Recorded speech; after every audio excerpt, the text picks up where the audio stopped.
Enid Blyton's St Clare's.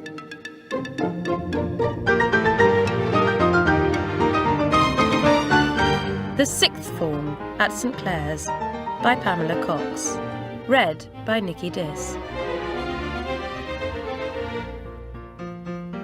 Chapter 1. Back to St Clare's. Pat and Isabel O'Sullivan walked along the station platform in a sedate manner, as befitted the head girls of St Clare's. A giggling group of second formers fell silent as they approached, looking at the twins in awe. "They look nice," whispered one new girl to her neighbour. "Who are they?" "Our head girls, the O'Sullivan twins, and they are nice, very nice." The twins heard and shared a secret smile, which held more than a touch of pride. "Just think of it, Pat. You and I, head girls of St Clare's," said Isabel. "I still expect to wake up and find out it was all a dream." "More like a dream come true," said Pat happily. "And Mummy and Daddy were almost as pleased for us as we were for ourselves." "And proud," laughed Isabel. "I think Mummy must have rung round all our relations to tell them the news. I half expected her to put an announcement in the local paper." "Excuse me," came a small, lisping voice from behind them. "Can you help me, please?" The twins turned and found themselves looking down at a little girl, so tiny that she looked too young even for the first form, although she wore the school uniform. Pat and Isabel thought her rather sweet, with her halo of golden curls, rosebud mouth, and wide blue eyes. They became even wider as they rested on the two identical faces. "It's all right," said Isabel with a friendly smile.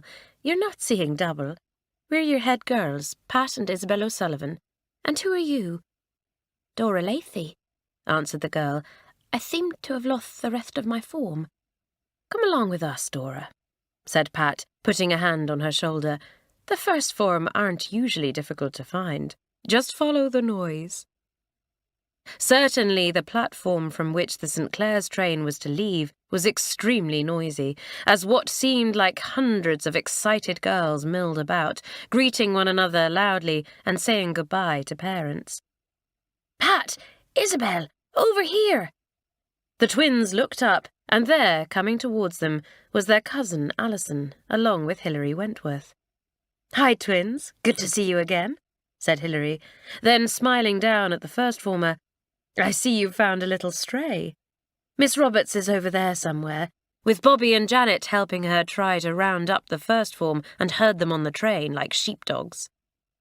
"Let's go and help them out," said Alison, pulling her heavy winter coat tightly round her. "I'll be glad when we get onto the train ourselves.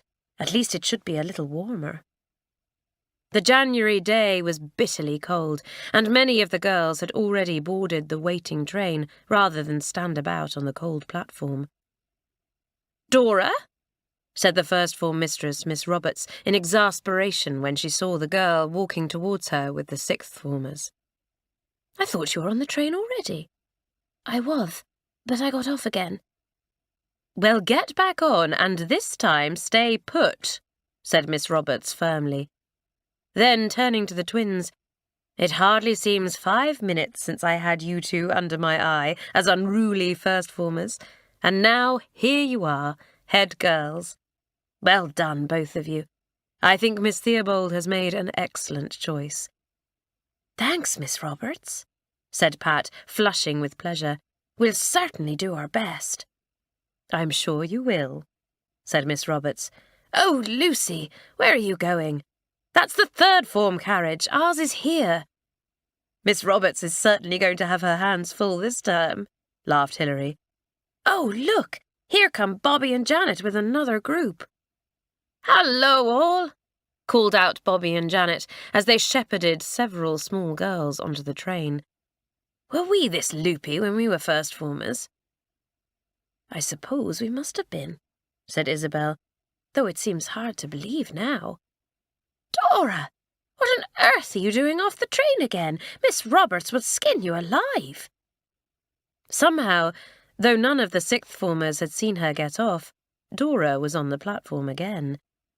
"I thought I might buy some chocolate to eat on the train," she said, quite unconcernedly.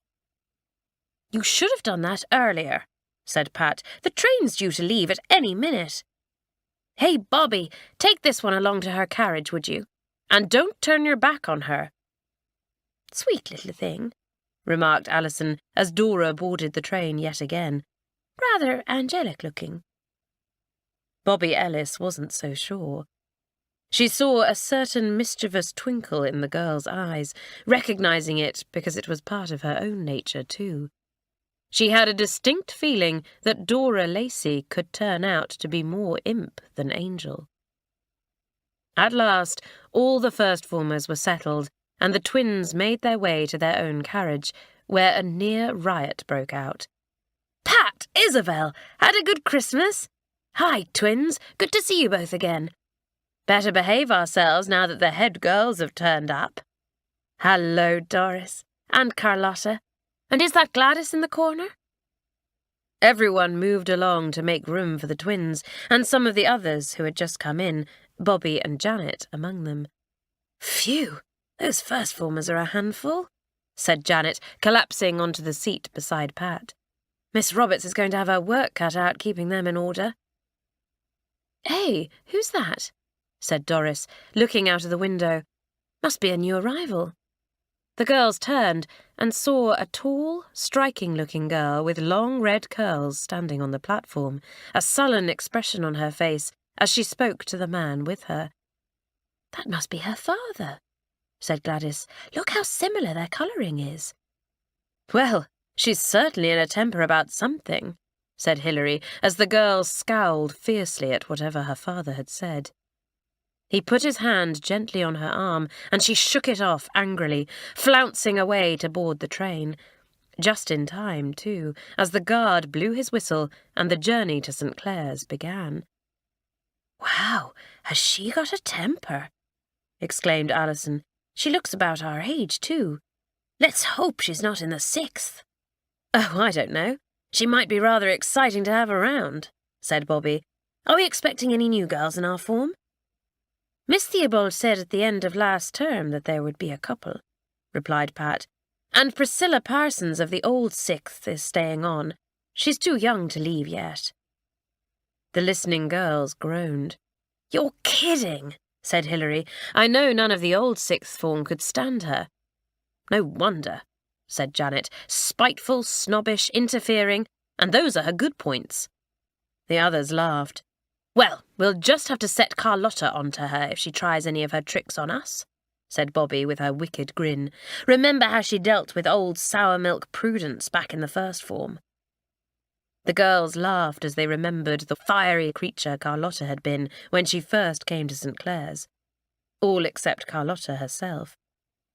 In fact, Pat realised suddenly, Carlotta didn't seem her usual carefree self at all, and her normally laughing brown eyes looked decidedly stormy. "Anything up, Carlotta?" asked Pat in concern. "Is it the thought of going back to school, or just after Christmas blues?"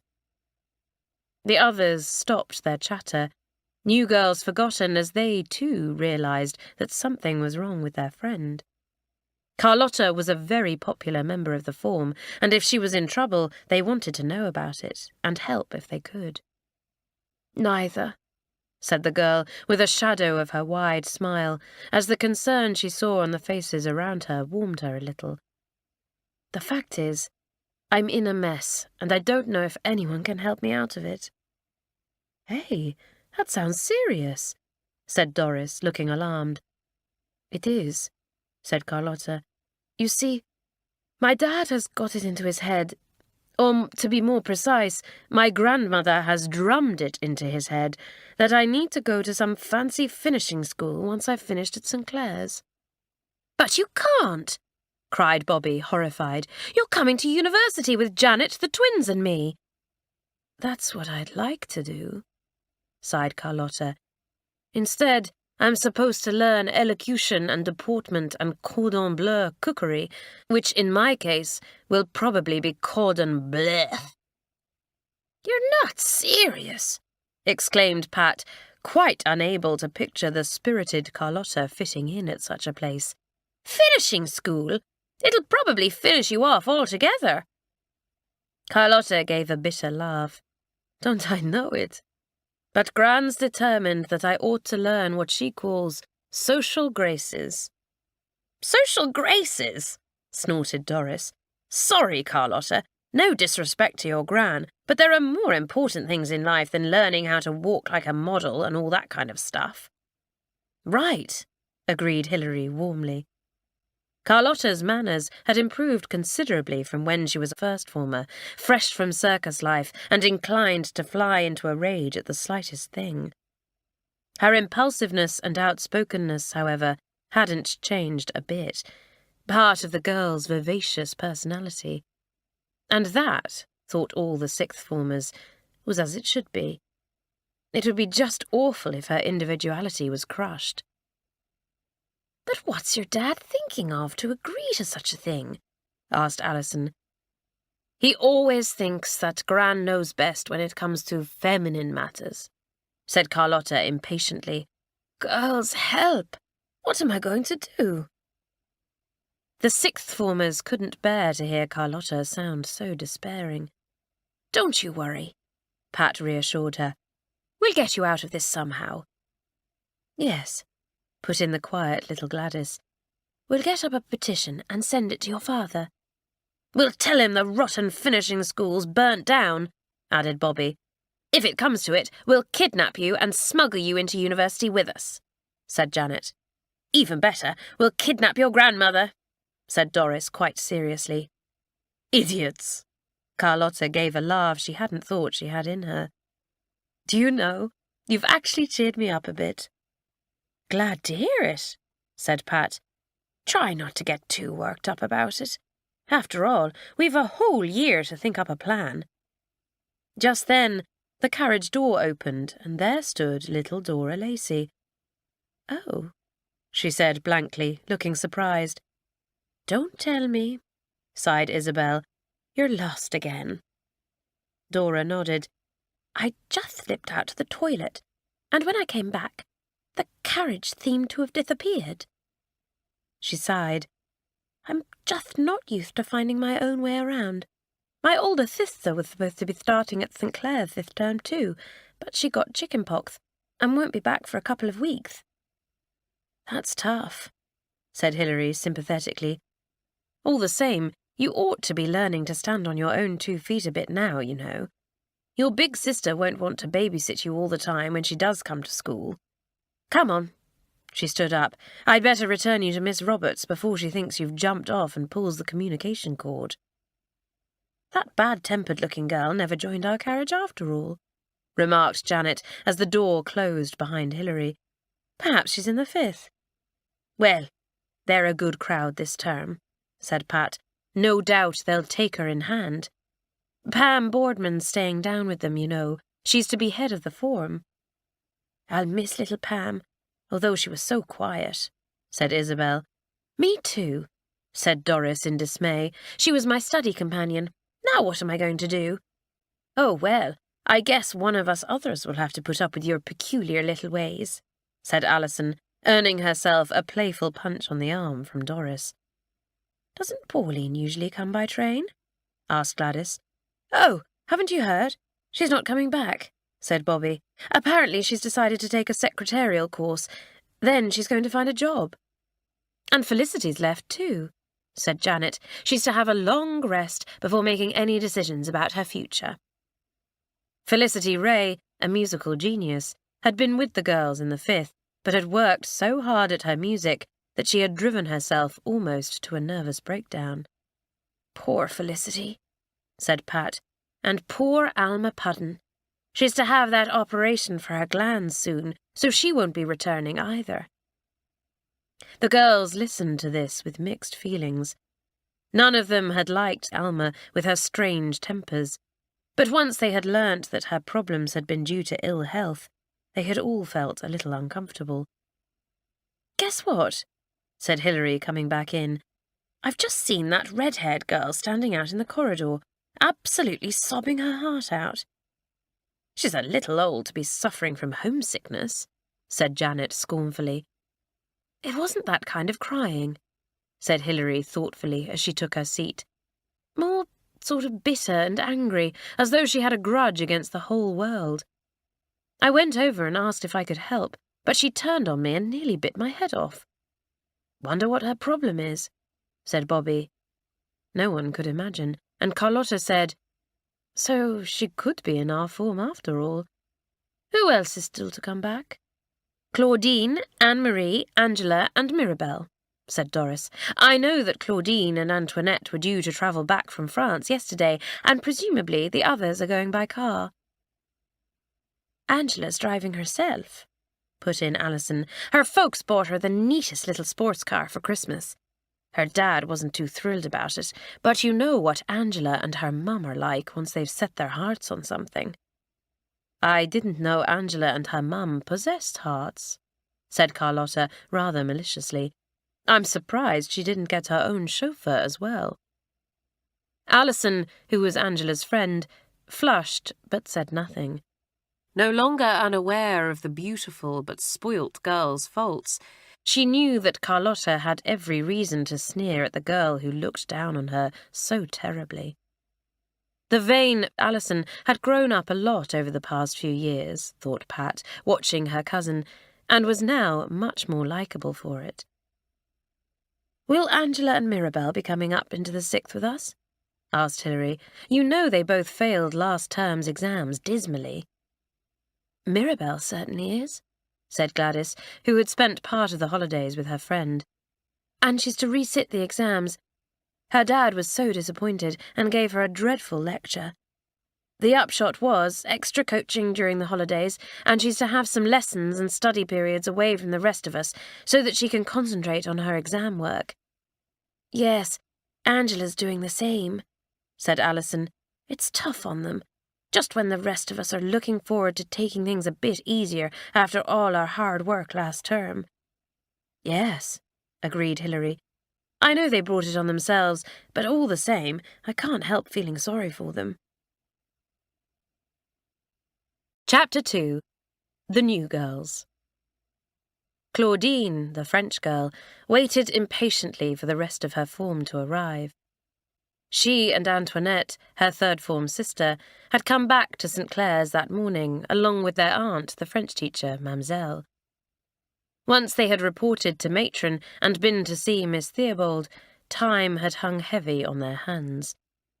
At last, some third-formers had arrived, and Antoinette had gone off happily with them, leaving her sister to her own devices. Feeling a little lonely, Claudine wandered off in the direction of the 6th-form classroom, peering inside with interest. So, she mused, this is where I shall spend my final year at this English school. Hi, Claudine, said a voice behind her, and the girl turned sharply. Anne-Marie! She exclaimed in delight, then stepped forward and kissed the new arrival on both cheeks in true French style. Anne-Marie was as astonished as she was gratified. She had not been the most popular of girls when she had joined St. Clare's last term, being rather pretentious and conceited. Then she had learnt a hard lesson, and as a result settled down and become a much nicer, more sensible girl. Even so, she hadn't realised that Claudine thought so highly of her. In truth, the French girl was so heartily tired of her own company that she would even have welcomed stuck-up Angela or the loud-voiced, domineering Mirabelle. Mon amie, she said warmly, taking Anne-Marie's arm. What a pleasure it is to see you again. Well, it's nice to see you again too, Claudine, said Anne-Marie, quite overwhelmed. Did you have a good Christmas? Oui, très bien, said Claudine, but it is good to be back, no? No, I mean yes, replied Anne-Marie, becoming confused. So, this is our new classroom. Not bad, is it? Claudine nodded, eyes sparkling. Ah, what times we shall have in here, Anne-Marie. What tricks Bobby and Janet will plan, what jokes Doris will make. Yes, but, Claudine, we can't mess about like that now, objected Anne-Marie. We're 6th-formers. Oh? And can't sixth formers play tricks and jokes? Asked Claudine, crestfallen. Most definitely not, answered Anne-Marie, shaking her blonde head firmly. It's our duty to set a good example to the younger girls. All of the younger girls? Said Claudine, dismayed. Can we not set a bad example to just one or two? Claudine, you're wicked, laughed Anne-Marie. No, I'm afraid not. We must be well-behaved and serious and, well, boring, I suppose.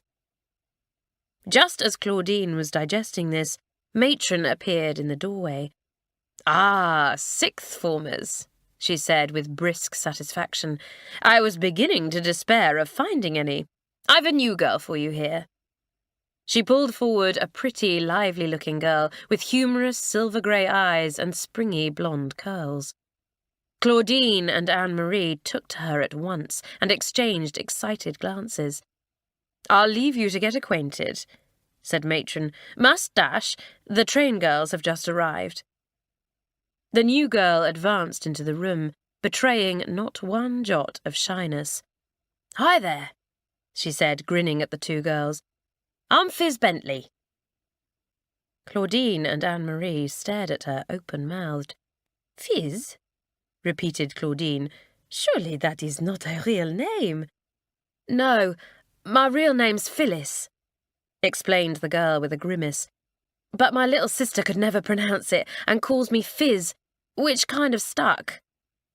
It suits you, pronounced Anne-Marie. You look sort of, well, fizzy and bubbly. The three girls laughed together at this, which broke the ice completely. I've never been to boarding school before, confided Fizz in the Cockney accent which fascinated the other two. But I'm looking forward to it. Do you go in for midnight feasts and that kind of stuff? Alas, no, not now that we are so serious sixth formers, said Claudine, mindful of Anne-Marie's words. Always we must be so good and set an example to the younger girls. Fizz looked disappointed, and Anne-Marie took her arm. They'll still have plenty of fun, you'll see. Come on, Claudine, let's show Fizz around a bit before the bell goes for tea. The train girls, too, were looking forward to tea after their long journey. Pat and Isabel would have liked to take a look at their new classroom, but there was no time for that. As head girls, they had to go and see Miss Theobald before tea, so they unpacked swiftly before washing their hands and combing their hair. Both girls felt a little nervous as they made their way to Miss Theobald's room. They had had many interviews with the head over the years, but none as important as this, their first as head girls. Come in, came Miss Theobald's clear, calm voice as the girls knocked at her door. She smiled as they entered. Twins, how nice to see you again. Refreshed after the break, I hope, and ready to help the mistresses and myself with the running of the school. Yes, Miss Theobald, chorused Pat and Isabel, liking the way the head made them feel part of her team. I don't intend to keep you for very long at the moment, girls, Miss Theobald continued, as I will be addressing the whole of the sixth form after tea in your common room. Common room? Repeated Pat. Does this mean that we won't be having our own studies this term? Oh, yes, you won't lose those. The head smiled. But I've a particular reason for wanting you to have a common room this year as well. There's a large music room along by the studies which I've had cleared out during the holidays, and it now belongs to the sixth. The bell rang just then, and Miss Theobald said, I'll explain it all to you later, along with the others. Go and have your tea now, and please see to it that everyone assembles in the common room at 6 o'clock. Wonder what that's all about, said Isabel, mystified, as they made their way to the dining room. It'll be a bit of gossip to pass on to the others anyway. Most of the sixth form were already seated round the big dining table when the twins took their places. There was Angela and Mirabelle, both of whom had just arrived by car, and Priscilla Parsons. The sullen girl from the train was there too, so it seemed as though the sixth would have the doubtful pleasure of her company after all. And who was the vivacious-looking girl seated between Claudine and Anne-Marie? She looked like fun. It was so good to be back at school. The sixth had their tea unsupervised, unlike the younger girls, whose teachers sat at the head of each table.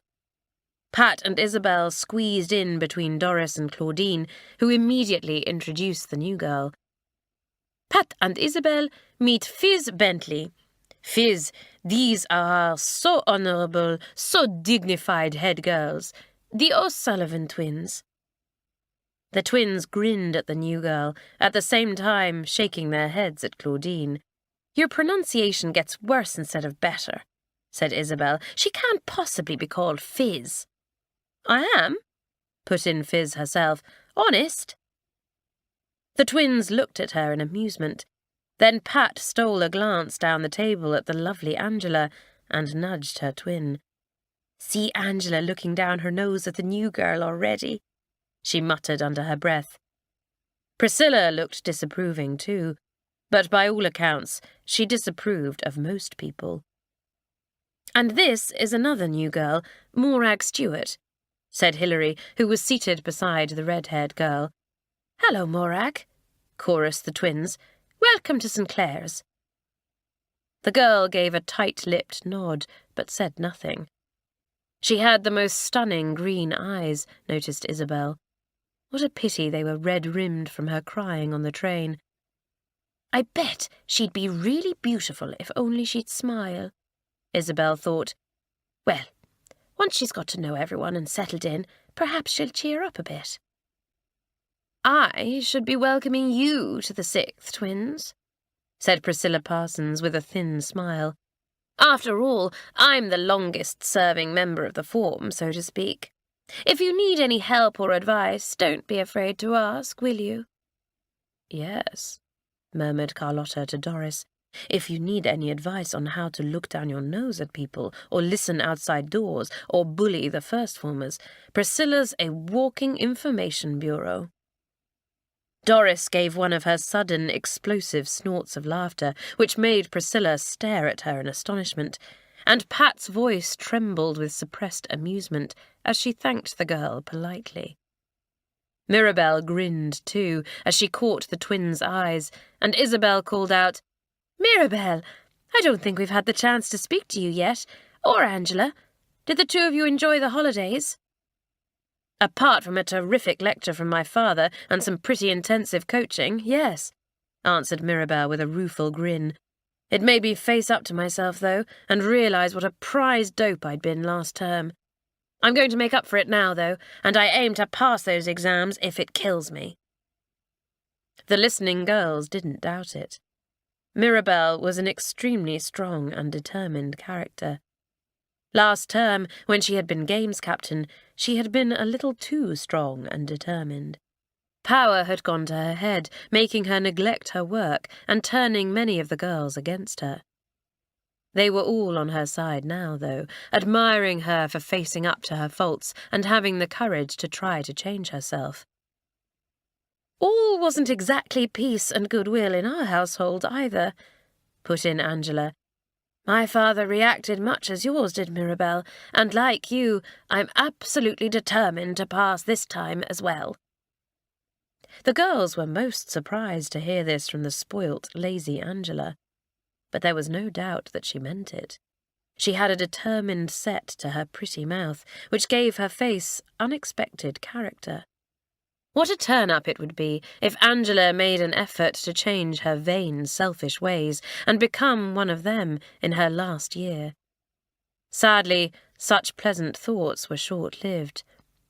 Daddy's promised that if I pass, I can go to finishing school next year, went on Angela with a triumphant smile, so you can understand that it's absolutely vital I get good results. Trust you, said Bobby in disgust. I would have thought that just passing the exams would have been enough, but you never do anything unless there's something in it for you. Just where is this finishing school, Angela?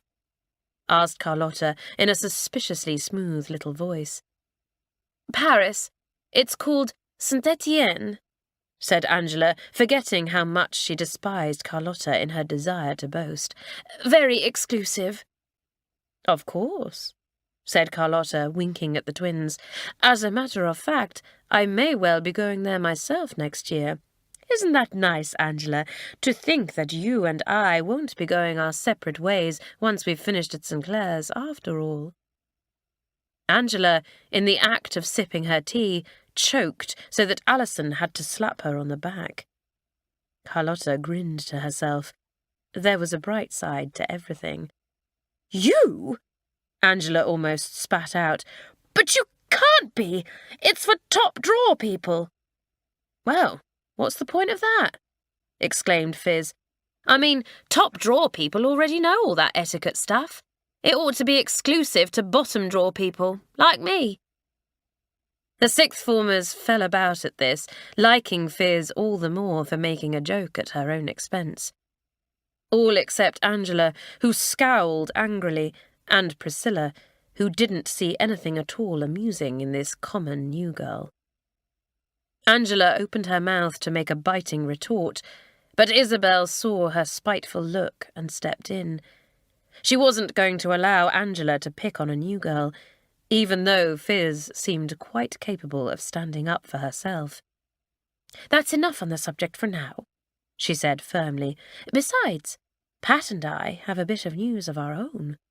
Yes, said Pat. Miss Theobald has turned out the music room along by the sixth form studies, and we're to have it as a common room. We're to have studies and a common room, said Anne-Marie in surprise. Why? Your guess is as good as mine, said Pat. I think the head has something up her sleeve, though I'm not sure what. Anyway, she wants to speak to us all in the common room at 6, so make sure you're there on time. A buzz of excitement broke out at this. Whatever did the head have to say to them? It was all very mysterious and rather exciting. Chapter 3. A Meeting with the Head. Morag Stewart turned towards the stairs as the sixth form made their way to the new common room, all of them talking excitedly. Hey, Morag, called Pat. Where do you think you're going? To the dormy, replied the sulky girl in a Scottish brogue. I feel like some privacy. At 6 o'clock? Don't be stupid, said Pat shortly, sick of the girl's bad temper. Didn't you hear Isabel and I say that the head wanted to speak to us all? Morag shrugged offhandedly. I wasn't taking any notice. Well, you won't get very far at St. Clare's if you don't begin to take notice, said Pat. The girl glared at her. I don't want to get very far at St. Clare's, she said rudely. In fact, I'd like to get as far away from St. Clare's as possible. The other girls, who had stopped to wait for Pat, gasped, shocked at her outburst. Leave her, Pat, said Hilary, coming over to lay a hand on Pat's shoulder. Let her go if that's what she wants. But Pat had a stubborn streak, and she wasn't going to let Morag get the better of her. She had a temper of her own, too, and felt it rising. She couldn't let that get the better of her either, or her reign as head girl would be the shortest in St. Clare's history. Isabel, who had a calmer temperament, came forward. Morag, Miss Theobald has instructed us all to meet in the common room, she said with quiet authority, looking the angry girl straight in the eye. As head girls, it's our duty to see that her instructions are carried out. Pat and I can't force you to come along, but if you refuse, we'll have no alternative but to report you to the head. Morag scowled ferociously. She had met Miss Theobald briefly on her arrival, and although she would rather die than admit it, was more than a little in awe of her. With one last scorching glare in Pat's direction, she turned away from the stairs and joined the others. Pat blew out her cheeks. Well done, Isabel. Thanks, she said gratefully to her twin. You handled that perfectly. I was in great danger of completely losing my temper." "I could see that," said Isabel with a grin, "and that would have put you in the wrong. I know Morag's annoying, Pat, but I don't think that getting mad with her is the answer." Pat bit her lip and nodded, feeling a little ashamed of herself now. "I didn't expect to lose my temper so early in the proceedings," she said woefully. "Don't worry about it," said her twin, giving her a clap on the arm. "You got it under control again. That's what matters. And just because we're head girls doesn't mean that we're perfect and don't have faults the same as everyone else. We just have to try to deal with them.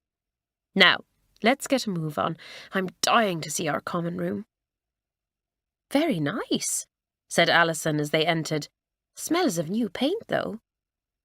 It was certainly a pleasant room, newly decorated in a warm peach shade.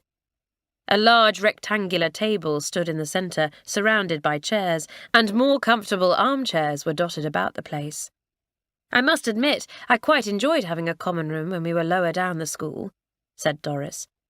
"It's great to have our studies and a little privacy, but it's nice to be able to all get together and have a good gossip too." "Looks as though we're going to get the best of both worlds," said Gladys, looking round. "Great! There's a record player and a radio." "I much prefer the peaceful atmosphere of the studies," put in Priscilla heavily. "I always feel—" But the girls were never to find out what Priscilla felt, because Anne-Marie, who was by the door, hissed, "The head's coming!" Immediately, everyone lined up on one side of the big table, and Miss Theobald entered. "Good evening, girls," she said with her pleasant smile. "Please sit down." The sixth form sat, but Miss Theobald remained on her feet for a few moments, looking from one watchful face to another. "It's nice to see you all together, those that have come up through the school from the first form, and a couple of new faces, too." She smiled at Fizz and Morag, though the latter averted her eyes and did not smile back. The head looked at her intently for a moment, then continued. "No doubt most of you have guessed that I've asked you here for a specific purpose, and I'll come to that in due course. But first, it's my pleasant duty to announce the appointment of the new games captain." The girls looked at one another eagerly. Who would it be? Bobby or Janet, perhaps? Both were brilliant at sports. Probably not Hilary, as she was leaving at the end of term. Certainly not Alison or Claudine, both of whom hated games and got out of playing whenever they could. Mirabelle bit her lip. It wouldn't be her, either. She'd had one stab at the job and made a complete mess of it. "This wasn't an easy decision to make," said Miss Theobald. "The job requires a little more than an aptitude for sports. Determination, patience, sportsmanship, and a good sense of humour. Well, many of you possess those qualities, but in the end Miss Wilton and I decided on Gladys Hillman." Gladys turned bright red, looking round her in total disbelief, while the girls congratulated her noisily, reaching across to pat her on the back. She was absolutely thrilled. But how would Mirabelle feel about it? She glanced at her friend, and Mirabelle smiled warmly. "Congratulations, Gladys," she said. "You deserve it, and I know you're going to do a fantastic job." The head smiled at Mirabelle's generous words and was pleased. The girl had much better stuff in her than she had shown last term. She held up her hand for silence and got it immediately. "Bobby and Janet are to be joint vice-captains," said the head. "I'm sure that the three of you will work well together." Bobby and Janet exchanged delighted glances. Both took a keen interest in games and got on very well with Gladys. "And now to the main business of the evening," said Miss Theobald. "As you know, St. Clare's is growing all the time. This term there are more girls than ever in the two lowest forms, and the mistresses find that they don't have as much time to spare for the girls' problems and worries as they would like. That's where you come in." She paused to look round the table, and the girls stared back keenly, their curiosity thoroughly aroused. "I want you to hold a weekly meeting in here," she explained, "to which any girl from the lower school can bring her worries and problems and talk them through with you. Most of you are sensible, responsible girls, and I know I can trust you to act in the best interests of the young ones." The girls looked at one another, feeling quite overwhelmed. What an honour, to be entrusted with a responsibility like this. And they were all determined to prove worthy of it, to do their best for the younger girls and the school. Of course, they must go to their form mistresses with any difficulties concerning schoolwork, continued Miss Theobald, and there may be times when serious matters come to light that you feel should be reported to the mistresses or myself. But I'm sure you all know what I expect of you, without me having to draw up a list of rules. Angela and Mirabelle, as you will both be working hard for your exams, neither of you will take part in the meetings for the time being. Angela, who had little time for anyone's problems but her own, looked unconcerned, but Mirabelle was bitterly disappointed. Why had she been so stupid last term? Miss Theobald saw her unhappy expression and said gently, "I'm not excluding you as a punishment. But when you take time off from your studies, I want you to use it to relax, not to bother over someone else's worries." The head paused, looking directly at Mirabelle, then at Angela. "I also think it would be a good idea if the two of you shared a study until the exams are over." The two girls, who didn't get on at all well together, looked horrified, as did Gladys and Alison, who had been their study mates in the 5th. "I don't normally interfere with study allocation, but as you share a common purpose this term, it might be less distracting for you to be with one another rather than with your chosen friends." "Yes, Miss Theobald," agreed both girls without enthusiasm. Angela glared at Mirabelle. Loud, bossy, arrogant, she would never survive cooped up with her. Mirabelle glared right back. Of all the girls in the school, the last one she would have chosen to share with was that little madam. "That's all I have to say," said Miss Theobald, rising. "I'll leave you to talk over what I said. Then, if you all go along to Matron, she will allocate your studies. Carlotta, I'd like a quick word with you in my room." "Of course," said the girl politely, though she was a little surprised. Whatever could the head have to say to her? She followed Miss Theobald from the room, the girls beginning to chatter excitedly as soon as the door closed behind them. "Well, I wasn't expecting this," cried Pat. "I'm vice-captain," said Bobby, grinning all over her face. "Janet, I'm vice-captain." "I know, dope," laughed Janet. "So am I, remember? This term's going to be the greatest." "You bet," agreed Hilary. "I wonder what the head wanted with Carlotta, though." She soon found out, for the girl returned a few minutes later. "Come on," Isabel said to her. "It's time we went after Matron to get our studies sorted out. You'll be sharing with Claudine again, I suppose." "I wish." Carlotta took a quick glance round the room and lowered her voice, saying, "The head has asked me to share with Morag." "Morag?" said Doris loudly, and Carlotta gave her a little push. "Shh, idiot, she'll hear you." "But why Morag?" asked Doris more quietly. "That's not going to be much fun, especially after sharing with someone as wacky as Claudine." "I can't say that I'm looking forward to it," said Carlotta wryly. "Miss Theobald thinks that I may be able to help Morag to settle in here. She reckons that I was very much like her when I first came to St. Clare's." "No way!" said Hilary indignantly. "You were hot-tempered, Carlotta, not bad-tempered like she is." "I don't think that's quite what she meant," said Carlotta thoughtfully. "I think she meant that we're alike in that I had trouble settling in here as well at first. Miss Theobald wouldn't tell me why Morag hates being here so much, of course. Part of the plan is that I try to encourage her to confide in me. "Well, I don't envy you," said Pat, looking across at the girl, who was staring broodingly out of the window. "It'll be quite an achievement on your part if you can bring her round and turn her into one of us," said Hilary. "She really is hard work." "Well, I've given the head my word that I'll do my best," said Carlotta. "Oh, and she gave me a bit of good news, too." "What?" asked the others curiously.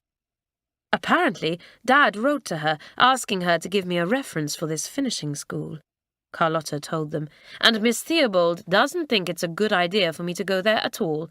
She's promised to speak to Dad about it on my behalf." "Great!" cried Doris. "Trust Miss Theobald." Carlotta felt hopeful too. Her father had the greatest respect for the wise and kindly headmistress. If anyone could change his mind, she could. "You'd better go and break the news to Claudine that she'll have to find someone else to share with," said Pat, nodding towards the French girl who was having an animated conversation with Fizz. "I expect she'll be disappointed." Claudine was, for she had enjoyed sharing with Carlotta in the fifth form, but she accepted the news with a shrug. "You must do what you think is right, ma chère Carlotta. Me, I wish you luck. That Morag, she is, how do you say, bristly." "Prickly," Carlotta corrected her with a grin. "She sure is. I'm glad you aren't offended because I'm not sharing with you, Claudine." Claudine seldom took offence at anything. Besides, she had taken a great liking to Fizz and decided to ask her to share. And so the sixth form paired off. Pat and Isabel shared, of course, as did Bobby and Janet. Fizz happily agreed to go in with Claudine. Alison approached Gladys, saying with her pretty smile, "How about you and I teaming up, seeing as we've both lost our study mates?" Gladys, who had feared that she might end up with Priscilla, said yes at once. She liked Alison, although the two of them didn't have a great deal in common. Doris and Hilary paired up too, which left Anne-Marie with Priscilla. Poor Anne-Marie wasn't at all happy, but felt a bit better when Doris whispered, "Cheer up. Don't forget that Hilary will be leaving at the end of this term. Then you can move in with me. Until then, just try to grin and bear it." Looking at Priscilla's tight, prim face, Anne-Marie felt that grins were going to be in short supply that term. And Carlotta hadn't fared much better, stuck with that miserable Morag. Of the two girls, Anne-Marie wasn't sure who was worse. The girls went along eagerly to inspect their new studies. Each was furnished with a table and 2 armchairs, but the girls could add their own individual touches by bringing items from home. It was also a custom of the school that they could call on the first formers to do any small jobs for them. As they shut their door behind them, the twins remembered how they had felt this was beneath them when they had started at St. Clare's. "What a couple of idiots we were, the stuck-up twins," laughed Isabel, recalling the name given to them by their class. "Yes, thank goodness we woke up to ourselves and realised what a great school St. Clare's is," said Pat. "Otherwise, we certainly wouldn't be head girls now." "It doesn't bear thinking of," said Isabel with a shudder. "Shall we go back to the common room, or be by ourselves for a while?" "Let's stay here for a bit, just the 2 of us," said Pat, drawing up an armchair by the fire and snuggling down into it contentedly. This is nice. It'll be great having tea in here by ourselves on cold, dark evenings." "Lovely," agreed Isabel, taking the chair opposite her twin and yawning. "I bushed. I suppose the train journey and all today's excitement has worn me out. What time is it?" "Only 8 o'clock, said Pat, looking at her watch. "I don't think I'll be staying up late tonight, though." The sixth formers were allowed to set their own bedtime, within reason. "Me neither," sighed Isabel, "much as I'd like to. There's so much to talk about. The new girls, for example. I think Priscilla and Morag are going to test our tempers this term. I like Fizz, though, don't you?" "She's great," agreed Pat. Even though she's so different from the rest of us, she's good for a laugh. Generous, too. Fizz had produced an enormous chocolate cake at tea time, generously sharing it with the whole table. Even Angela and Priscilla had accepted some. Only Morag had refused a slice with a curt, "No, thank you." But as she had eaten very little at all, no one thought too much of it. "I wonder what she's doing at St. Clare's, though," said Isabel. "Isabel O'Sullivan!" exclaimed Pat, shocked. "What a snobbish thing to say! I'd expect a remark like that from Angela, but not from you." "I didn't mean that she shouldn't be here," Isabel said, ruffled. "I thought you knew me better than that, Pat. I just wondered what made her folks suddenly decide to send her here in her final year. And did you see her clothes? Every bit as expensive as Angela's." I noticed," replied Pat. "But I don't think there's any big mystery about Fizz. She's an open book, and no doubt she'll tell us all about herself in her own good time." "I guess so," Isabel said. "Pity we can't say the same about Morag. She's all defensive and closed up somehow. I don't know about you, Pat, but I reckon that with the new girls and our weekly sessions with the kids, we're in for a pretty exciting term." Neither she nor Pat could begin to imagine just how exciting. Chapter 4. The First Day. The twins slept well on their first night as head girls, waking bright and early next morning. "Morning, Carlotta," called out Pat, smiling at the tousle-haired girl opposite as she sat up sleepily. "Hi, Pat," Carlotta yawned, stretching like a cat. "These early starts are going to take some getting used to after the long lie-ins during the holidays." Agreed a sleepy voice from the next bed as Hilary raised her head. "And these dark mornings make it so much harder. In summer, I actually want to get out of bed." "Well, there's someone who doesn't mind getting up, even on a morning like this," joined in Isabel, nodding towards the bed nearest the door, empty and unmade. "Morag!" exclaimed Hilary. "Pat, you don't suppose she's done a bunk, do you?" "Wow, I hope not," said Pat, biting her lip. "I wouldn't fancy having to explain to Miss Theobald that we've lost one of the new girls already." But as the girls began to get out of bed, the door opened and in came Morag, dressed in trousers, sweater, and a warm jacket. "Where have you been?" asked Isabel sharply. "For a walk in the grounds." She scowled defiantly at Isabel. There is no rule against that, is there? Pat and a few of the others glared at her.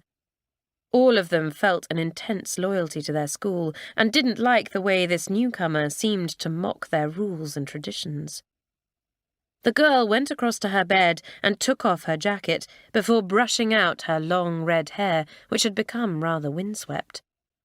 Just then, a bell went, and those girls who hadn't yet risen climbed out of bed with much groaning. Seeing that Fizz looked a little bewildered, Pat said to her kindly, "That's the dressing bell. In about 20 minutes it'll be breakfast time. Haven't you been to boarding school before, Fizz?" "No, I went to the local day school," answered the girl, "and it was nothing like this." "What made your folks decide to send you to St. Clare's?" asked Hilary, not feeling in the least awkward about asking such a personal question. There was something warm and open about Fizz that made you feel as if you'd known her for years. The girl glanced round and took a deep breath before announcing, "My dad inherited stacks of money. Millions, in fact. A relative we didn't even know about died, and Dad was the sole benefactor." All the girls crowded round, listening intently now, Bobby exclaiming, "Wow, that must have been just great. But didn't you want to stay on with your friends at your old school?" Fizz sighed. "People started to change towards me once we moved into a big house and they heard what had happened. Suddenly I came in for a lot of spiteful remarks, even from girls I'd thought were my best friends. Everyone expected me to change and go all snobbish.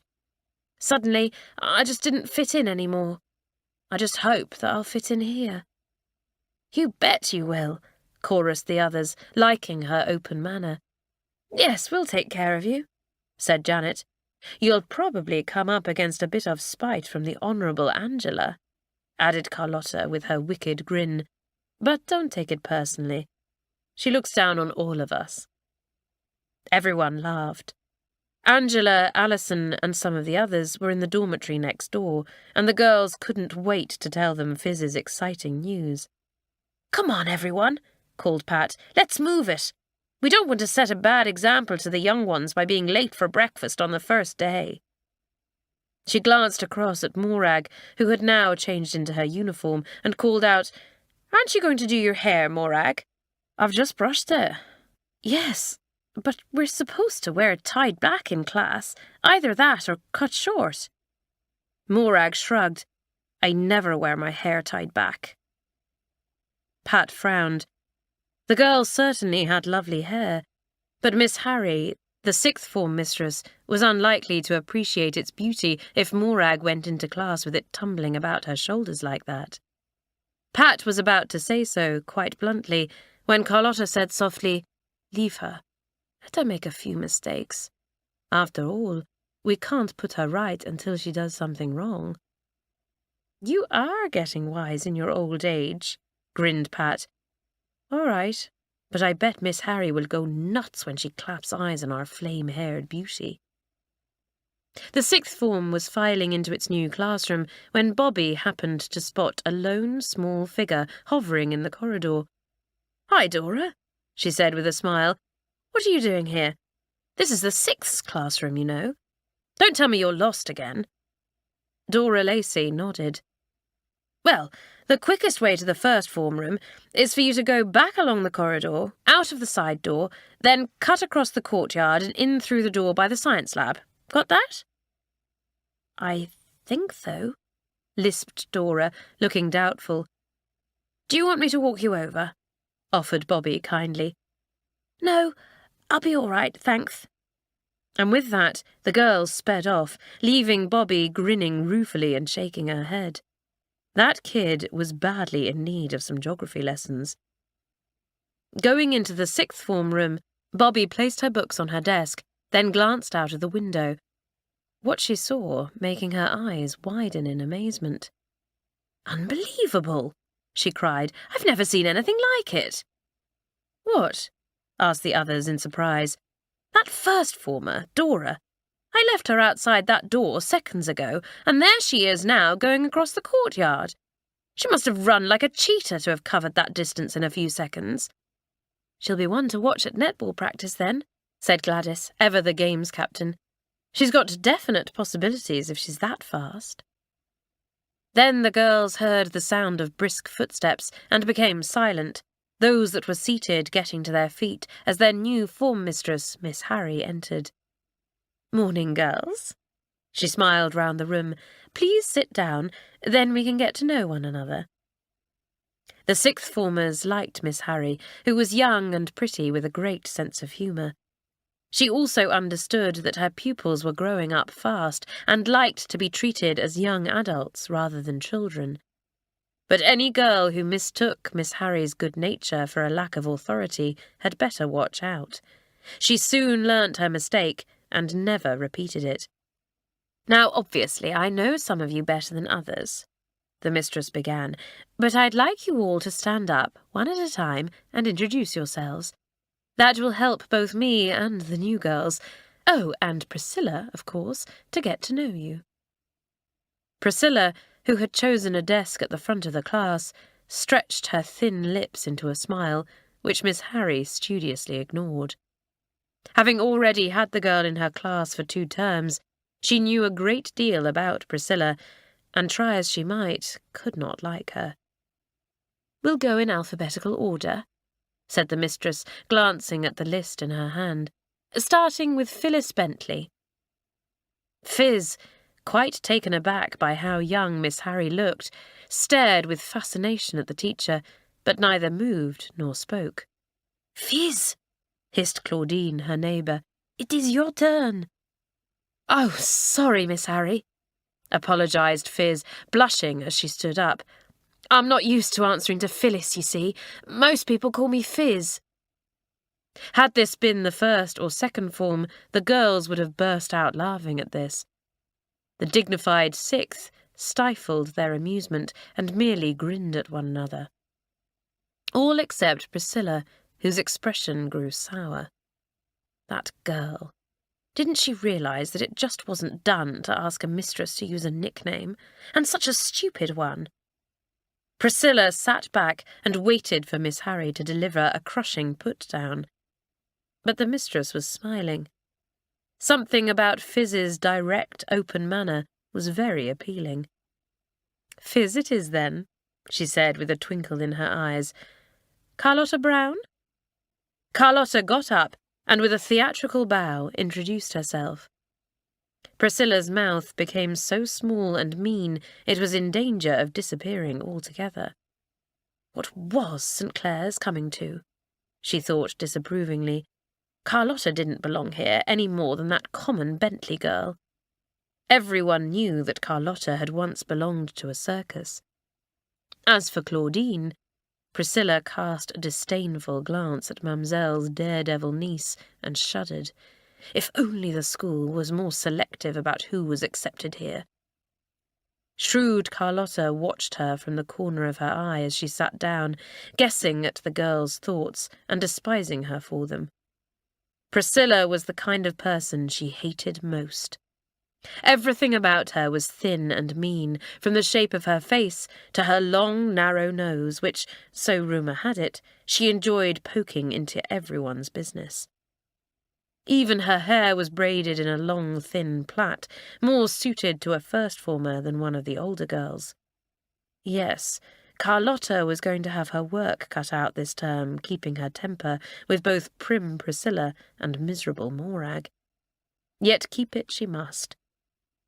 Not only was the honour of the sixth at stake, but her own future. If her father had any reports of bad behaviour, he would be more convinced than ever that she needed a course at finishing school. Morag also watched the proceedings, but with total contempt. She didn't want to get to know these carefree, sensible girls with whom she had nothing in common, and she didn't want them prying into her business, trying to turn her into one of them. When the time came for her to stand up, she would let the class know in no uncertain terms that she wanted no part of St. Clare's. Perhaps Miss Harry would report her, and no doubt that interfering Pat would tell her off, but Morag didn't care. She had been forced to come here, and certainly wouldn't abide by St. Clare's rules. Arms folded, she sat back in her seat as one by one the girls took their turn. Then at last it was hers. "Morag Stewart?" called out Miss Harry. The girl got to her feet, the familiar scowl on her face. "I'm Morag Stewart, and I don't want—" "One moment," interrupted Miss Harry, frowning. "Morag, you seem to have forgotten to tie your hair back this morning." "I didn't forget," replied Morag brusquely. "At home I always wear my hair like this, and—" "Well, you're not at home now," Miss Harry said with her air of quiet authority. "Please go up to your dormitory and do your hair properly." Morag narrowed her eyes. "I don't want to tie my hair back." "Fine," said the mistress unexpectedly. "You're quite old enough to make up your own mind, and the choice is simple. There is an excellent hairdresser's in town, and if you refuse to keep your hair tied back during lessons, I suggest you pay a visit there and have it cut short." "Cut short?" repeated Morag, aghast. "Yes, I think it would suit you," said Miss Harry with a smile. "You have a very pretty face, Morag.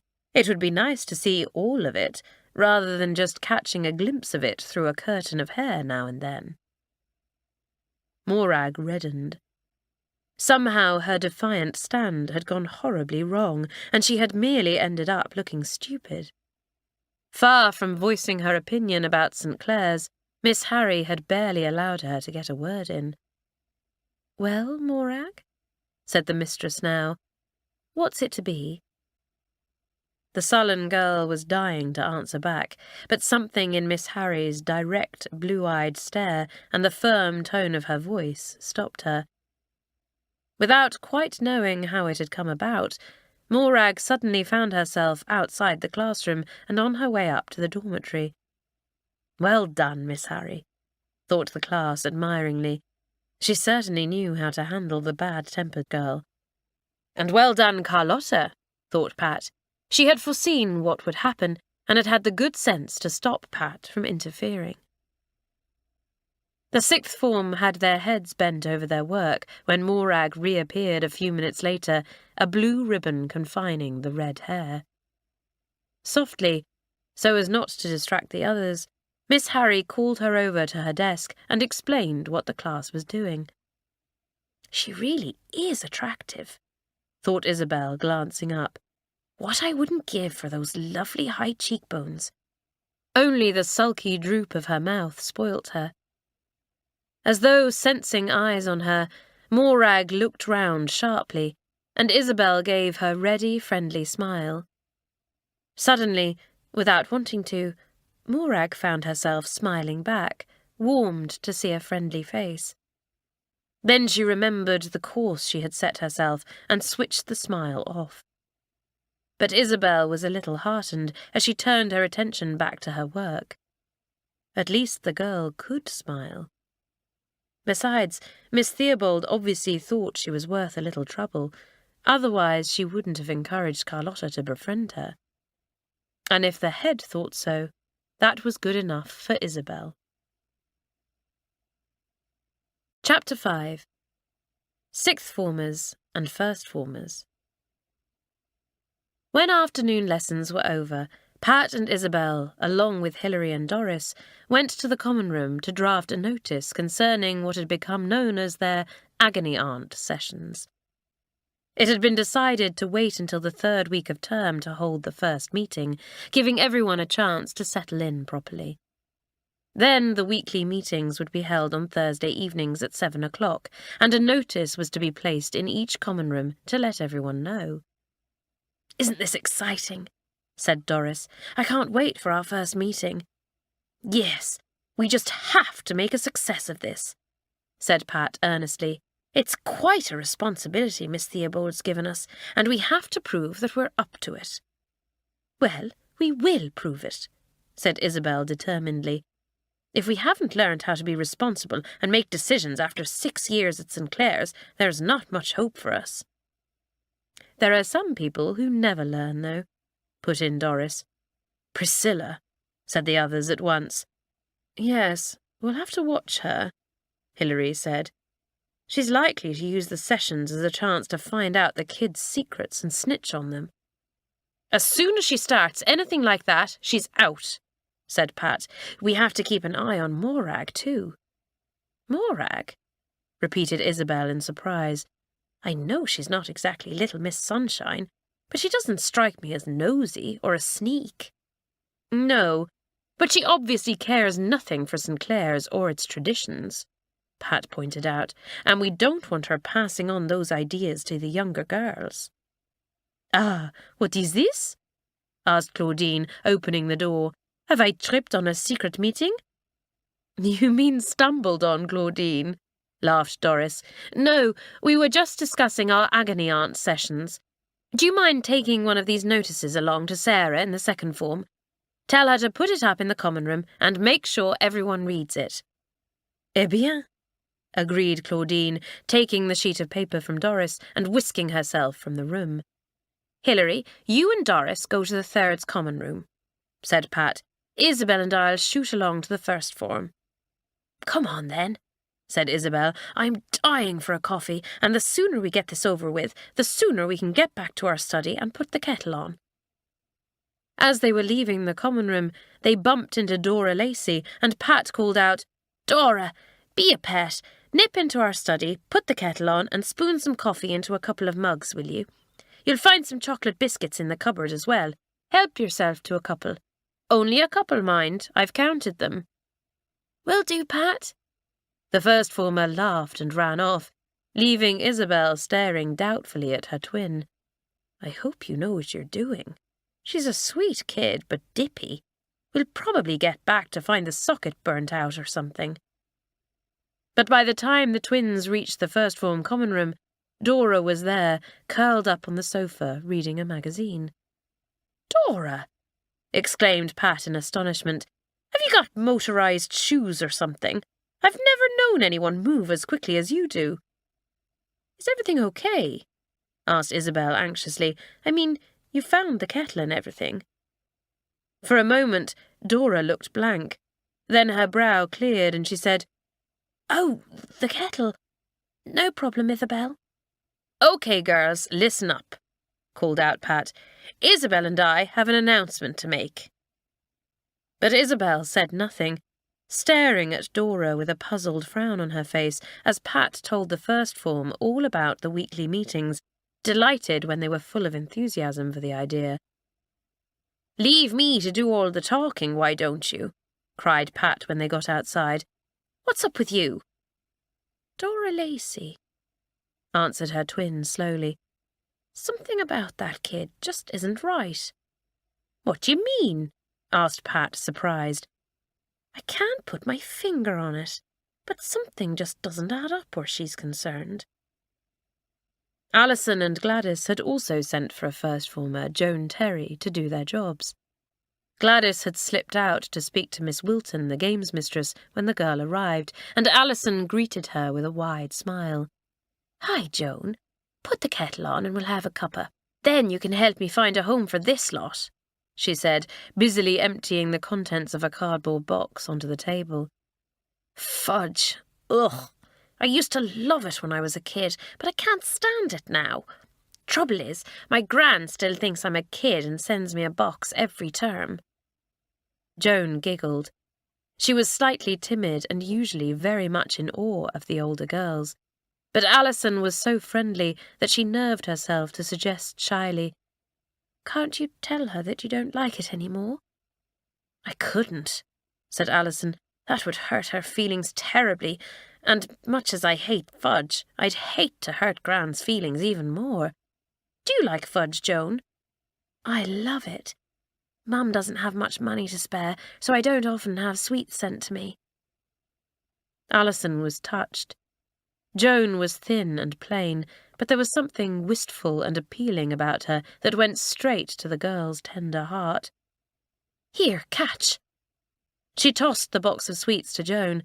"And don't eat them all at once. I don't want matron after me because you've been sick or come out in spots or something." "Thanks, Alison," breathed the younger girl, her grave brown eyes sparkling. "What do you want me to do now? Shall I find a place for these books?" Alison was really nice, she thought. She had put her completely at ease. Gladys, who came in just before Joan left, was nice too. Joan had always pictured games captains as being large, domineering and loud. So it was a pleasant surprise when Gladys said in her soft voice, "I hope we'll be seeing you at netball practice tomorrow afternoon." "You bet! I've never played much before, though, so I hope you're not expecting too much." "Don't worry about that," said Gladys. "If there's potential in you, we'll bring it out all right." Joan almost danced from the room and along the corridor, clutching the box of sweets as though it contained the crown jewels. Before she had gone more than a few steps, she ran smack into Priscilla Parsons. "Sorry, Priscilla," she stammered. "I wasn't looking." "Evidently," snapped Priscilla, her sharp eyes on the box Joan carried. "Where did you get that from?" "Alison gave it to me." "Are you sure?" said Priscilla, leaning forward so that her gaze bored into Joan's. "Quite sure that you didn't—" At that moment, Alison put her head out of the study and said, "Joan, would you—" "Oh, Priscilla." "Alison?" Priscilla gave a tight smile and inclined her head. "Joan here was just telling me that you'd given her this box of fudge." "That's right," said Alison, taking in the younger girl's scared expression. Whatever could Priscilla have been saying to her? She felt a sudden wave of dislike and said, with unusual sharpness, "Not that it's any of your business. Did you want something?" Priscilla turned red, answering stiffly, "No, I was just on my way to my study." "Well, don't let us keep you," said Alison rudely, and after shooting her a glare, Priscilla stalked off. Joan gave a little sigh of relief, and Alison frowned. She wasn't a very shrewd girl, but she was sensitive to the feelings of others and knew that something was wrong here. "Do you know Priscilla well?" she asked gently. "Quite well," replied Joan. "We live in the same village." "Tough luck," Alison said with a grimace. "It's bad enough having to put up with her during term time, never mind during the holidays as well." It really wasn't done for one of the top form girls to speak against another to a member of the lower school, but, thought Alison with a surge of rebellion, it was worth it to see Joan smile. She still looked a little wan, though, and Alison said kindly, "You know, if you ever come up against any bullying, or there's anything troubling you, the Sixth are here to help. Just come along to one of our Thursday sessions." Then she remembered that Priscilla would be present at these sessions and added hastily, "Or just come and have a word with me in private. My door is always open." Joan looked at Alison as though she were some kind of goddess and said shyly, "Thanks." Alison smiled. Now, what was I going to say before Priscilla so rudely interrupted us? Ah, yes, I was just going to ask if you'd like to come along tomorrow at the same time and give me a hand sorting out the rest of my stuff. "Sure," said Joan eagerly. "I'd love to." Meanwhile, Priscilla had gone to her study, pleased to find that Anne-Marie was not there. Sly and secretive by nature, Priscilla would have much preferred a study to herself. Moreover, having been in the Sixth for 2 terms already, she thought herself superior to most of the old fifth-formers, and Anne-Marie was no exception.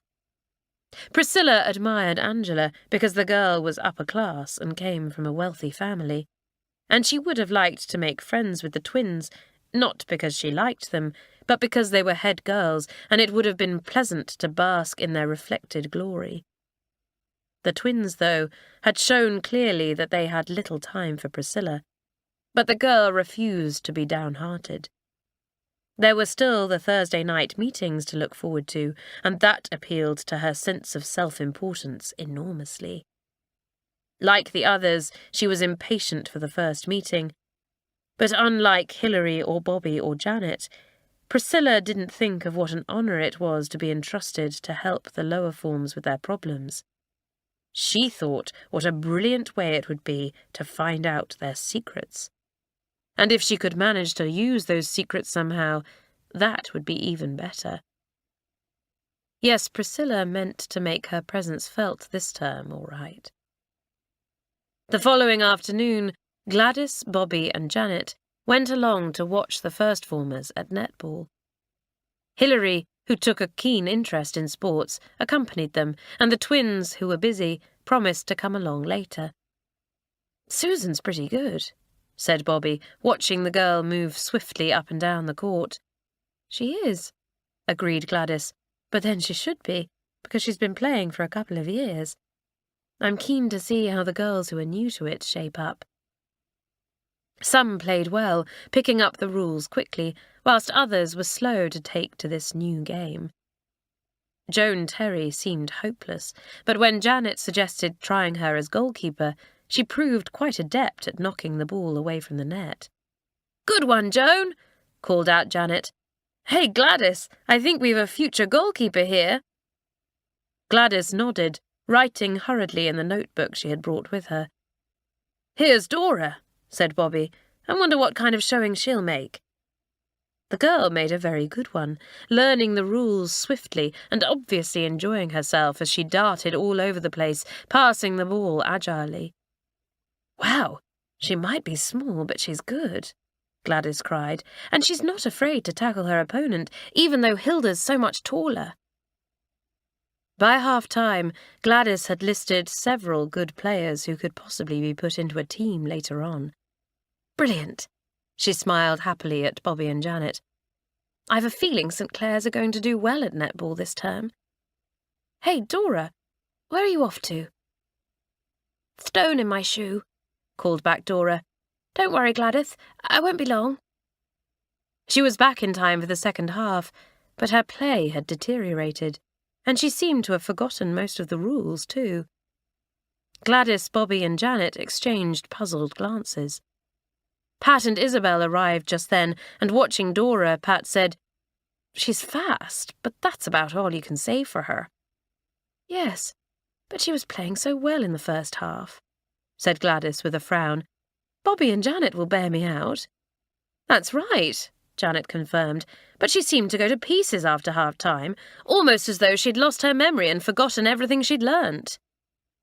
Miss Wilton took Dora aside and patiently explained the rules to her again, after which Dora's game improved dramatically, and she even scored a goal. "Well, Gladys, what do you think?" asked Miss Wilton, coming off the court.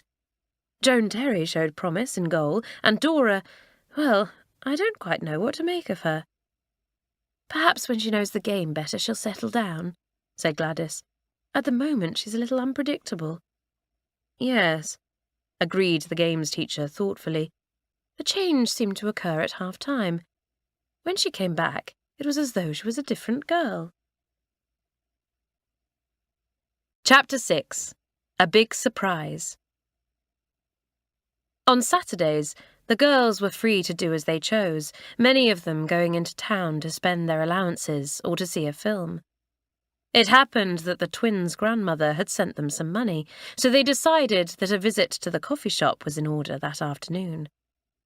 As they were getting their jackets, they bumped into Anne-Marie, looking the picture of misery. "It's the thought of listening to Priscilla droning on and spreading poison about half the school over tea," the girl explained when Pat asked her what was wrong. "I'll be sorry to see the back of Hilary at the end of term, but it'll be heaven to move in with Doris." "Come with us," invited Isabel, feeling sorry for Anne-Marie. "We're going out to the coffee shop." "Yes, do," said Pat. "They do the best toasted sandwiches I've ever tasted." "Don't tempt me," groaned Anne-Marie. "It sounds great and I'm starving, but I can't. It's Mum's birthday and my little brother's next week, so all my allowance had to go on presents for them." "Our treat," said Isabel generously. "Pat and I are well off at the moment." "Thanks, girls, but I couldn't let you," said Anne-Marie firmly. "Sure you could," said Pat with equal firmness, getting down the girl's jacket and handing it to her. "Come on, I'm starving." So, delighted to be overruled, Anne-Marie slipped on her jacket, and soon the three girls were seated on high stools in the window of the coffee shop, enjoying toasted ham and cheese sandwiches, washed down with large milkshakes. "You were right, Pat. These are great," said Anne-Marie, taking a large bite of her sandwich. "And it's so nice to have your company after Priscilla. I'll return the favour once I get next month's allowance. That's a promise." It was as the twins went to the counter to pay that Anne-Marie saw something odd. Glancing out of the window, she spotted a small, familiar figure going into the bookshop opposite. "That looks like little Dora," she thought, then frowned. Surely she hadn't been silly enough to come into town alone. There was a strict rule at St. Clare's that the lower forms could only visit the town if they went in pairs. Only the 5th and 6th formers had the privilege of going alone if they wished. The first former would really be in trouble if the head, or Miss Roberts, or even the twins got to hear about it. Staring out of the window, wondering whether she ought to mention the matter to Pat and Isabel, Anne-Marie's eyes widened. For there, going into the same bookshop, was Dora, again. The 6th former blinked and rubbed her eyes. How could that be? Anne-Marie hadn't looked away from the shop doorway for a second, and Dora certainly hadn't come out. So how could she have gone in a second time? "Hey, Anne-Marie, you look as though you've seen a ghost," said Pat as the twins returned to the table. "Well, I've certainly seen something weird," said the girl, and quickly told them her strange tale. "Your eyes must have been playing tricks on you," said the down-to-earth Pat. "I expect the second girl you saw resembled Dora. After all, there are quite a few first-formers with blonde hair." But Anne-Marie remained adamant that it was Dora she had seen, and suddenly Isabel, who had been frowning thoughtfully, slapped the table. "I've got it!" she cried. "Pat, do you remember me saying the other day that something didn't add up about that kid? Well, I've suddenly realised what it is. She was able to tell both of us apart straight away." "So?" Pat said, puzzled. "Well, you know as well as I do that most people can't. Not immediately. It usually takes them a while." "That's true," put in Anne-Marie. "I know when I first met the pair of you, it took me a few weeks before I realised that your hair curls a little more than Pat's, Isabel, and that her eyebrows are just a tiny bit straighter than yours." "Exactly," said Isabel triumphantly. "But when we spoke to Dora the other day, she called us both by our names and got them right." "Well, I suppose it is unusual," Pat agreed, frowning. "Normally the only people able to do that are other identical twins, because they are so used to looking for minute differences between themselves and their own twin. Isabel, surely you're not suggesting—" "That's exactly what I'm suggesting," broke in Isabel impatiently. "I think there are 2 Doras." "It would certainly explain a lot," said Anne-Marie, who had been listening open-mouthed. "Like how she turns up unexpectedly so often and moves from one place to another with such speed." "Right," agreed Isabel. "It would also explain her strange performance on the netball court yesterday. One twin must have played the first half, and the other the second." "The little monsters!" exclaimed Pat. "No wonder Dora did our job so quickly the other day and managed to get back to the common room in record time." "What are we going to do about it?" asked Anne-Marie, thoroughly astounded by the whole business, but relieved to know that there was nothing wrong with her eyesight. "First, we've got to get the pair of them out of that bookshop," said Pat grimly, getting to her feet. "Then, I'm afraid, we've no alternative but to take them to Miss Theobald." "Anne-Marie, you stand guard outside," said Isabel as they crossed the road. "Pat and I'll go in, and if either of them tries to sneak out, grab her." But there was no need for such measures, for as the twins were about to enter the shop, the door opened and 2 identical girls emerged, coming to an abrupt halt as they looked into the stern faces of their head girls. "Well?" demanded Pat crisply. "What have you 2 got to say for yourselves?" It was just a joke, Pat," stammered Dora. Or was it her twin? "One that may have got you into serious trouble," said Isabel sternly. "Which twin are you?" "I'm Dora," said one, hanging her head. "And I'm Daphne," her twin added. The 3 sixth-formers studied the girls closely, searching their faces for any difference, however small, that would tell them apart. The Lacey twins had tricked them once, but they were determined not to be fooled again. "Daphne's eyes are a slightly deeper blue than Dora's," pronounced Isabel at last, "and she's just a fraction taller. All right, kids, now we're taking you back to St. Clare's." "Will you have to tell the head?" asked Daphne, lip trembling as Isabel took her arm. "I'm afraid so," said Pat, doing likewise with Dora as Anne-Marie brought up the rear. "You'll get into trouble, but honestly, you really have asked for it. However have you managed to get away with it for a whole week?" "Nothing to it, really," said Dora, not without a touch of pride. "I just forged a letter from Mum, saying that Daphne was ill and wouldn't be able to start school for a fortnight. Then sent it off to Miss Theobald." "Just a minute," interrupted Isabel with a frown. "I distinctly remember you saying that your older sister was coming to St. Clare's." "Daphne is my older sister," explained Dora righteously. She was born half an hour before me, so I wasn't lying. Only Miss Theobald and Miss Roberts knew that we were twins, though, and they didn't suspect a thing." The O'Sullivans and Anne-Marie exchanged glances and had to bite their lips to keep from laughing. There was something so innocent and appealing about the twins, even when they were owning up to the most outrageous behaviour. "We've been taking turns going to lessons and having meals," Daphne put in, "and we've been sharing the bed in our dormitory. Dora would have it one night, while I slept on an old mattress in one of the box rooms. Then the following night we'd swap." "Yes, but why?" asked Anne-Marie, completely at a loss. "It just seemed like a good idea," they said in unison. Pat and Isabel could understand this more readily than Anne-Marie. As first-formers, they too had enjoyed confusing both girls and teachers. They had never gone this far, though, and it was unlikely that the head would look upon this as a mere joke. "Do you realise what would have happened if your folks had decided to telephone Miss Theobald to see how you were both settling in?"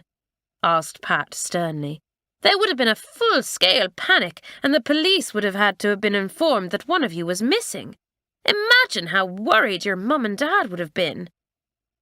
"We didn't think of that," said Dora, looking ashamed. "It seems to me that the pair of you didn't think at all," scolded Isabel. "Well, here we are, back at St. Clare's. Take a good look at that roof, twins. Any minute now, Miss Theobald is going to go right through it." The younger girls' faces crumpled suddenly, and they began to cry. Anne-Marie, although she thought that they had behaved irresponsibly, felt sorry for them and whispered, "Pat, Isabel, need we report them to Miss Theobald? Couldn't we pretend that Daphne's just arrived on the train, having recovered from her illness?" "Absolutely not," said Pat firmly. "Those kids deserve what's coming to them. Besides, if it did all come out later, as these things have a habit of doing, Isabel and I would probably lose our positions as head girls for not reporting it." "Pat's right," Isabel agreed. "If they get away with this, who knows what they might decide to do next." "I suppose so," sighed Anne-Marie. "Going into town with you two certainly isn't boring, I'll say that much." In the entrance hall, the girls ran into Mamselle, who greeted them with a beaming smile. "Ah, how good it is to see you big girls taking charge of the little ones," she said warmly. "The dear little Dora, is it not? And who is this behind her?" Mamselle's beady black eyes grew round in amazement, glasses slipping down her nose as she rubbed her eyes, much as Anne-Marie had done earlier. "Mon Dieu, what is this?" she cried, putting a hand to her heart. "My eyes, they are deceiving me." "I'm afraid it isn't your eyes that have been deceiving you, Mamselle," said Isabel dryly, "but these two." Briefly, the girls told her the facts. The French teacher was quite horrified. Dora Lacey, although her French wasn't good, had swiftly become one of the teacher's pets, being just the kind of sweet, angelic-looking girl who appealed to her. To discover that she had been tricked by one of her favourites was too much. "Méchante fille!" she cried. "To think that you two, so young, so innocent, should be so wicked! Ah, the good Miss Theobald, she will be truly angry, and rightly so." The Frenchwoman suddenly seemed very frightening to the twins, who, having just dried their tears, promptly began to cry again. As swiftly as it had come, Mamselle's anger vanished. She put a plump arm about each of the twins' heaving shoulders, saying kindly, "Do not cry, mes petites. You will be punished, yes, but soon all this will be forgotten. Then you will settle down and be good girls, n'est-ce pas?" The twins nodded, giving watery smiles, and the French mistress patted their rosy cheeks. "We'd better take them along to the head now, Mamselle," said Isabel politely, hiding a smile at the teacher's swift change of mood. "Of course, Miss Theobald will be just, mes filles.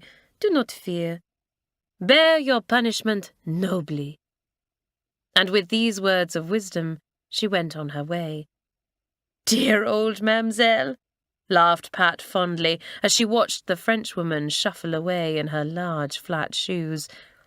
"No matter how often she's tricked, she always forgives. Anne-Marie, are you coming to the Head with us?" "No, I'm going for a quiet sit-down in the common room," said the girl, moving away. "I've had quite enough excitement for one day." "Well, it's not over for us," said Isabel. "Come on, kids. Time to face the music." Chapter 7. More Secrets. Miss Theobald's charming smile of welcome for Pat and Isabel turned to an expression of concern when she saw their grave faces. "Is something wrong, twins?" In answer, they pulled forward Dora and Daphne, who had been cowering behind them, wishing that the ground would open up and swallow them. "Daphne, I presume?" exclaimed the Head in surprise. "Your mother didn't ring to let me know that you would be back so early. I hope you're fully recovered." "Excuse me, Miss Theobald," said Pat, "but Daphne hasn't just arrived. The two of them have been here right from day one." Out came the full story of the Lacey twins' outrageous deception. The Head's face grew more and more stern as she listened. "Well," she exclaimed at the end. She had been head of St. Clare's for many years and had dealt with all kinds of strange situations, but never one like this before. "Thank you, Pat and Isabel," she said seriously. "You can go now. And I'm grateful to you for handling this matter so responsibly and for bringing it to my attention." Then, as the door closed behind the Head girls, she turned her stern grey eyes on the two first-formers, both of whom were shuffling uncomfortably and feeling very small. "Never have I come across such reckless and irresponsible behaviour," she told them coldly. "You have deceived the teachers, the other girls, and your parents. How do you suppose they would feel if they heard about your behaviour?" "Oh, Miss Theobald, must you tell them?" pleaded Daphne, her mouth trembling. "We never meant any harm, honestly. It was just a joke." "A joke that could have misfired badly," said the Head. "How can the school offer you its care and protection if no one knows you are here?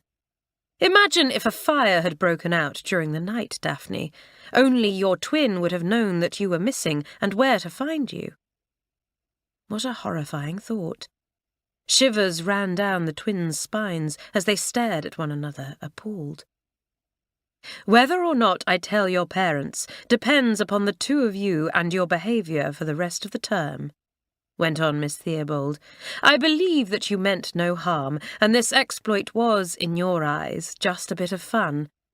However, you must both learn to think things through, consider the consequences of your actions, and accept responsibility for them. That is one of the things your parents have sent you here to learn." And the Head intended to see that they learnt it well. "You are both grounded for a fortnight," she said. "Also, as you have each only been taking half of your lessons, you will do an extra half-hour's prep every evening for a fortnight. Now, I want you both to go along to Miss Roberts and own up to her. Whether or not she chooses to impose any further punishment of her own is entirely her decision." "Wow," said Dora once they were outside the Head's room. "That was awful. My knees are still knocking." "Mine too," said Daphne glumly. "Grounded for 2 weeks. That's just terrible. I only hope that Miss Roberts doesn't give us a punishment too." Miss Roberts didn't, but she was absolutely furious, and her anger was not as controlled as the Head's had been. She always hated to be duped in any way. Of course, the news of Dora and Daphne's escapade spread through the school like wildfire. Although Katy, the serious head of the first form, addressed a few measured words to them, most of their class were absolutely thrilled at their daring, and the twins almost became heroines to them. "Which is only going to encourage them in further tricks," remarked an exasperated Miss Roberts to Mamselle in the mistress's common room. "Ah, but surely they have now learnt their lesson," said Mamselle. "They will soon settle down." "I wish I had your confidence, Mamselle," sighed Miss Roberts. "Well, we'll see." The twins, carrying out their dreaded punishment, did their best to be good, as they both hated to be confined to school. And as for an extra half-hour's prep every night, well, that was enough to make anyone think twice before stirring up trouble. Only one lapse occurred to mar their attempts at good behaviour, and that was caused by Priscilla Parsons, who, spotting them in the corridor near her study one afternoon, took it upon herself to lecture them. As Dora said to Daphne later, she didn't mind being shouted at by the head girls. She didn't even resent the telling off that Katy had given them. They were doing their duty and had the twins' welfare at heart. But Priscilla didn't. Her sole motive for scolding the girls was a love of interfering and airing her opinions. Dora and Daphne listened to her in gathering anger, feeling none of the shame or fear that had overcome them when the O'Sullivan twins had caught them out. "I'll be keeping an eye on you both," finished Priscilla heavily, "and if I catch you doing anything you shouldn't be—" "You'll tell on us," said Daphne with a sneer. "Well, you keep your eye on us, Priscilla, but you'll have nothing to report, because Dora and I are too smart for you. Whatever we plan, you'll never find out about it until it's too late." "Oh!" gasped the older girl. "How dare you!" She was furious and humiliated by their nerve, knowing that the twins wouldn't dare speak in such a way to any other sixth former, and she felt resentful of the fact that she wasn't treated with the same respect. Priscilla couldn't understand that even the youngest first former could see right through her pompous, self-righteous manner to her spiteful nature, and for this reason she would never gain the respect of the younger girls. "What are you doing here, anyway?" she asked sharply, trying to regain her dignity. "These are the sixth form studies, you know." "We do," answered Dora insolently. "Claudine and Fizz asked us to come along and do a few jobs for them. If they ask why we're late, Priscilla, we'll explain that you kept us." The girl flushed angrily.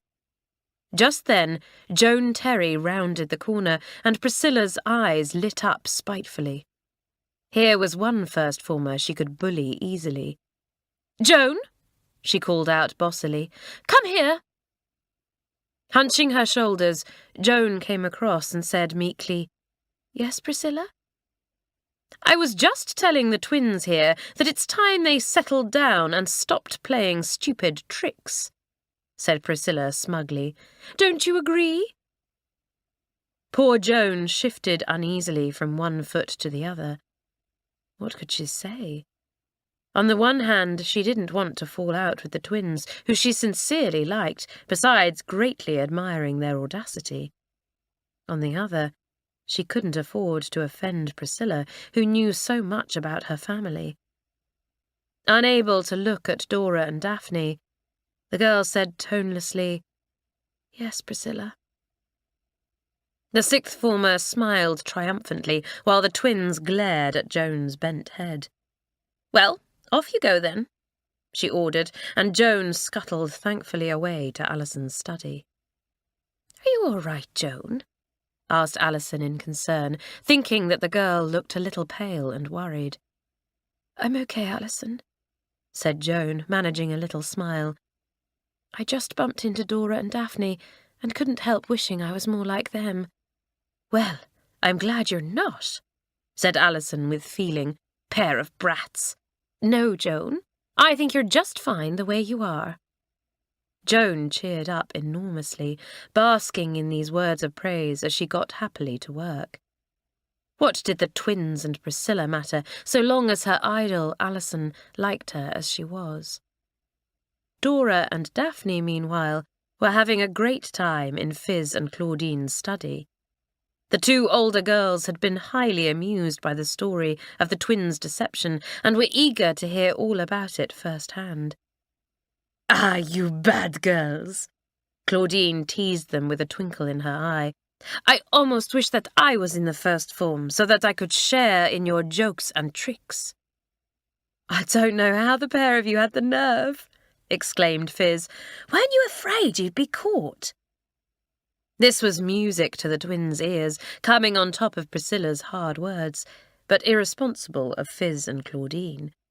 It was one thing for the sixth formers to laugh amongst themselves about the younger girls' exploit, but quite another to encourage them openly. Claudine, more versed in the ways of boarding school than Fiz, said as much when the twins had left. "If Pat or Isabel knew how much we had laughed with the younger girls, they would think it most undignified of us," she explained to Fiz. "It is better that we say nothing to the others." Fiz looked thoughtful, and oddly for her, a little serious.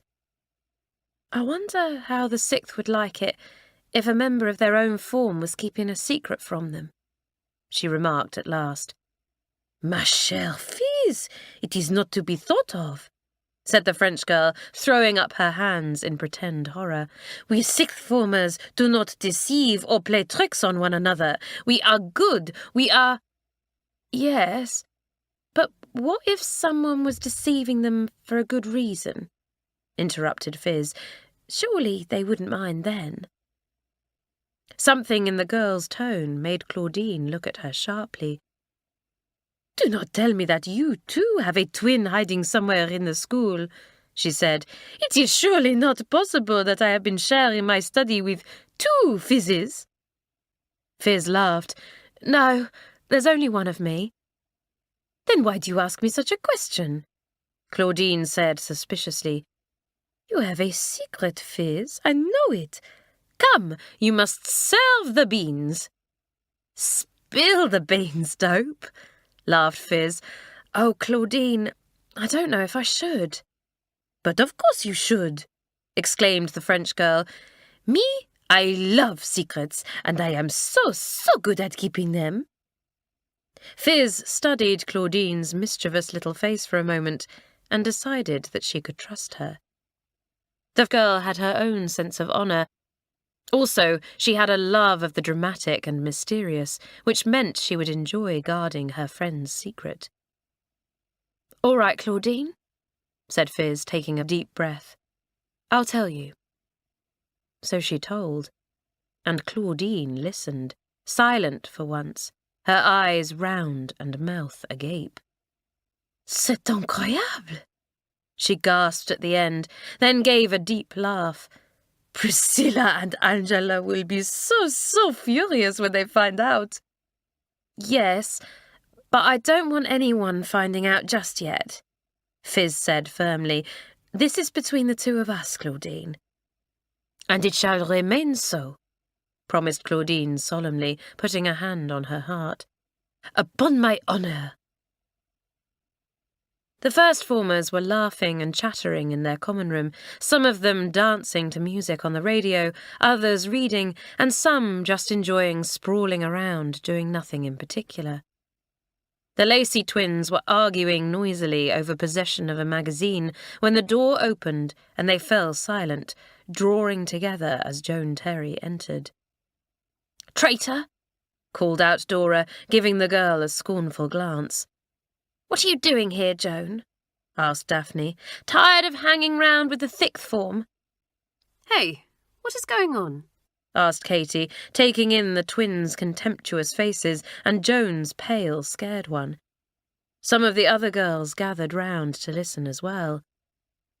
"She sided with Priscilla when she told us off earlier," explained Daphne indignantly. "I didn't," protested Joan, "but I couldn't very well argue with a sixth former, could I?" "You could have stuck up for us a bit," said Dora, "but you don't seem to think much of the first form." always hanging round that silly Alison O'Sullivan. Alison isn't silly, said Joan at once, her cheeks becoming hot. See, you'll defend her, but not us, your own classmates, sneered Daphne. Traitor! Stop it, said Katy, looking worriedly from the twins to Joan. The first formers were, on the whole, a happy crowd, and she didn't want any petty quarrels boiling up to spoil things. Twins, you have to learn that it isn't always easy for some of us to stand up to the likes of Priscilla, she said with great wisdom. And don't forget that you always have one another for support, whereas the rest of us, like Joan, are on our own. Dora and Daphne listened to Katy, who they liked and respected very much, and bit their tongues. As for you, Joan, she went on, we all know how unpleasant Priscilla can be, but she can't be allowed to get away with her sneaking and her bullying, sixth former or not. If you can just bring yourself to stand up to her a bit, we'll all back you up and be proud of you. Joan nodded, but her thoughts were bleak. Katy's advice was sound, but the girl didn't know Priscilla like she did, nor did Katy know all about Joan, as the sixth former did. Something else, Joan, said Katy, taking Joan's arm and leading her a little apart from the others. How about making some friends in our form?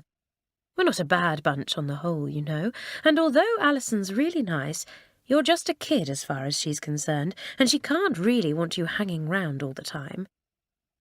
Okay, Katy, said the girl listlessly. She didn't add that most of the first formers weren't interested in making friends with her because they found her quiet and boring. That was her own fault, she knew. But she hadn't always been that way. Once she had been fun-loving and happy, just like the others, until everything had gone horribly wrong. Alison was different, though, in spite of what Katy said. She liked Joan and was kind to her. Who cared what Katy, the twins, and the rest of the first form thought? Joan would stay where she was wanted, with Alison. Chapter 8. Morag in Trouble. As the days went on, those members of the sixth who had come up through the school together felt as though they had never been away. Fizz, too, settled down quickly, popular with everyone but Angela and Priscilla.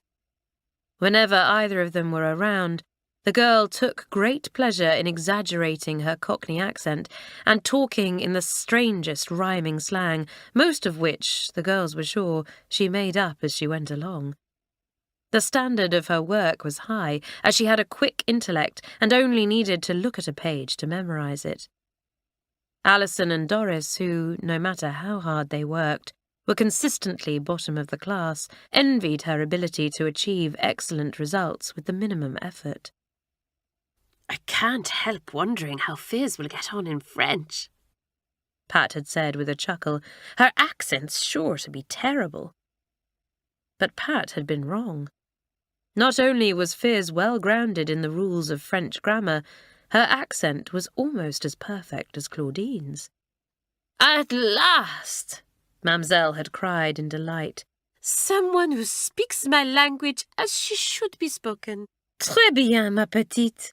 It was fortunate that Claudine didn't have a jealous nature, as Mamselle, already much taken with the girl's good looks and bubbly personality, made a great favourite of Fizz. Morag Stewart, on the other hand, was not a success. Her work was well below the standard of the sixth, and she made no effort to improve. She was so rude and inattentive that Miss Harry actually threatened to send her out of the room one day, something unheard of for a sixth former. The rest of the girls had been horrified, as the disgrace would have reflected badly on the whole of the class.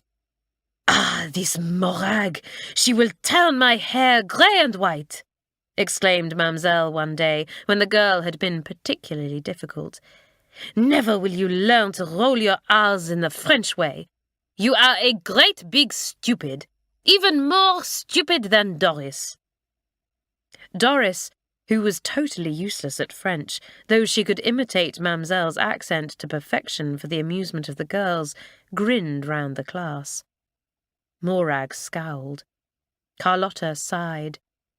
She was finding sharing a study with the girl very trying. Morag never initiated any conversation, responding to Carlotta's attempts with forbidding one-word answers. Forthright Carlotta, in the habit of speaking her mind, often found it difficult to control her temper. But if she blew up and told Morag exactly what she thought of her, it would be impossible for the two of them to continue sharing, and she would feel that she had let Miss Theobald down. Morag had clashed with Pat several times too, and Carlotta could see a terrific row boiling up there. Things came to a head after netball one morning. Games was the only thing Morag shone at, and the only lesson she appeared to enjoy. She was strong and agile, and seemed able to work off some of her aggression in the gym or running around outside. This was the first time she had played netball, but she took to it immediately. She was a natural player, fighting fiercely for possession of the ball and sticking to Pat, the girl she was marking, like glue. "She can certainly play," said Bobby to Gladys. "You'd never guess this was her first time." Gladys nodded. "She needs to be more disciplined, though. Look at the way she barged into Pat just then. If this was a school match, she would have been sent off for that." As it was, Miss Wilton blew her whistle and took Morag aside to deliver a few measured words. Sadly for Pat, the girl ignored them. A few minutes later, Hilary threw the ball, and Pat, breaking away from Morag, ran to catch it. The Scottish girl wasn't far behind, though, and unfortunately she slipped on an icy patch, bringing Pat down and landing heavily on top of her. Scrambling to her feet, Morag trampled on Pat's hand, and the girl yelped with pain. Miss Wilton blew her whistle furiously, while several of the girls rushed across to Pat, who was sitting on the ground, nursing her injured hand and biting her lip in pain. "Are you okay, Pat?" asked Isabel anxiously, before whirling round on Morag. "You did that on purpose." "I didn't," shouted the girl indignantly. "I slipped on a patch of ice and—" "Go and get changed, Morag," ordered the games teacher sternly. "I'll speak to you later." Angrily, the girl marched off the court, blinking back hot tears, determined that the others wouldn't see them. It was so unfair. Games was the only thing she looked forward to, and now even that had been ruined. She really hadn't meant to hurt Pat, but it was no use telling that to the sixth form. They seemed determined to think the worst of her. "I think you'd better take yourself off to matron," said Miss Wilton, looking at Pat's hand. "Best to be on the safe side." So Pat went off to the sick bay, knocking on the door with her uninjured hand. "Come in," called out matron. "Ah, Pat, I was just about to come looking for you. Good heavens, whatever has happened to your hand?" Pat told her, and matron examined the injury with gentle skill. "No bones broken, but you'll have some beautiful bruises tomorrow," she said briskly. "Lucky it's your left hand. Morag's a fierce one, all right." Pat agreed, but now that her pain was beginning to subside and she knew that no serious damage was done, her natural sense of fair play came to the fore. "I honestly believe it was an accident, matron," she said. "The ground was pretty slippery in places because of all the frost we've had." "It's good of you to take it like that, but whether you'll feel so generous towards Morag after you've heard what I have to say is another matter." "What do you mean, matron?" asked Pat, frowning. "Well, if you remember, I said that I was just about to go looking for you when you came in." Pat nodded. "The reason being that I had just done a spot check on the 6th dormitories, and I'm afraid yours fell way below standard, Pat."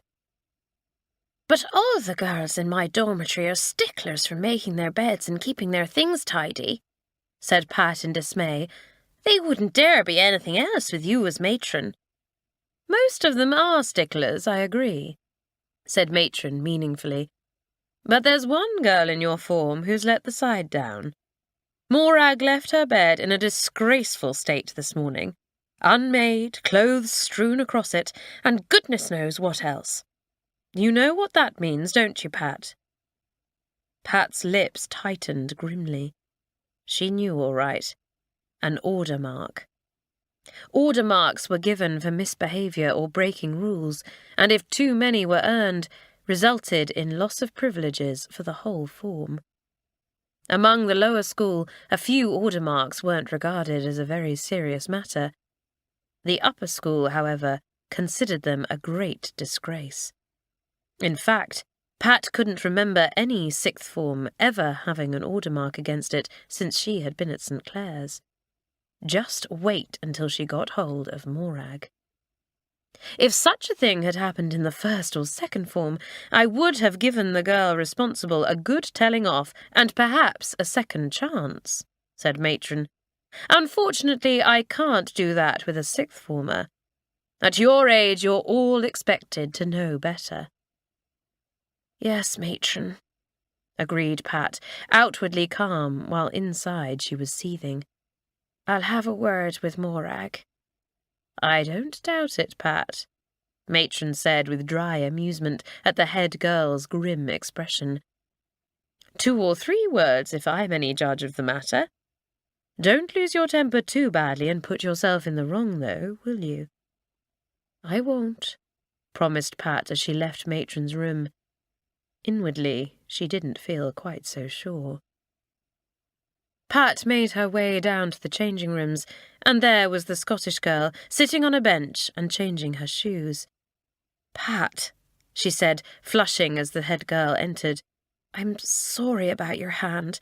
I really didn't mean— Never mind that, interrupted Pat, brushing the apology aside.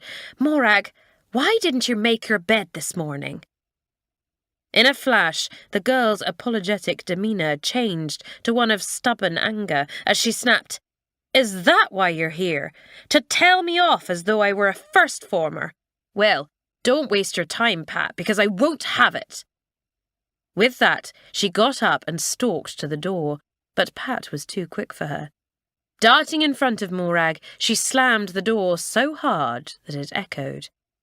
Let me pass, demanded Morag through gritted teeth as the other girl leant against the door. No, said Pat, quite furious now. Not until you've heard me out. Thanks to you, we now have the distinction of being the only sixth form in the history of St. Clare's to have an order mark against us.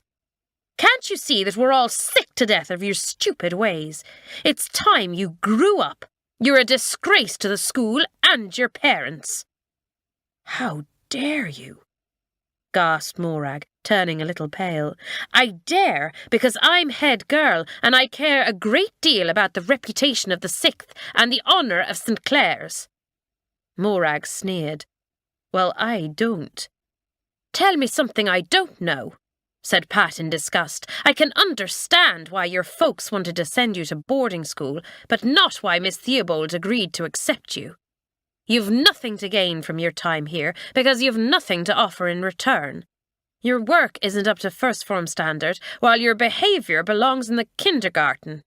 Well, Morag, just carry on as you are, and with a bit of luck you'll be expelled.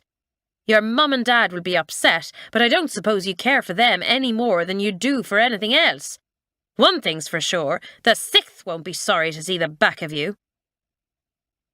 Morag trembled from head to foot as she listened to this scornful speech, wanting to stop the stream of angry, contemptuous words that poured from Pat's lips. But just then, Pat was forced to move aside as someone pushed the door from the other side, and Carlotta entered. How are your fingers, Pat? She began, then stopped, realising that the atmosphere was tense and seeing the stormy expressions on both girls' faces. Then Morag brushed past her and walked away. What goes on? Asked Carlotta in astonishment. Have you and Morag been rowing about the way she tackled you? You look ready to explode. I already have, said Pat, and told the girl about Morag's order mark. Some of the other sixth formers came in as she was speaking and were furious. "What a total idiot she is! It's so unfair when the rest of us take the trouble to make sure the dormitories are tidy. Send her to Coventry!" Hilary wrinkled her nose thoughtfully at this last cry. "In Morag's case, I don't think it would make much difference," she said, "because she doesn't want our company anyway." "Well, something's got to be done," said Anne-Marie. "We can't have her chalking up any more order marks for the 6th. The others agreed. But what? "I feel as though I'm partly to blame," said Carlotta gravely. "Miss Theobald asked me to befriend her, and I failed miserably." There were cries of protest at this. "It's certainly not your fault," said Janet. "She's impossible, and the head will soon come to realise that, just as the other mistresses have. With a bit of luck, Morag might even be sent down into the 5th form." Carlotta looked sharply at Janet and said thoughtfully, "Yes, she might. Thanks, Janet. You've just given me an idea." In their study that evening, Morag and Carlotta sat either side of the table, working silently at their French prep. Glancing briefly across at the other girl's book, Carlotta could see that she had covered only a few lines with her sprawling, untidy writing, and half of that had been crossed out. Looking back at her own page of neatly written work, she bit back a grin. Mamselle would hit the roof if Morag handed that in tomorrow. But the girl didn't seem to care, laying down her pen and pushing the book away from her with a sigh. "Someone must have forgotten to tell Mamselle that we're meant to be taking it easy this term," remarked Carlotta. "She always gives us twice as much prep as the other mistresses. Still, you won't have to worry about it for much longer. The work's a breeze down in the 5th. Morag frowned. "What do you mean?" "Oh, only that I happened to overhear Miss Harry and the head talking together this morning, and they said—" Carlotta's voice trailed off, and she put her hand up to her mouth. "Oops, maybe I shouldn't have said anything, but I assumed that Miss Harry had already spoken to you about it." "Spoken about what? What are you talking about?" demanded Morag impatiently. "Well, Miss Harry told the head that your work and conduct weren't really up to the standard of the 6th, said Carlotta innocently. Miss Theobald agreed that if there was no improvement over the next couple of weeks, you were to go down into the 5th. Wicked Carlotta crossed her fingers behind her back as she said all of this, hoping that the unpredictable Morag wouldn't storm off to the head to demand the truth. She didn't. Instead, she looked rather pale and stricken as she said hoarsely, "But the head can't do that." Carlotta raised her dark brows. "Miss Theobald can do anything she chooses. It's quite usual, you know, for a girl to be put back a year if she can't, or won't, keep up with her class." Then, seeing how appalled Morag looked, she added kindly, "You might feel more at home in the 5th. They're a good crowd and not quite so mature and responsible as our lot. Anyway, look on the bright side. You'll have a whole extra year in which to enjoy St. Clare's." For a moment, Morag suspected Carlotta of laughing at her, but the girl had bent her head to her work again, looking the picture of innocence as she scribbled away. How she was laughing inside, though, at Morag's horror. And indeed the girl was horrified. She had meant to be so unhappy and badly behaved that her father would take her away at half-term.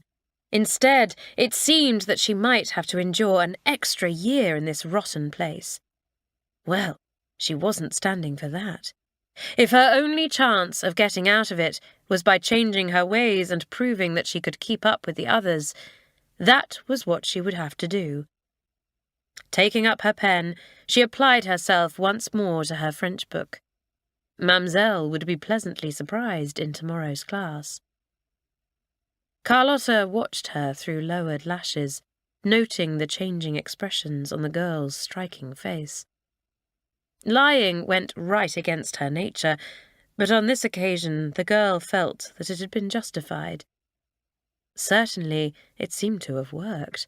Morag's pen was flying across the page. Carlotta felt encouraged. Next weekend, she decided, once the Thursday meeting was out of the way, she would make a real effort to get to know Morag better. Chapter 9. The First Meeting. "I can't tell you how much I envy you," said Mirabelle to Gladys as she called into her study on Thursday evening. "The first meeting tonight, and I'll miss it. Gladys, why was I such a pig-headed idiot last term?" "No use thinking like that," said Gladys, giving her friend a clap on the shoulder. "You have to look forward and think what fun you'll be able to have after you've passed the exams. And you will pass this time, Mirabelle, I know it." "Thanks, Gladys," said Mirabelle gruffly, flushing a little, as she always did at any show of affection. "Well, if hard work has anything to do with it, I certainly ought to pass, because I've spent every spare minute studying. So has Angela." "Really?" said Gladys, surprised. "I must say, I didn't think she had it in her to work hard." "Oh, she can work when she wants something badly enough," said Mirabelle with a touch of scorn, "and she's determined to get to this fancy finishing school of hers at all costs." The girl grinned suddenly, although knowing that Carlotta will be going with her has taken the edge off it a little. "I wouldn't be too sure about that," said Gladys dryly. "Carlotta wants to get out of going every bit as badly as Angela wants to get in, and Miss Theobald has promised to have a few words with her father on the subject." "Great news!" cried Mirabelle, pleased. "I won't tell Angela, though. It'll do her good to think she's not going to have everything all her own way for once." "How are the two of you getting on?" Mirabelle wrinkled her brow. "Well, we both spend so much time with our noses in books that there isn't much conversation. But in a way, it's created a kind of bond between us. All the same, I'll be glad when the exams are over. How about you and Alison?" "Oh, Alison's okay. We don't always share the same ideas, but she's kind and good-natured." She laughed. "A little too good-natured at times. The first former who comes to do our jobs has become very attached to her. Poor Alison's getting really bored with the way she hangs round, but can't bring herself to hurt the kids' feelings." Right on cue, there came a soft tapping at the door, and Joan Terry put her head in. The soft brown eyes dimmed a little as she realised that Alison wasn't there. "Hi, Gladys," she said. "Where's Alison?" "Gone to see Angela," answered Gladys. "But what do you want her for, Joan? You came in earlier to do everything that needed doing." "Yes, but I was bored in our common room," said the girl hesitantly. "I thought that maybe there was something else I could do for Alison." Gladys frowned. Although she had joked about Joan's devotion with Mirabelle, something wasn't quite right here. The girl ought to be making friends in her own form and joining in the many lively activities there, instead of constantly trotting after a sixth former like a little dog. Fortunately, Alison wasn't the kind of person to take advantage of Joan's devoted loyalty, but Gladys still felt uneasy. She tried to give the girl's thoughts another direction. "You did a great job in goal the other day, Joan. Keep up the practice, because I need all the promising players I can get." "You bet I will," said Joan, flushing with pleasure. "Will you tell Alison that I came by, and that I'll be here tomorrow at my usual time?" "Yes, I'll tell her. Now you'd better get back to your common room." Joan went, and Mirabelle said generously, "You really are doing brilliantly as games captain. I haven't had much time to come and watch the young ones myself, but I'd have to be hard of hearing not to hear the way the lower schools sing your praises." Gladys certainly had a way with the younger girls, warmly praising those who were good and gently encouraging those who were less able. Like Mirabelle, she had the gift of inspiring the girls with wanting to do their best for her. Unlike Mirabelle, it hadn't gone to her head. Gladys admired her friend for being able to praise her so wholeheartedly, without a trace of bitterness, and said with her usual modesty, "Bobby and Janet are a great help. They often spot things that I might have missed. It was Janet who thought of trying out Joan in goal. Oh, just look at the time. I'd better shoot off to the common room, or I'll be late for the first meeting. Don't feel too left out, Mirabelle. I'll come and tell you all about it as soon as I have time." The others were already in the common room when Gladys arrived, seated around the big table. Gladys slipped in beside Claudine and looked around. There was Priscilla, sitting up very straight and looking strangely excited for once. No doubt delighted at the prospect of sticking her nose into other people's business, thought Gladys. Beyond her sat Morag, looking rather subdued. The girls had noticed a change in the girl over the last couple of days. She actually seemed to have settled down a bit, and although she was still surly with the sixth formers, her behaviour in class had improved greatly, as had her work. "Well, here we all are," said Doris. "But what do we do now?" "Just wait until someone knocks at the door," said Isabel, "and hope that it won't be too long." "Suppose no one comes," said Anne-Marie. "Maybe no one has any worries or problems this week." "In a school of this size, there's always someone who needs to get something off their chest," said Hilary sagely. "They'll come all right." And so they did, in a steady stream. First was a dark-haired girl called Hilda, who complained that her best friend was always copying her work. "Haven't the teachers caught on?" asked Bobby. "They must be getting suspicious if you both keep handing in identical assignments." "Oh, Ruth doesn't copy it word for word, just pinches my ideas. Last Saturday, for example, we were supposed to be working on a joint project. Then Ruth decided to go off roller skating with the others and left me to do all the work, but she still took half the credit." "Okay, Hilda," said Pat kindly. "You go and wait outside while we talk it through, and we'll call you back when we've come up with a solution."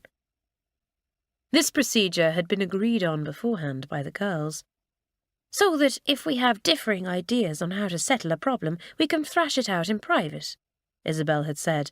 "It's not going to look too good if we start arguing in front of the kids." "It's not on," said Fizz indignantly now. "Hilda needs to tell Ruth where to get off." "Yes, but not everyone's quite as blunt as you are, Fizz," said Hilary with a smile. "Ruth's a bit full of herself, whereas Hilda's on the shy side and not too good at sticking up for herself." "Ruth's cheating," declared Priscilla pompously. "If you ask me, she ought to be reported to Miss Roberts." "Trust you to come up with a solution like that," said Bobby scornfully. The girl flushed angrily and debated whether to say something cutting in return. Then she caught the challenging look in Bobby's eye and hastily changed her mind. Anyone who engaged in a verbal battle with sharp-witted Bobby generally came second. "I think Hilda ought to speak to her about it," said Isabel decidedly, "but in her own time. It won't be easy for her, but if she knows she has our support, she just might be able to work up to it. Agreed?" There was a chorus of assent, with the exception of Priscilla, who said, "I still think—" "Well, you're outvoted, so just shut up," said Bobby rudely. "Great idea, Isabel, and it'll do wonders for Hilda's self-confidence if she can make a stand." "Shall I fetch her back?" asked Fizz. Isabel nodded, and Hilda was brought back into the room. She listened intently as Isabel spoke, saying at last, "I know you're right. I guess I've always been a bit afraid of standing up to Ruth because I don't want to lose her as a friend. She's the leader, you see, while I just sort of tag along. She's so popular, while I don't find it so easy to make friends." "If she's any kind of a friend, this shouldn't make a difference," Fizz remarked. "And if it does, well, you're better off without her." "Absolutely right," agreed Pat. "OK, Hilda, you just think about what we've said and come back in a few weeks to let us know how you're doing." "Well, I don't think we handled that too badly, if I do say so myself, said Janet. It's great that we can reach agreement so smoothly, or at least most of us can. On these words she looked directly at Priscilla, who suddenly seemed to find the table fascinating, refusing to meet Janet's steady gaze. Then a timid knock sounded on the door. It opened slightly, and a head appeared. "Come in," called Pat. "We don't bite." A small figure sidled in, shaking so badly that the girls could almost hear her knees knocking. "Lucy, isn't it?" said Pat pleasantly. "Well, take a seat and tell us what we can do for you." Lucy sat, feeling very small and insignificant. Haltingly, she brought out her story. "Last week, it was my friend Susan's birthday," she began shyly. "I've been planning to buy her something special, because when it was my birthday, she bought me a record and took me out for tea. But this month, my folks were late sending me my allowance, so I was broke." "Don't tell me the two of you have fallen out just because you didn't get her a present," said Gladys. "No," answered Lucy, "because, as it turned out, I was able to buy her something at the last minute." "How come?" asked Doris. "Did you borrow from someone?" Lucy gulped. "No. I found a £5 note in the corridor and picked it up." "You should have handed it in to matron immediately," said Priscilla sharply, drawing glares from the rest of the sixth form. "I know," said Lucy miserably, "and I honestly meant to. But I suddenly thought how pleased Susan would be if, for her birthday, I could buy her the bag she's had her eye on. So that's what I did. And then something awful happened." "What?" asked Bobby curiously. "Well, Susan told me that she had lost the £5 note her older brother had sent her as a present, which means that I must have picked it up. I know that I should have told her right away, but somehow, the longer I left it, the harder it became." Tears started in Lucy's eyes. "I'm in such a mess, and I don't know what to do." Kind-hearted Alison came round the table and put her arm round the girl's heaving shoulders. "Don't worry, Lucy," she said, almost on the verge of tears herself. "What you've done isn't so very bad." She looked around the table for support, and Pat said at once, "Of course not. Just one of those spur-of-the-moment things. Go with Alison, Lucy, while we sort it out. And don't look so upset. You haven't robbed a bank, you know." Lucy gave a laugh, mingled with a sob, which turned into a hiccup, and allowed Alison to lead her from the room. "Poor kid," said Anne-Marie. "She's obviously been worrying herself sick over this. Priscilla, did you have to be so sharp with her?" "What she did was wrong," said Priscilla piously. "I think she should be made to tell the truth at once, otherwise it could lead to all kinds of things." "Don't be so stupid," said Janet impatiently. "It's obvious that Lucy isn't dishonest, or she wouldn't have worked herself up into such a state." "Yes," agreed Doris. "It's the sort of thing anyone in her position might have done on the spur of the moment and regretted later." Alison returned then, saying, "She's calmed down a bit now. Any ideas, girls?" "I think Lucy ought to tell the truth," put in Carlotta unexpectedly, "but not until she's saved up enough money to pay Susan back. Then she'll know Lucy's really sorry. With a bit of luck, they might even be able to laugh about it." "Yes, and it would definitely ease Lucy's mind if she owned up," said Pat. "Fetch her back, would you, Alison?" Lucy's eyes were still red when she returned, but she clearly felt a little happier for having shared her guilty secret. "We really think that you ought to own up to Susan," said Pat, "but after you've saved up enough money to pay her back. If she is mad with you, and the two of you fall out over it, then come back to us, and we'll try to put it right for you. Personally, though, I don't think you've much to worry about." "Yes, I think I knew all along that owning up was the right thing to do," Lucy said. "I just needed someone to give me a little push. I should be able to pay her back next month, and won't it be a weight off my shoulders?" "Phew," said Hilary as the door closed behind the girl. "I'm absolutely exhausted. Who would have thought that being an agony aunt could be so tiring?"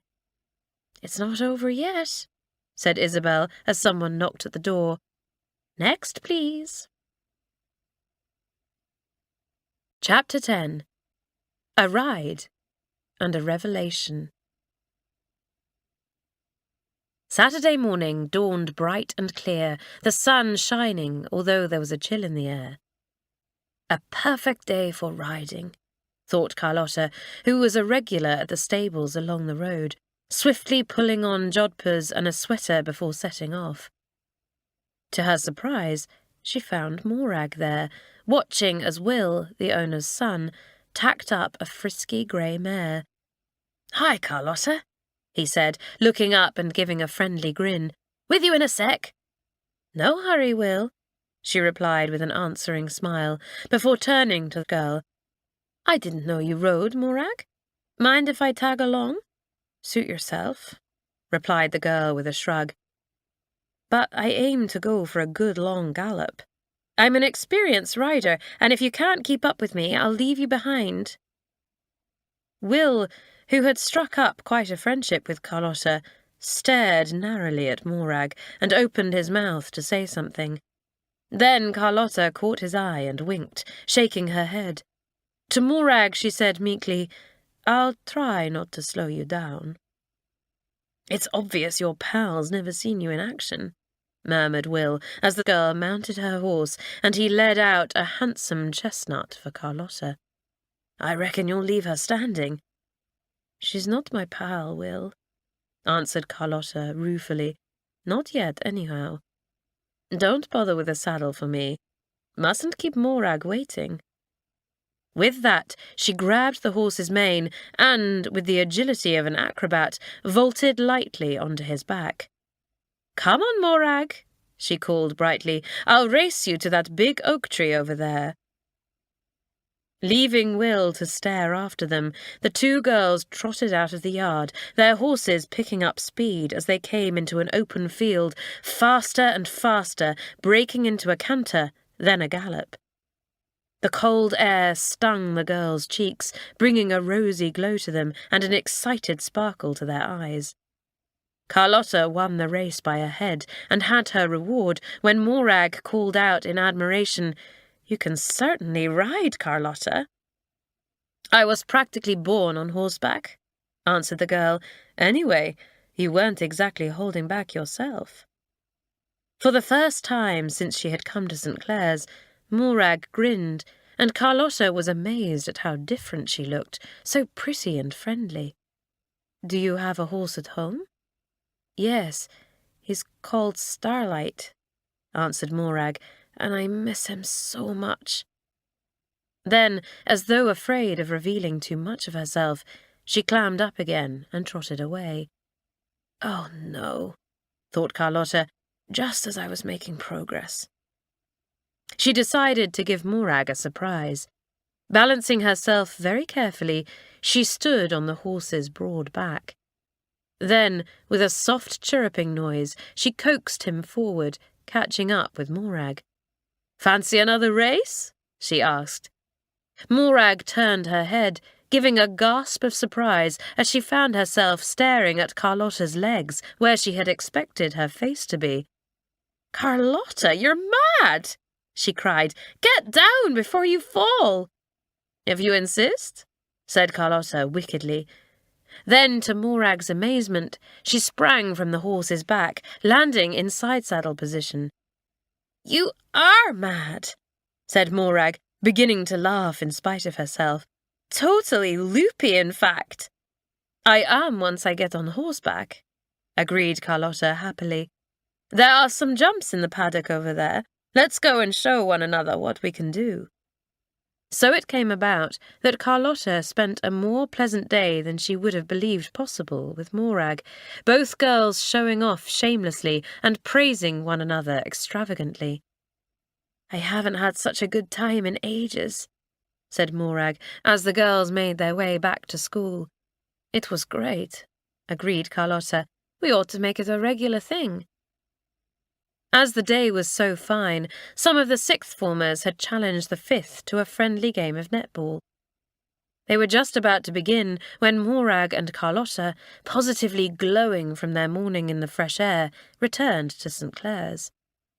Pat, happening to glance round, was struck by how different Morag looked, almost happy. Perhaps now would be a good time to make amends for the harsh words she had spoken to the girl the other day. After all, Morag did seem to be making a little more effort now. Smiling, Pat walked across to the two girls and said in her friendly manner, "Enjoyed your ride. How about joining us for netball, if you're not too tired out, Carlotta? We're a player short. Morag, if you're at a loose end, we could do with an umpire too." But, to both Pat and Carlotta's dismay, Morag's face resumed its habitual glower, and she walked off without a word. "Ugh!" cried Carlotta, clutching at her hair, just as I was beginning to get through to her. "My fault," said Pat ruefully. "Evidently the only place Morag wants to bury the hatchet is in my head. She has improved in class, though. You're doing?" Carlotta grinned. "I may have had something to do with it. I told her that the head was thinking of sending her down into the fifth, and the thought of spending another year here had a strange effect on her." "Carlotta, you're wicked," said Pat in mock horror. "Still, it seems to have done the trick." "Hey, Pat! Carlotta!" called out Fizz. "Come on, we're waiting to start." "Count me out, Pat," said Carlotta, a sudden determined look coming over her face. "I'm going to try and sort things out with Morag once and for all." "Best of luck," said Pat, not looking very hopeful. "All right, Fizz. Keep your hair on. I'm coming." Morag was cleaning her riding boots when Carlotta entered the study and said, "You should get one of the first formers to do that." "I'm quite capable of doing things for myself," replied Morag abruptly. "I think it's a stupid, outdated custom anyway." Carlotta raised her eyebrows. "It teaches the younger girls to be responsible, and they get their turn at giving out orders when they reach the upper school."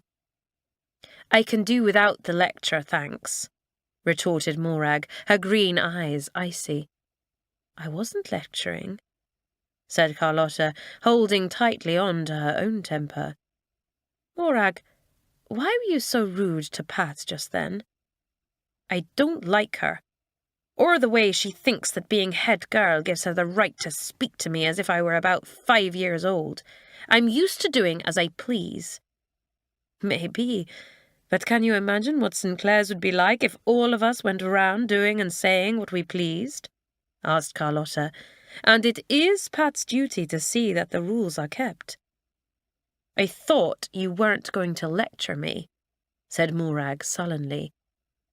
"I just wish that you'd give Pat and the rest of us a chance," Carlotta persisted. "If you'd just be sensible and try to join in, you might—" "I don't want to join in," broke in Morag angrily. "I'm not like you or Pat or any of the others. Can't you see that?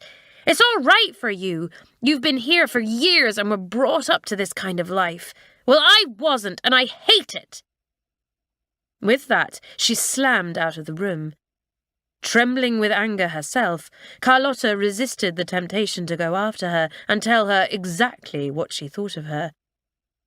Then, as suddenly as it had risen, her anger vanished, and sighing, she sank down into an armchair. She had failed. Miss Theobald had been wrong to entrust her with such a delicate task. The calm, tactful Hilary would have been a much better choice. On Monday, she would go to the head and tell her so. In the meantime, it was of no use to sit here brooding. She may as well join the others at netball and work off some of her temper.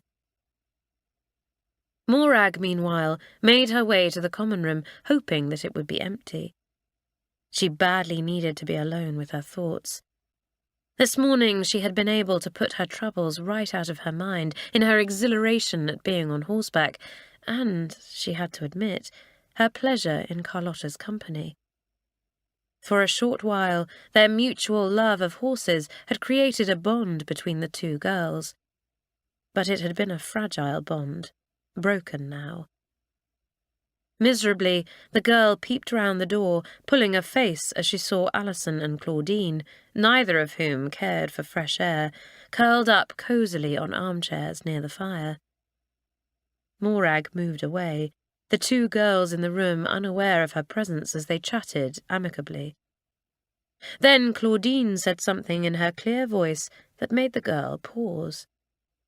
She knew it was wrong to eavesdrop, but Morag stood rooted to the spot, listening. And what she heard was to help change her view of St. Clare's forever. Carlotta felt hungry and pleasantly tired after the boisterous, good-natured netball game. Thank goodness it was Saturday and there was no prep.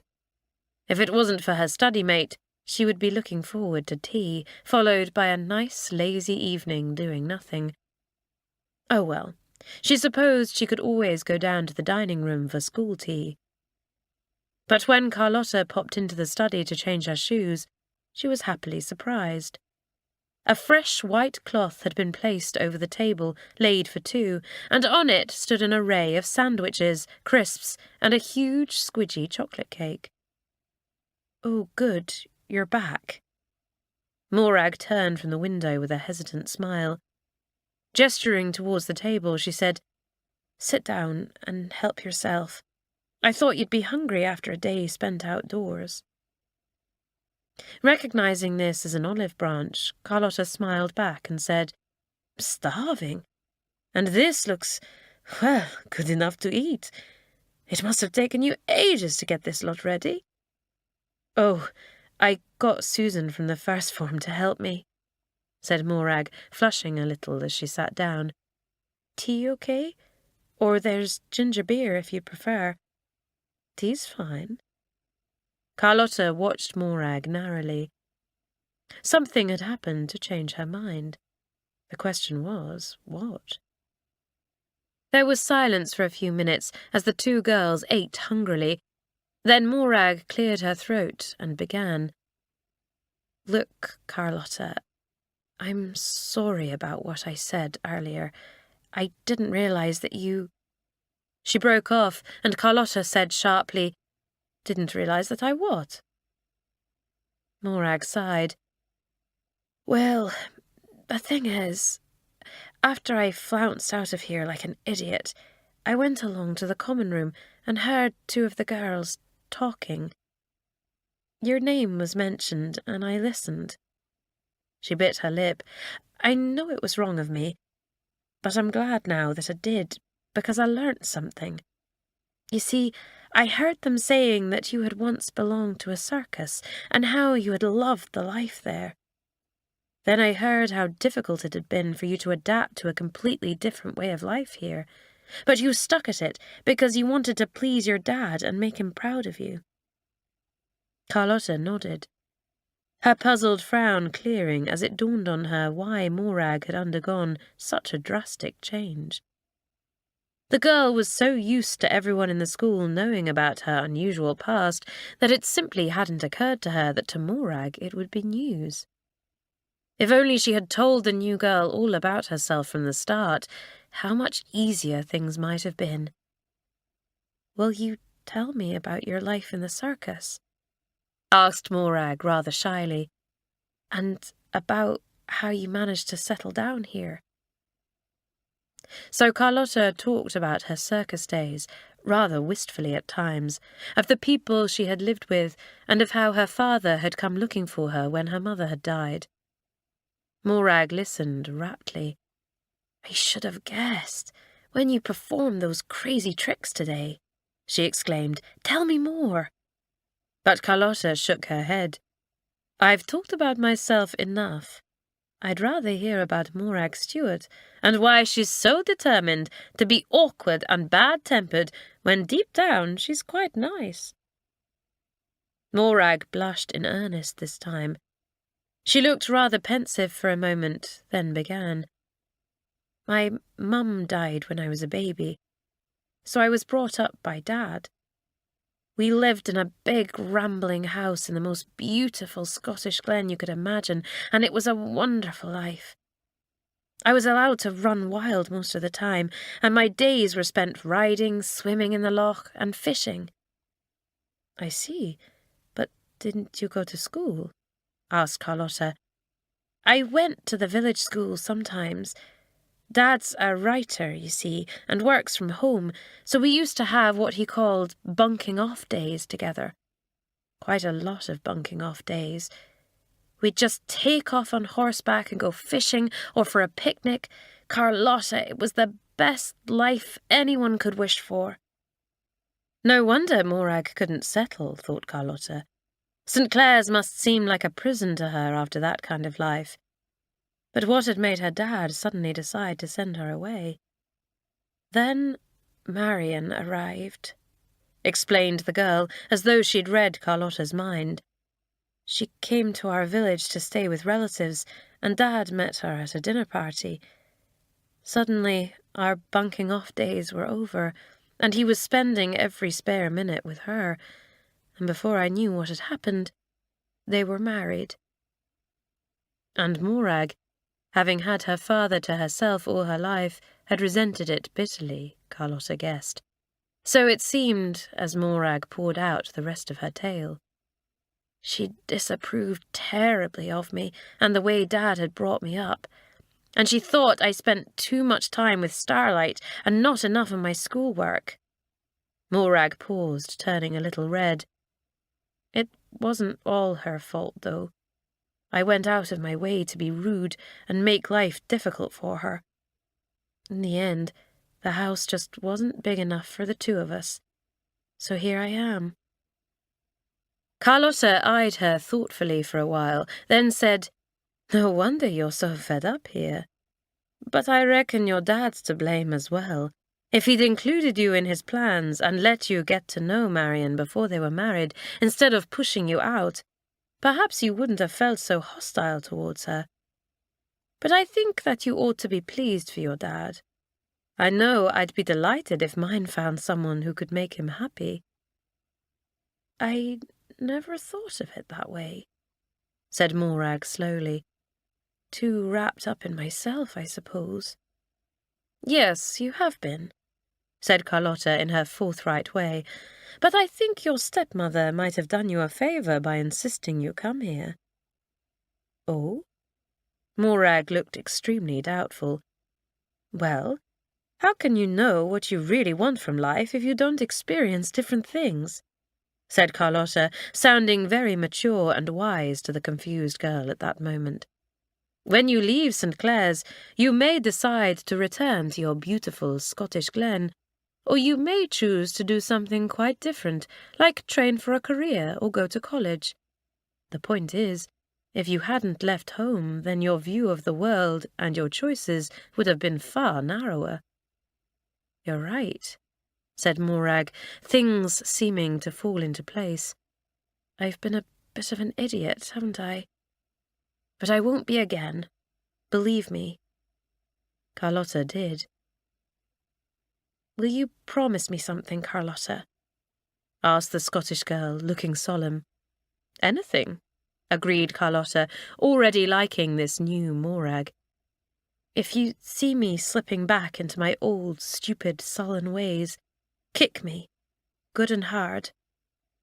I will, Carlotta laughed, although somehow I don't think I'll need to. Now, did you say something about ginger beer? All this straight talking has given me a thirst. Chapter 11. Priscilla Stirs Things Up. Mischief was brewing in the first form common room. The Lacey twins, their long punishment now behind them, were finding the strain of trying to be good too much, and were in the mood for excitement. I feel a trick coming on, announced Dora, possibly in math tomorrow. Katie turned down the corners of her mouth and shook her head. Oh, Katie, Don't say you're going to be a wet blanket about playing tricks just because you're head of the form, Dora pleaded. Not at all, answered Katy, but everyone knows Mamselle is the best person to play tricks on. You'll never manage to put one over on Miss Roberts. She's too sharp. You might not, said Dora haughtily, but I would. I just love a challenge. Isn't that right, Daphne? Her twin nodded absent-mindedly.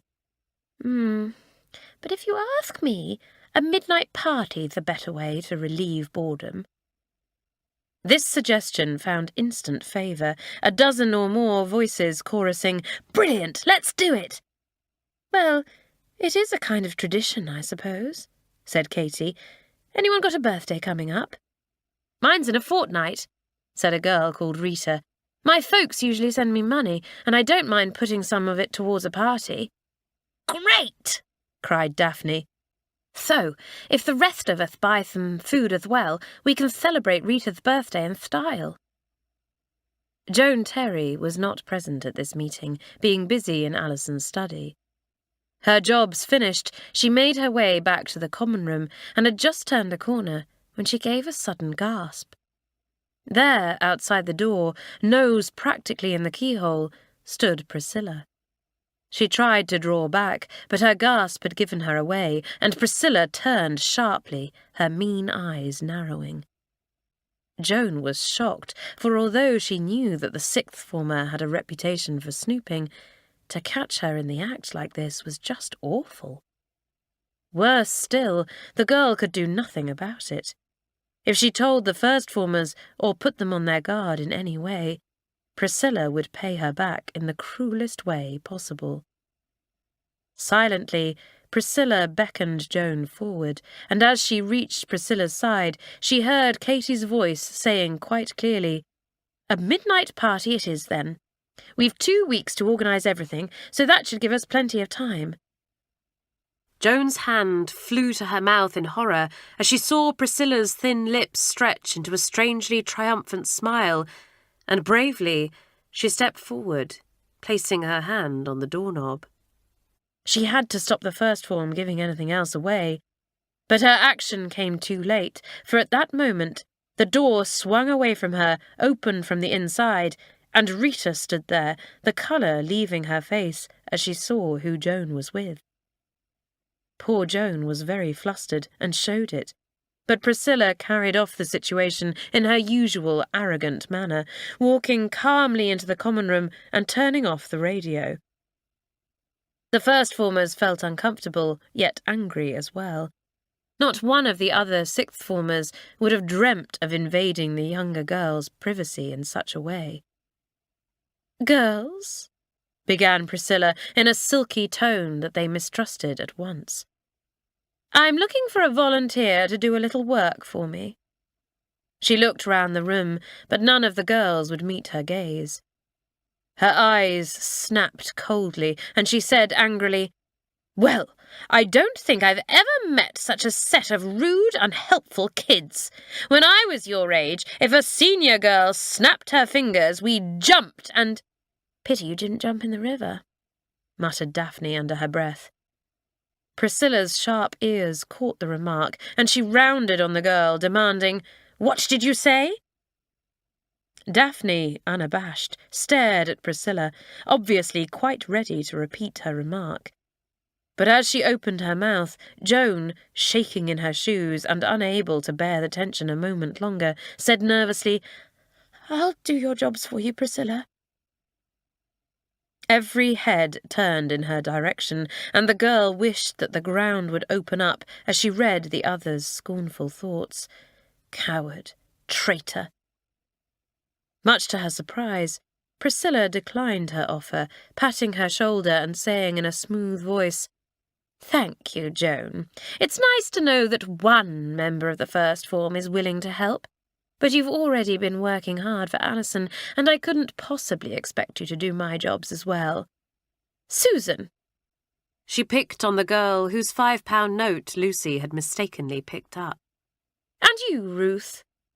This was the first former Hilda had complained of. "You two will do. Come on." Reluctantly, pulling faces at Priscilla behind her back that made the others want to giggle, the 2 first-formers followed her from the room. Once the door was closed behind them, the twins rounded on Joan. "I'll do your job for you, Priscilla," mimicked Dora cruelly. "And can I lick your boots clean for you?" "Yes, and what were you doing listening outside the door with her?" demanded Rita, pushing Joan roughly in the shoulder. "Just what did you hear, you little snitch?" "Nothing," said Joan, almost in tears. "I wasn't listening. Honestly, I wasn't." "I'll bet that sneak Priscilla was, though," said Daphne, "and it wouldn't surprise me if you were covering up for her. Well, she'd better not get to know any first-form secrets, that's all, because if she does, we'll know who told her." But of course, Priscilla already knew some of the first-form's secrets. Things that she hadn't learnt from Joan or from listening outside doors, but that she had discovered from the Thursday meeting. And the girl meant to use them to stir up trouble for the 2 first-formers who were helping tidy her study. Although this was so neat that there was hardly anything for them to do, and they began to wonder why Priscilla wanted them there. They soon found out. "I hear you lost £10 last week, Susan," she said. "Rather careless of you." Susan flushed. "I didn't realise there was a hole in my pocket," she said shortly. "But how did you get to hear about it?" "Oh, Lucy told me about it, after she found it," said Priscilla innocently. "But Lucy didn't find it," said Susan, her eyes sparkling angrily. "She's my friend, and she'd have handed it back to me straight away." "If you're so sure, why don't you ask her?" suggested Priscilla with a smug smile. "I will," retorted Susan, "and you'll be proved wrong, you'll see." But inwardly, the girl felt uneasy. It seemed impossible that her friend could have done something so low, yet Priscilla sounded sure. "You'd be surprised how much I know about the goings-on in your form," said Priscilla slyly. "For example, I know all about your nasty little ways, Ruth." "Me?" said Ruth, startled. "What have I done?" "You cheat," said Priscilla, "and you make use of a girl who's supposed to be your friend." "I don't know what you're talking about," cried Ruth, completely bewildered. "No? The only reason you're friends with Hilda is because she gets good marks and you can copy her work, isn't it? And I happen to know that Hilda feels pretty sore about it, because she told me so herself." "That's not why I'm her friend at all," gasped Ruth, turning pale. "And if Hilda was mad at me, she'd say so to my face, not go behind my back, and to you, of all people." Priscilla flushed angrily. "Just remember to show a little respect when you're speaking to your elders," she snapped. Respect, however, was the last thing either girl felt for Priscilla at that moment. Hurt and angry, they hurried over their tidying, anxious to get away from her spiteful accusations and to get to the bottom of things. "Hi, you two," said Katie with a sympathetic grin when they got back to the common room. "Had a nice time with dear Priscilla?" "We've had a most informative time," replied Susan coldly as she spotted Lucy sitting in the corner. "Hey, Lucy, I want a word with you." "Well, whatever's got into her?" asked Katie, astonished. "A little bit of poison, courtesy of Priscilla," answered Ruth grimly. "Hilda, come here. You've got some explaining to do." After that, recriminations and accusations flew in all directions. "I can't believe you would do something so low, Lucy," burst out Susan. "You knew I was upset about losing that money, and all the time you had it." "Hilda, I thought we were friends," cried Ruth. "Couldn't you have come and told me what was bothering you instead of running to Priscilla? How you turned to her, of all people, beats me." "What's going on?" demanded Katie, pushing her way through the group that had gathered around the 4 girls, who looked as though they were about to have a free fight, and taking charge. 4 angry voices spoke at once, and Katie winced, holding up her hand for silence. "One at a time. Lucy, You first." Stammering, her face red, Lucy told her story. A couple of the girls looked at her with contempt, but she was a well-liked girl, and most of them felt for her, understanding that she had been sorely tempted. Even Susan calmed down and gave her friend a hug, saying warmly, "I understand why you did it. Maybe I'd have done the same in your place. But next time you can't afford to buy me a present, just say so." Hilda spoke next, and Ruth bit her lip. It was true, she realized in shame. She had used Hilda, never thinking how the girl felt about it. And poor Hilda had been afraid to confront her about it in case she lost her friendship. Suddenly, Ruth felt about 2 feet tall. "I'm sorry, Hilda," she said humbly. "I honestly thought you didn't mind me cribbing from you. You should have said. And it's not true that I'm friends with you just so that I can copy your work. We can still be friends, can't we?" "You bet," replied Hilda, her voice a little shaky. "Thanks," said Ruth, "and if I ever ask to crib from you again, just tell me where to get off." "Well, I'm glad that's all been sorted out," exclaimed Katy, wondering if there was a jinx on the first form today. "There's one more thing to get sorted out," put in Daphne, "and that's the sixth form and their meetings. What's the point of us going to them with our personal problems if they're going to blab about them?" "That's a bit unfair, Daphne," protested Katy. "It was only Priscilla who blabbed, with the intention of causing trouble. I'm sure that none of the other sixth formers would dream of breaking a confidence."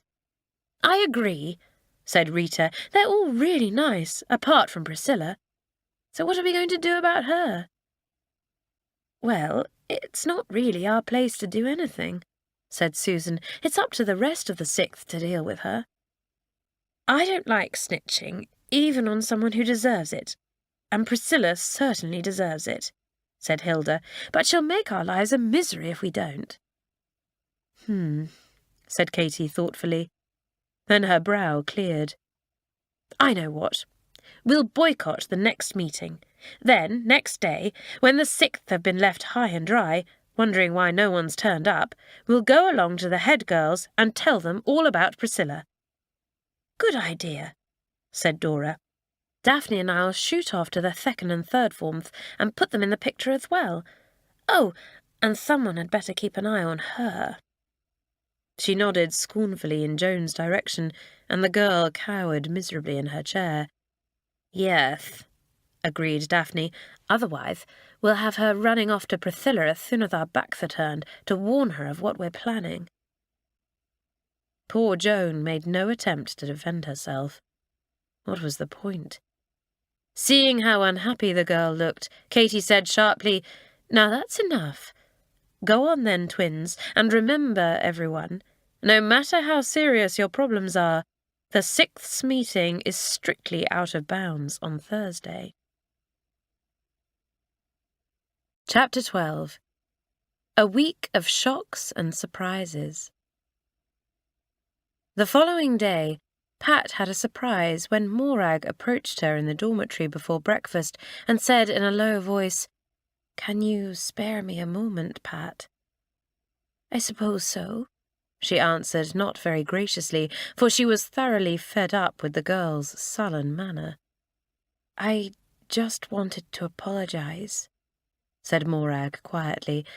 "I was really rude to you yesterday.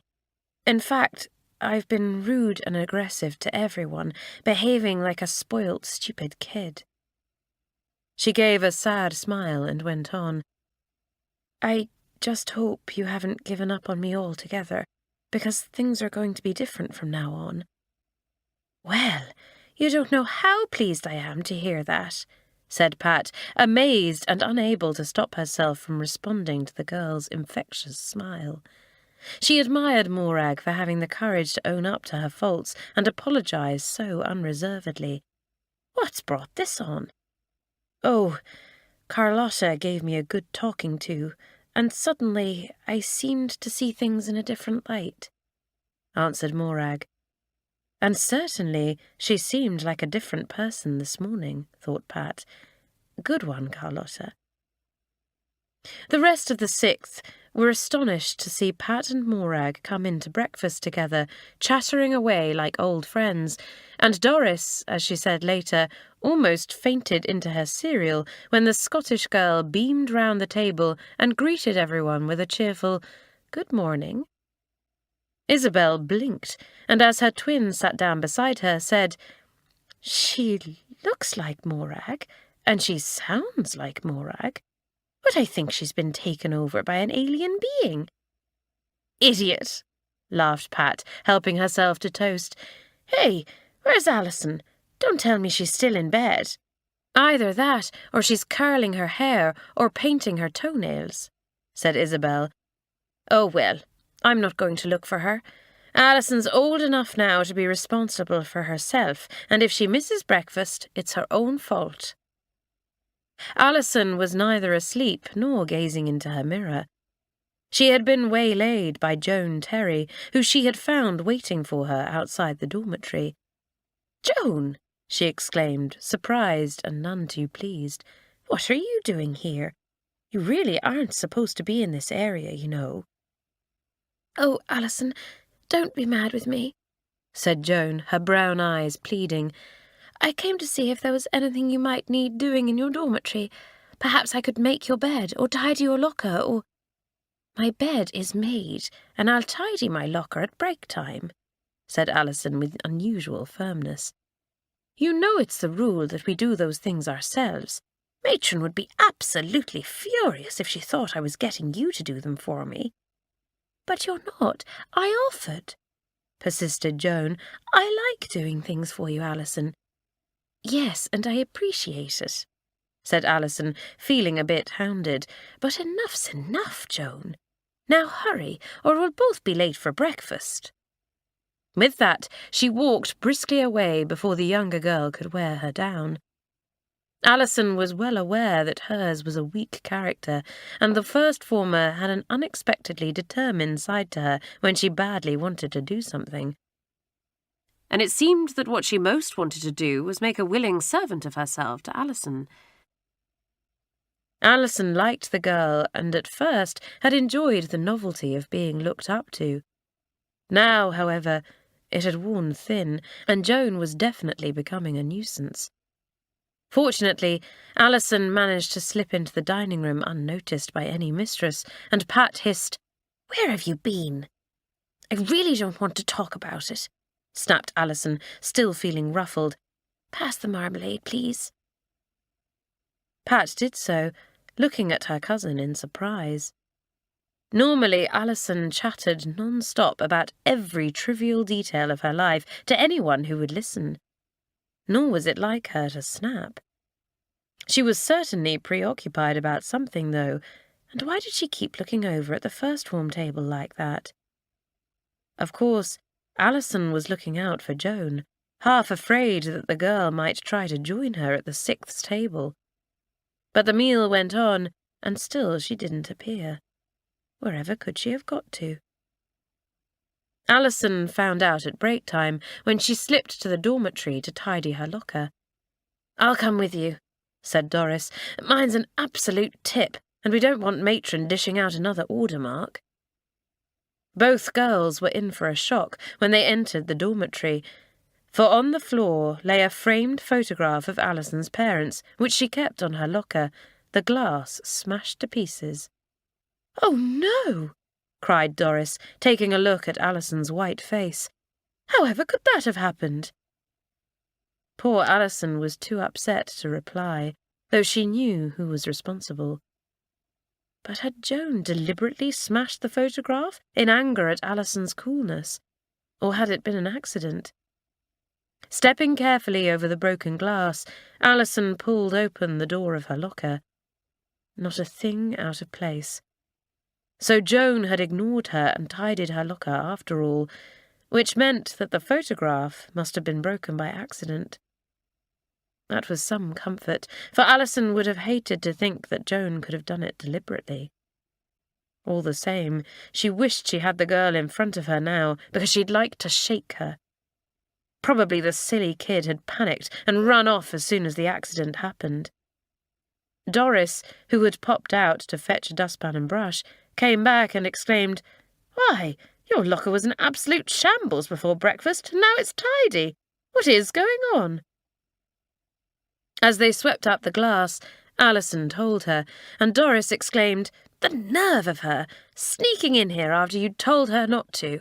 I hope you're going to give her a rocket, Alison." "You can count on it."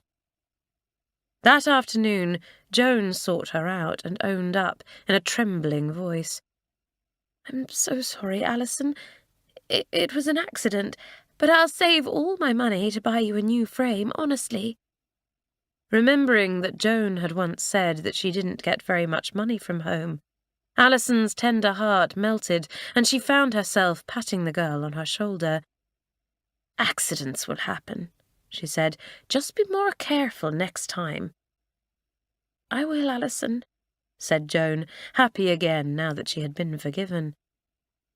Only after the girl had gone did it occur to Alison that she hadn't told Joan off for disobeying her orders.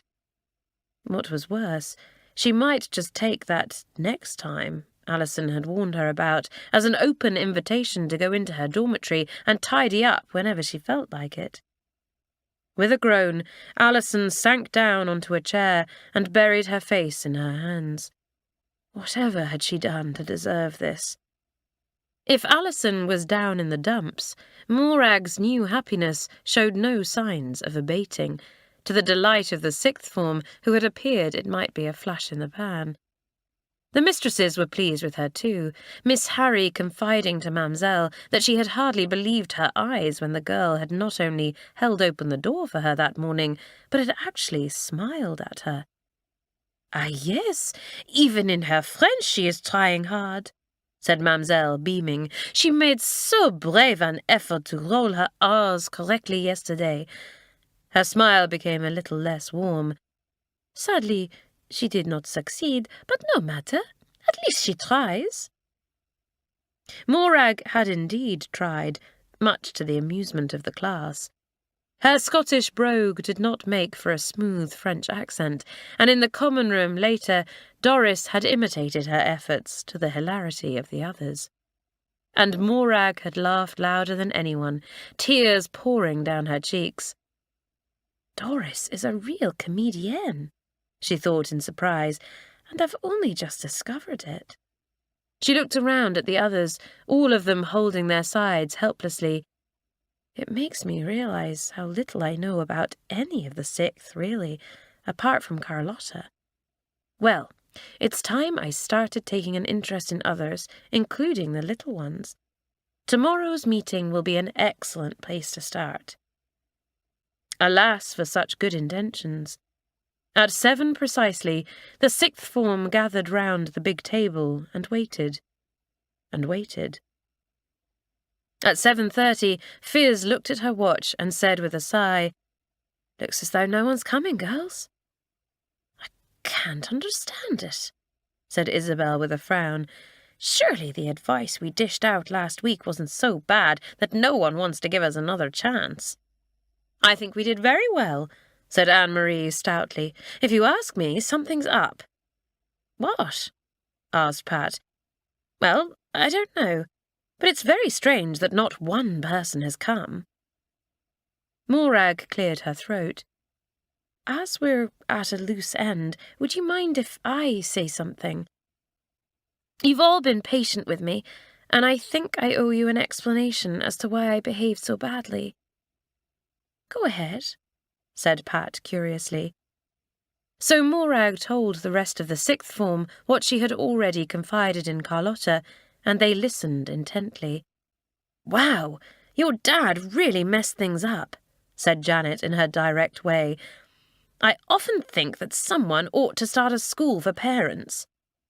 "Yes, but maybe your stepmother won't be so bad once you really get to know her," said Gladys thoughtfully. "You said yourself that you'd set out to make life hard for her." "Well, I mean to try to get to know her better now," said Morag, looking a little shamefaced. "She and Dad are coming to take me out at half-term, so it'll be a chance to show her that I can act like a normal human being." "It's really good that you felt you could tell us all this," said Bobby. "It makes you belong more, somehow, knowing that you trust us enough to share your secret with us." "Of course," said Doris suddenly. "That's what these meetings are all about, aren't they? Alison, come on, share your problem and see what words of wisdom the Sixth have to offer." Alison turned pink. "I couldn't possibly. We're supposed to help the younger girls." "Well, it's a bad job if we can't help one of our own," insisted Doris. "What are you two talking about?" asked Hilary impatiently. "Alison, is there something you're worried about?" "Well, yes, actually," said Alison hesitantly, and began to tell the girls about the Joan affair, as she had come to think of it. "It's as though I can't turn round without finding her there," she finished plaintively. "If I wake up in the middle of the night, I expect to find her standing by my bedside." "I see," said Janet, her lips quivering as she looked at Alison rather oddly. "Well, if you ask me—" But Janet couldn't go on, overcome by a spasm of coughing so violent that Bobby had to slap her on the back. I think that what Janet is trying to say," began Hilary in a strange, quavery voice, "is... Oh dear! Oh, I can't!" Then she burst out laughing and clutched at Doris, who promptly did the same. Alison looked offended. "Well," she said stiffly, "I'm glad you think it's funny." "Of course we don't, Alison," said Pat soothingly. "It's just that... Oh, tell her, Isabel, I can't speak." And before her cousin's astonished gaze, Pat too creased up laughing. The normally good-natured Alison looked fit to explode, and seeing it, Isabel patted her on the arm. "The thing is, Alison, it's normally you who goes around worshipping people, and now—" Isabel's voice cracked, and Bobby went on, "Now you're getting a taste of your own medicine. Alison, you of all people should know how to handle this situation. After all, you've been in Joan's position often enough." Surprised, Alison thought back over her years at St. Clare's. There had been Sadie, the glamorous American girl, in the first form, then Miss Quentin, the drama teacher, in the second, and how badly both of them had let her down. In the fourth, she had attached herself to Angela. Then last year it had been Miss Wilcox, the English teacher. Sadly, both Alison and Anne-Marie, who had also adored the teacher, had discovered that Miss Wilcox wasn't all that she seemed. Yes, Alison had worshipped all of these people, and now here was Joan doing the same to her, and she didn't like it one little bit. Crossly, she glared round the table at the laughing girls. It wasn't funny at all. Well, maybe just a little. Slowly, one corner of Alison's mouth lifted, then the other. Soon she was laughing with the others, and how they liked her for it. She might be vain and empty-headed in some ways, but Alison could take a joke against herself. "Oh," gasped Doris, wiping her eyes, "I don't remember when I last laughed so much. You're a good sort not to take offence, Alison." So the meeting broke up on a happy note, but later, back in their studies, the girls began to wonder again why none of the younger girls had attended. The head girls discovered why the following afternoon, when Katie and Hilda knocked at their study door. "Hi, kids," said Pat in surprise as the two entered. "Isabel and I didn't send for you." "Hilda and I'd like a word with you both, please," said Katie, and the twins frowned at her unusually grave expression. "It's about a certain member of the Sixth." "Go on," said Isabel, catching Pat's eye. The same thought was in both their minds. Only one member of the Sixth could have brought such a sober expression to the girls' faces: Priscilla. So indeed it proved. As Katie and Hilda poured out their story, the twins' faces became more and more grim. Our class is planning a midnight party," Hilda finished indignantly, "and Priscilla is always hanging round outside our common room, trying to find out the details. We're pretty sure she means to spoil it in some way." "Dummy!" hissed Katy, elbowing the unfortunate Hilda. "Don't worry, Katy," said Pat, an amused gleam in her eye. "If Isabel and I knew when and where you were holding the party, then naturally it would be our duty to stop it. But as we don't know anything about it, there's nothing we can do."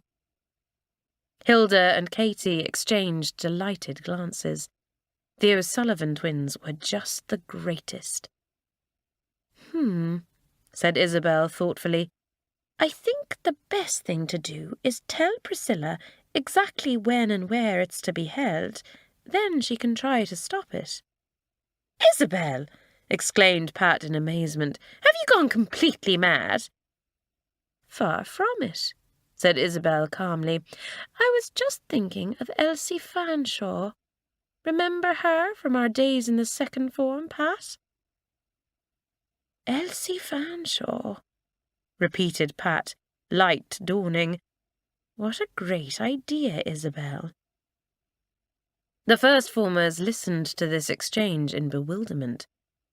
Who was Elsie Fanshawe, and what did she have to do with their present predicament? They were soon to find out. Elsie Fanshawe was with us back in the second form, and she was every bit as spiteful and sneaky as Priscilla. She discovered that we'd planned a midnight party and decided to ruin it, explained Pat. "What did you do?" asked Hilda curiously. "Spiked her guns," said Isabel with a laugh. "We led Elsie to believe that our party was going to be on a certain night, then secretly held it the night before. And did we have some fun the following night, slipping out of our dormitory and hiding until she had gone off to sneak to Miss Jenks. Of course, by the time Elsie and Miss Jenks came back, we were all tucked up in bed and pretending to be fast asleep." "Wow!" gasped Hilda. "What a great idea!" "Are you saying that we ought to try the same trick on Priscilla?" asked Katy, staring hard at the twins. "It would be most improper for us to suggest anything of the kind," replied Isabel, a twinkle in her eye. "Isn't that right, Pat?" "Extremely improper," agreed Pat with an answering twinkle. "Of course, if Priscilla were to be caught out by the Elsie method, I'm quite sure that Miss Theobald would bar her from any of our future Thursday meetings." "I see," said Katy, grinning. "Come on, Hilda. Time to call a form meeting, I think. Thanks for your help, twins." "Aren't they just great?" said Hilda in delight once they were outside. "More or less giving us permission to trick Priscilla and telling us how to go about it." "I'll say," agreed Katy, adding gravely, "there are bad head girls and there are good head girls. And then there are the O'Sullivan twins. They're in a league of their own." Chapter 13. A Shock for Priscilla. Half-term came and went, the girls thrilled to see their parents again. Carlotta, whose own father was away, went out with Morag, her father and stepmother. Fiz's parents couldn't come either, but her older brother Harry arrived and got permission from Miss Theobald to take out both his sister and Claudine. The three of them had a great time, Harry's sense of humour being every bit as wicked as his sister's, and the two girls returned to school in high spirits.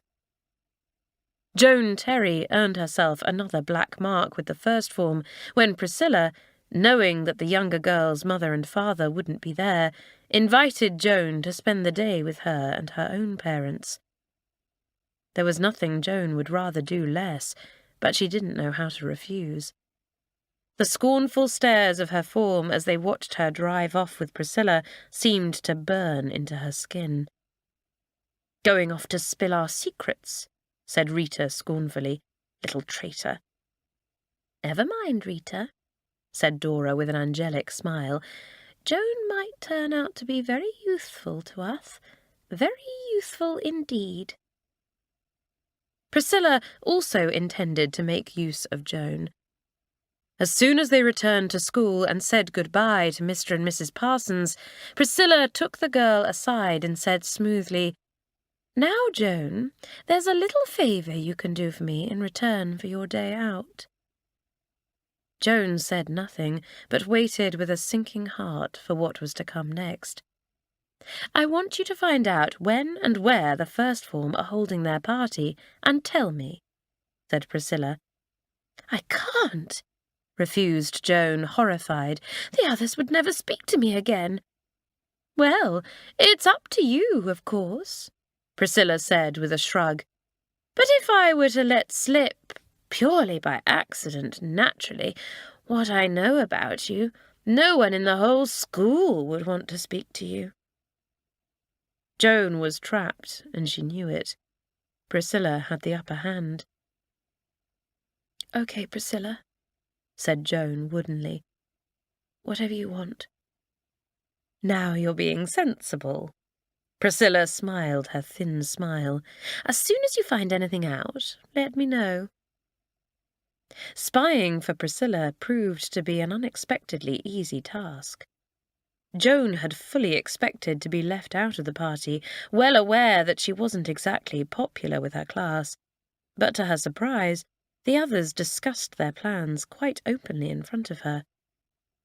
"So, Wednesday night is party night," said Susan one afternoon in the common room. "Where's it to be?"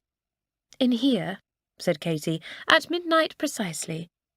Joan sat gazing unseeingly at the book open on her lap for a few moments, then got up and quietly slipped out. "Straight off to Priscilla, I'll bet," said Katy. "Follow her, Dora. We want to make sure that she delivers the message." Dora did so, silently, keeping her distance and darting into doorways when Joan glanced over her shoulder. Sure enough, the girl went straight to Priscilla's study. "Mission accomplished," said Dora when she reported back. "I can't get over the way Joan's acting. We ought to get our own back on her, as well as Priscilla." "We will," promised Katy, "after we've had our party on Tuesday night and dealt with Priscilla." The party was a great success, the first formers having sneaked out of their dormitory without waking Joan. As Daphne said later, they had the most fantastic time, wolfing down crisps, sausage rolls, cakes and biscuits, all washed down with gallons of lemonade. A few of them regretted it next morning, though, finding it impossible to get out of bed. "I don't feel well," complained Rita as they trooped down to breakfast. "I'm not surprised, you pig," said Katy. "What do you expect after eating nearly a whole tin of biscuits?" "Oh, don't," groaned Rita, screwing up her face. "I'll be sick." "You will not," said Katy firmly. "We don't want anyone getting suspicious." She nodded towards Joan, walking a little way in front. "Just have a cup of tea for breakfast and don't eat anything." If Miss Roberts asks why, tell her you're trying a new diet. And with a wicked grin, Katy ran off towards the dining room, Rita forgetting her sickness for a moment in hot pursuit. "I'll get you for that! Oh, sorry, mademoiselle." The first formers weren't the only ones waiting in anticipation for Priscilla's downfall. Pat and Isabel had told the sixth about her behaviour towards the younger girls, and they had been furious. "She's unbelievable. We'll have to bar her from our meetings, that's for sure. I just hope the first form managed to set her up and she falls for it." "She will," said Isabel confidently. "Priscilla might be sly and cunning, but she's got the brains of a flea." Priscilla found it easy to keep awake that night, her spiteful nature rejoicing in what was to come. At midnight, she slipped silently out of bed, put on her slippers and dressing gown, and made her way stealthily to the first form dormitories. Hiding in a bathroom opposite, she opened the door a crack and peeped out. The first form, who had been waiting quietly and patiently, heard the soft clicking of the door. "Okay," whispered Katy. "You know what to do, everyone. Let's go." The girls put into action their carefully thought-out plan. Daphne and Lucy went first, leaving the dormitory with much giggling and whispering. Winking, Daphne stopped directly outside the bathroom where Priscilla was hidden and, not troubling to lower her voice, said, "Let's go and fetch the food. This is going to be just great." Priscilla waited until the girls had moved away and rounded the corner before tiptoeing after them. Sadly for her, the girl didn't realize that she, too, was being shadowed by Dora. The strange little crocodile made its way to a cupboard near the first form common room, from which, with a lot of unnecessary noise, Lucy and Daphne produced a large cardboard box. It was empty, of course, but Priscilla assumed that it contained food for the party. Just then, the school cat, who had been peacefully sleeping in a corner, stretched and came to life, deciding that he rather liked the look of Priscilla. Silently, he padded forward, tripping her up. The girl gave a gasp and stumbled, managing to regain her balance, but losing a slipper. There was no time to retrieve it, as the first formers were coming back, and she had to dart behind a long curtain. "Time to wake the others," said Lucy in a carrying voice. "Not long now to party time." They walked on, voices fading, and with a sigh of relief, Priscilla left her hiding place. Now to go back for her slipper. But to the girl's annoyance, it seemed to have vanished off the face of the earth. Well, no time to worry about that now.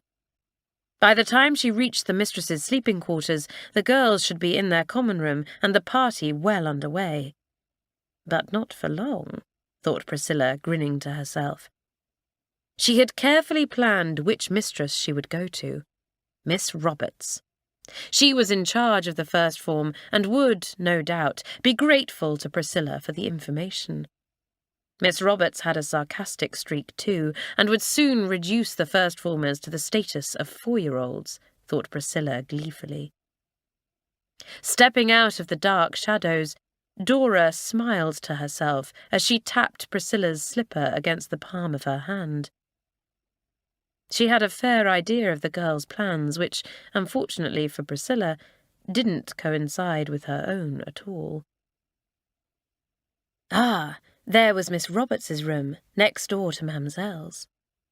Priscilla moved towards it and raised her hand to knock.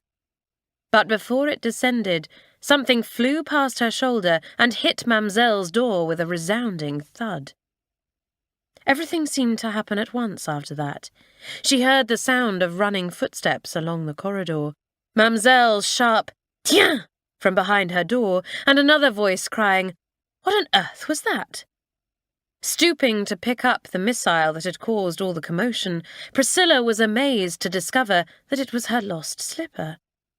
Suddenly, Mamselle's door opened, and at the sight of Priscilla standing there with the incriminating slipper in her hand, the French teacher cried, "Mon Dieu! What is the meaning of this? How dare you come here at night to throw footwear at my door? Miss Harry, come! See who is responsible for this outrage!" The girl's jaw dropped in dismay as her own form mistress appeared behind Mamselle. She hadn't known that Miss Harry was using the spare bed in Mamselle's room while her own room was being redecorated. Wicked little Dora had known it, though, and planned accordingly. The hot-tempered Mamselle and Miss Harry, who knew Priscilla's underhand ways only too well, would see to it that she got what she deserved. "I trust you have some explanation for this extraordinary behaviour," Miss Harry demanded, so coldly that Priscilla shook. There was nothing for it but to explain about the party, though she would far rather have told Miss Roberts. As she told her tale, the expressions on the faces of the two mistresses grew more contemptuous. "Ha! You come to sneak!" said Mamselle scornfully. "You have no honour, no decency." "None at all," agreed Miss Harry, looking at the red-faced girl with dislike. "Well, I suppose we'd better investigate, Mamselle. And for your sake, Priscilla, I just hope you've got your facts right."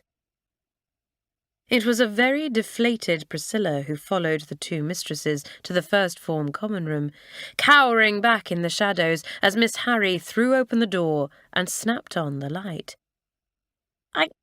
I don't understand," spluttered the girl, staring in horror at the empty room. "They must have decided to hold it in the dormitory instead." But when they reached the dormitory, it was in darkness, with only the sounds of deep breathing and an occasional gentle snore to be heard. "Who's there?" asked Katy sleepily. "Miss Roberts, is it you?"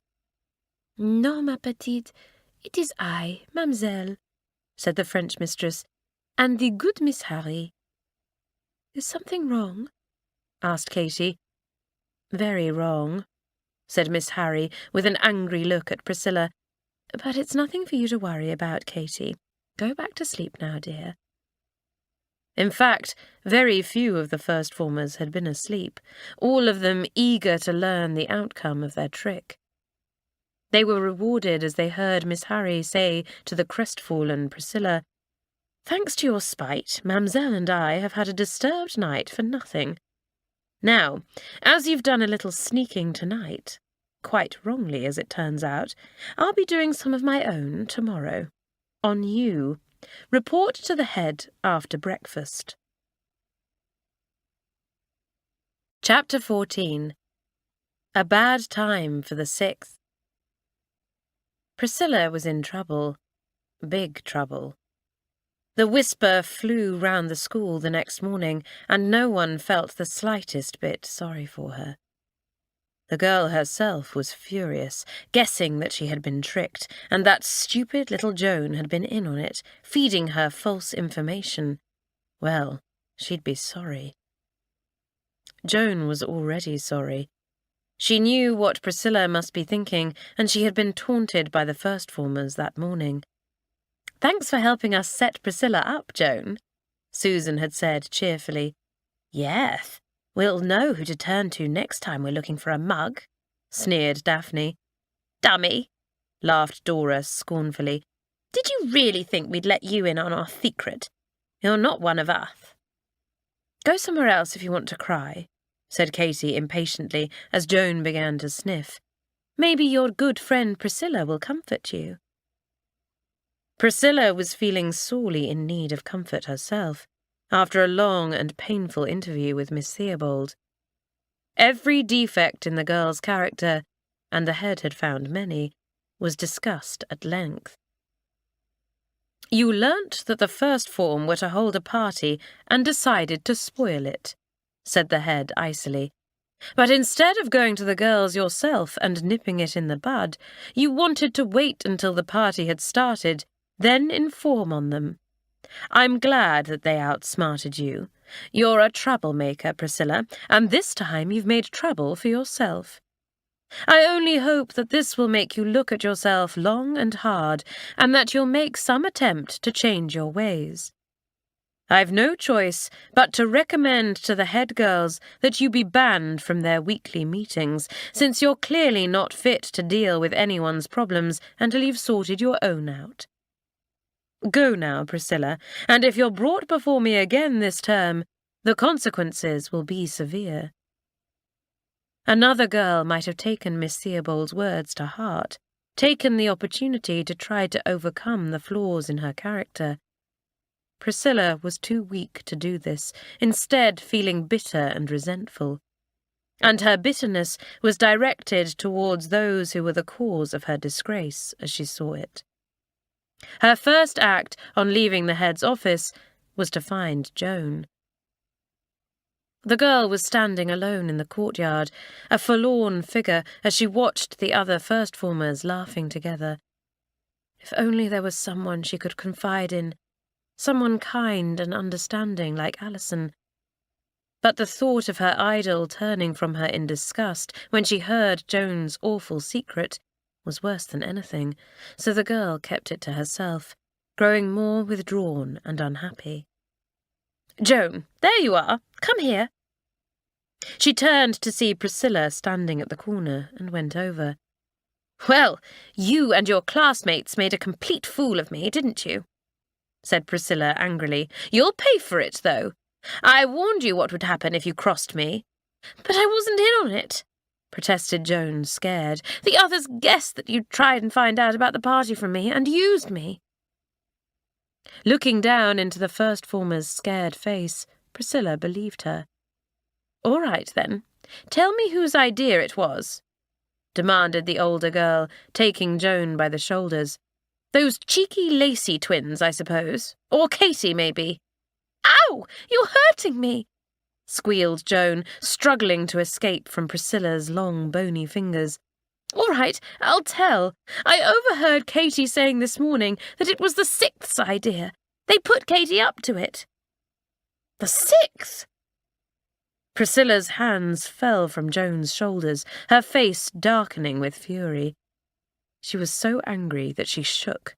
How could they? To side with the first form against her and plan her downfall. Well, if they thought they were going to get away with it, they could think again. She'd get her own back on the lot of them. Shortly afterwards, strange things began to happen in the 6th form. It started with Pat and Isabel, who had just bought their mother a bottle of her favourite perfume for her birthday. But when the time came for them to wrap it up and post it, it had completely vanished.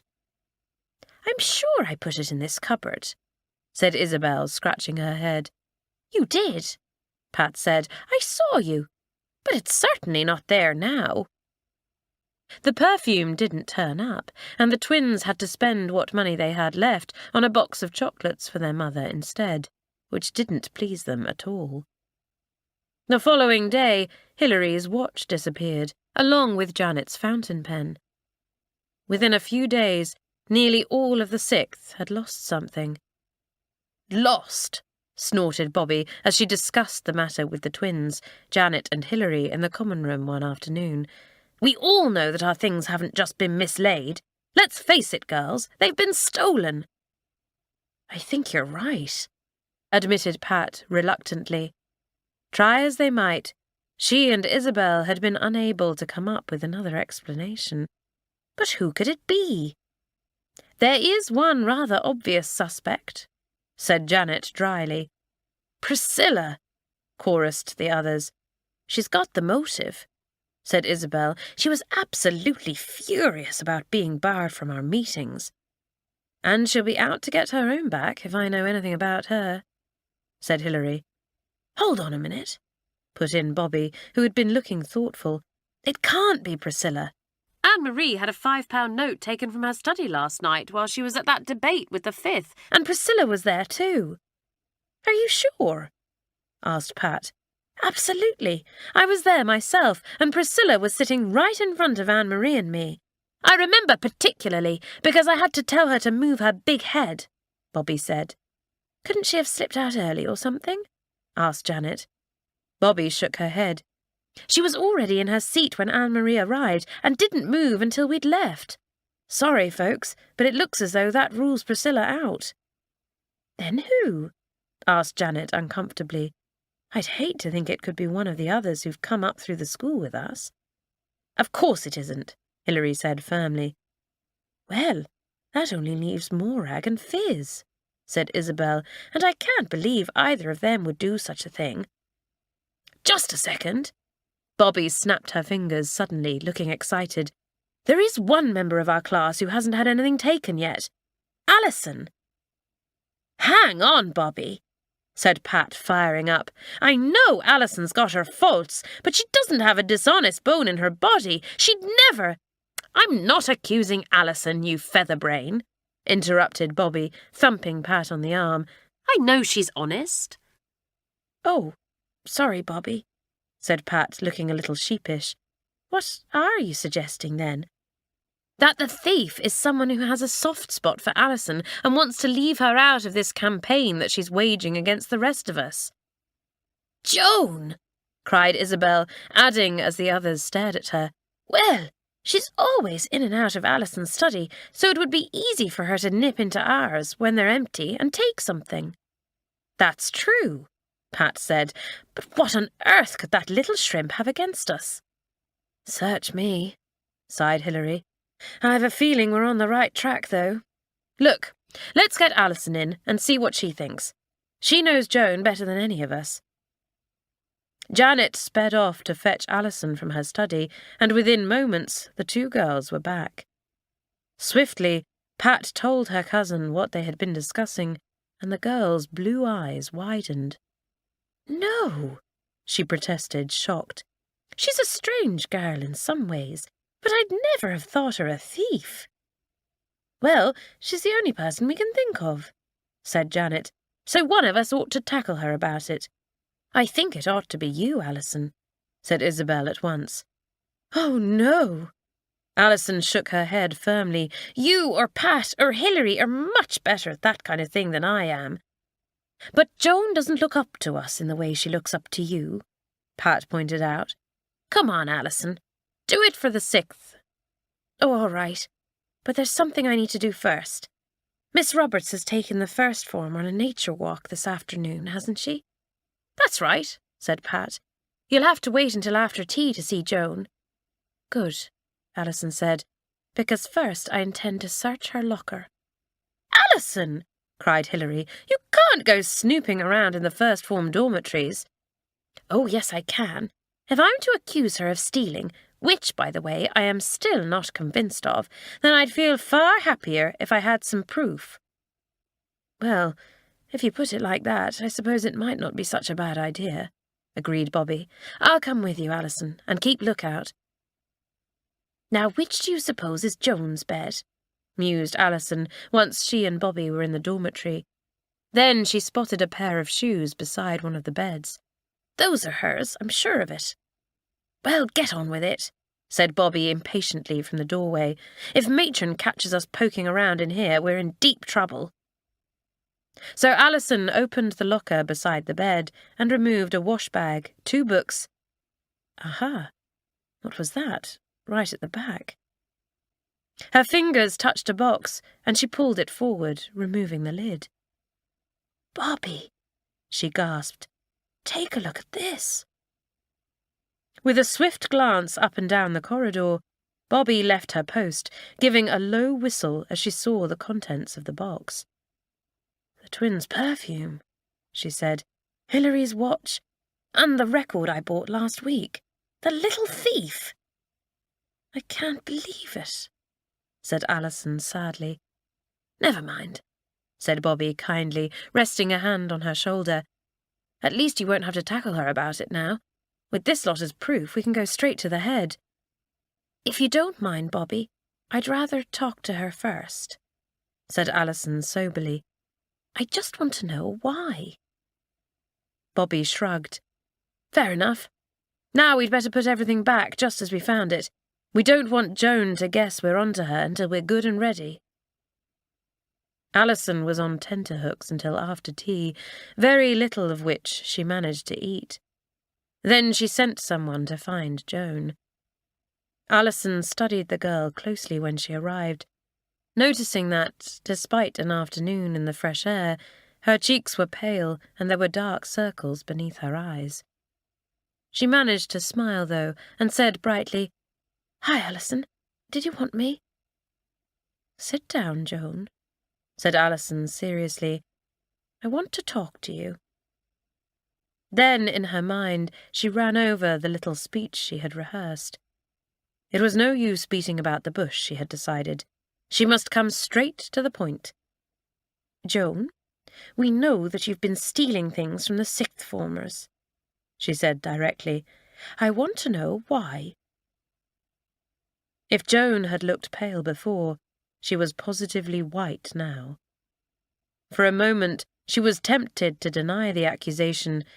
Then she saw the grave look in Alison's eyes and knew that it was no use.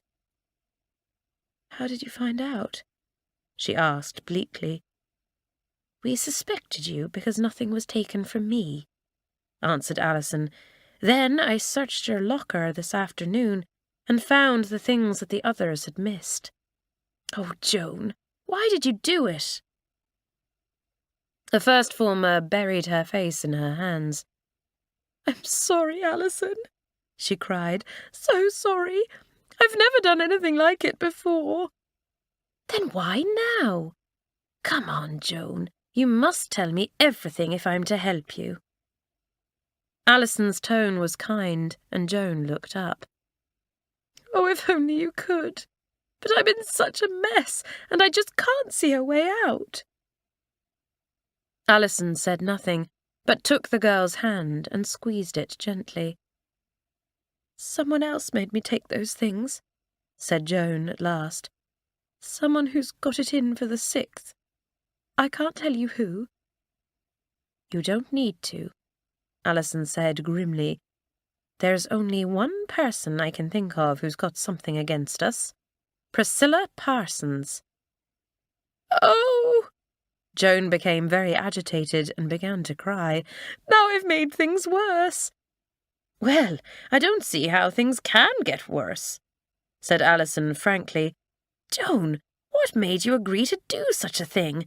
You must have known it was wrong. Why didn't you tell someone what was happening?" "I couldn't," sobbed the first former. "I have to do what Priscilla wants. You see, she knows something about me, something bad, and threatened to tell the whole school." Alison's gentle blue eyes grew hard and angry. Just wait until the others heard this. Then Priscilla would be sorry. "Joan, whatever Priscilla knows, you must tell me," she said urgently. "Once your secret's out, her hold over you will be broken." "I know, but you'll hate me, and I couldn't stand that," hiccuped Joan, dabbing at her eyes. "Of course I won't hate you," cried Alison. "Please, Joan, this is the only way we can stop Priscilla." Joan took a deep breath and said bravely, "It's my dad. He's been accused of embezzling money from the firm he worked for, and now he's in prison awaiting trial. Alison, he didn't do it. I know he didn't. But everyone at home knows all about it, including Priscilla. Some people have been kind and stood by us, but others haven't, and it's all been so horrid for Mum and me." "Oh, Joan," whispered Alison, absolutely horrified. "What a burden to carry all by yourself. And on top of that, to have Priscilla taking advantage of your misery. Well, that's one thing I can put a stop to." Alison got purposefully to her feet, and Joan said in alarm, "Where are you going? What's going to happen?" The older girl patted Joan's arm reassuringly. "I need to discuss this with the others," she said, "but you can trust them not to spread it around. And nothing terrible is going to happen to you, I promise. Now, Joan, I want you to go back to the first form, and if you should bump into Priscilla, say nothing about all this. That girl isn't going to know what hit her." Chapter 15. Things are sorted out. Alison shot off to the studies and rounded up the sixth formers, all except Priscilla, of course. In the common room, she told them Joan's story, and as she had expected, they were outraged. "I'd like to get my hands on her," cried Doris, shaking with anger. "I hate bullying more than anything." "She's evil," shuddered Anne-Marie, "to use one of the kids like that." "Where is she?" demanded Bobby. "Fetch her, someone, and we'll show her what happens to people who pick on little kids." "Okay, calm down, everyone." Pat raised her voice. "I understand how you're all feeling, because I feel just the same. But we have to do this by the book. I think Isabel and I ought to see Miss Theobald first. Alison, you'd better come with us. Well done for getting to the bottom of this." "Yes, nice work," called out some of the others, and Alison flushed. Used to being the class featherhead for years, it was rather nice to be praised for once. Fortunately, the head was in, and she listened gravely as the three girls explained the extraordinary happenings in the sixth form and the parts Priscilla and Joan had played. "What will happen to Joan?" asked Alison anxiously once they had finished. "Nothing very terrible. Though I'll have a serious talk with her, of course. I think she's been punished quite enough already, poor child," said Miss Theobald heavily. "There's only one person to blame in all this, and I intend to deal with her severely. Thank you, twins, and Alison. I'm very pleased with the way you've all handled this matter. Now send Priscilla to see me, please." Priscilla was puzzled when told that the head wanted to see her, but not concerned. What was there to worry about, after all? She had got her own back on the 6th, and no one was any the wiser.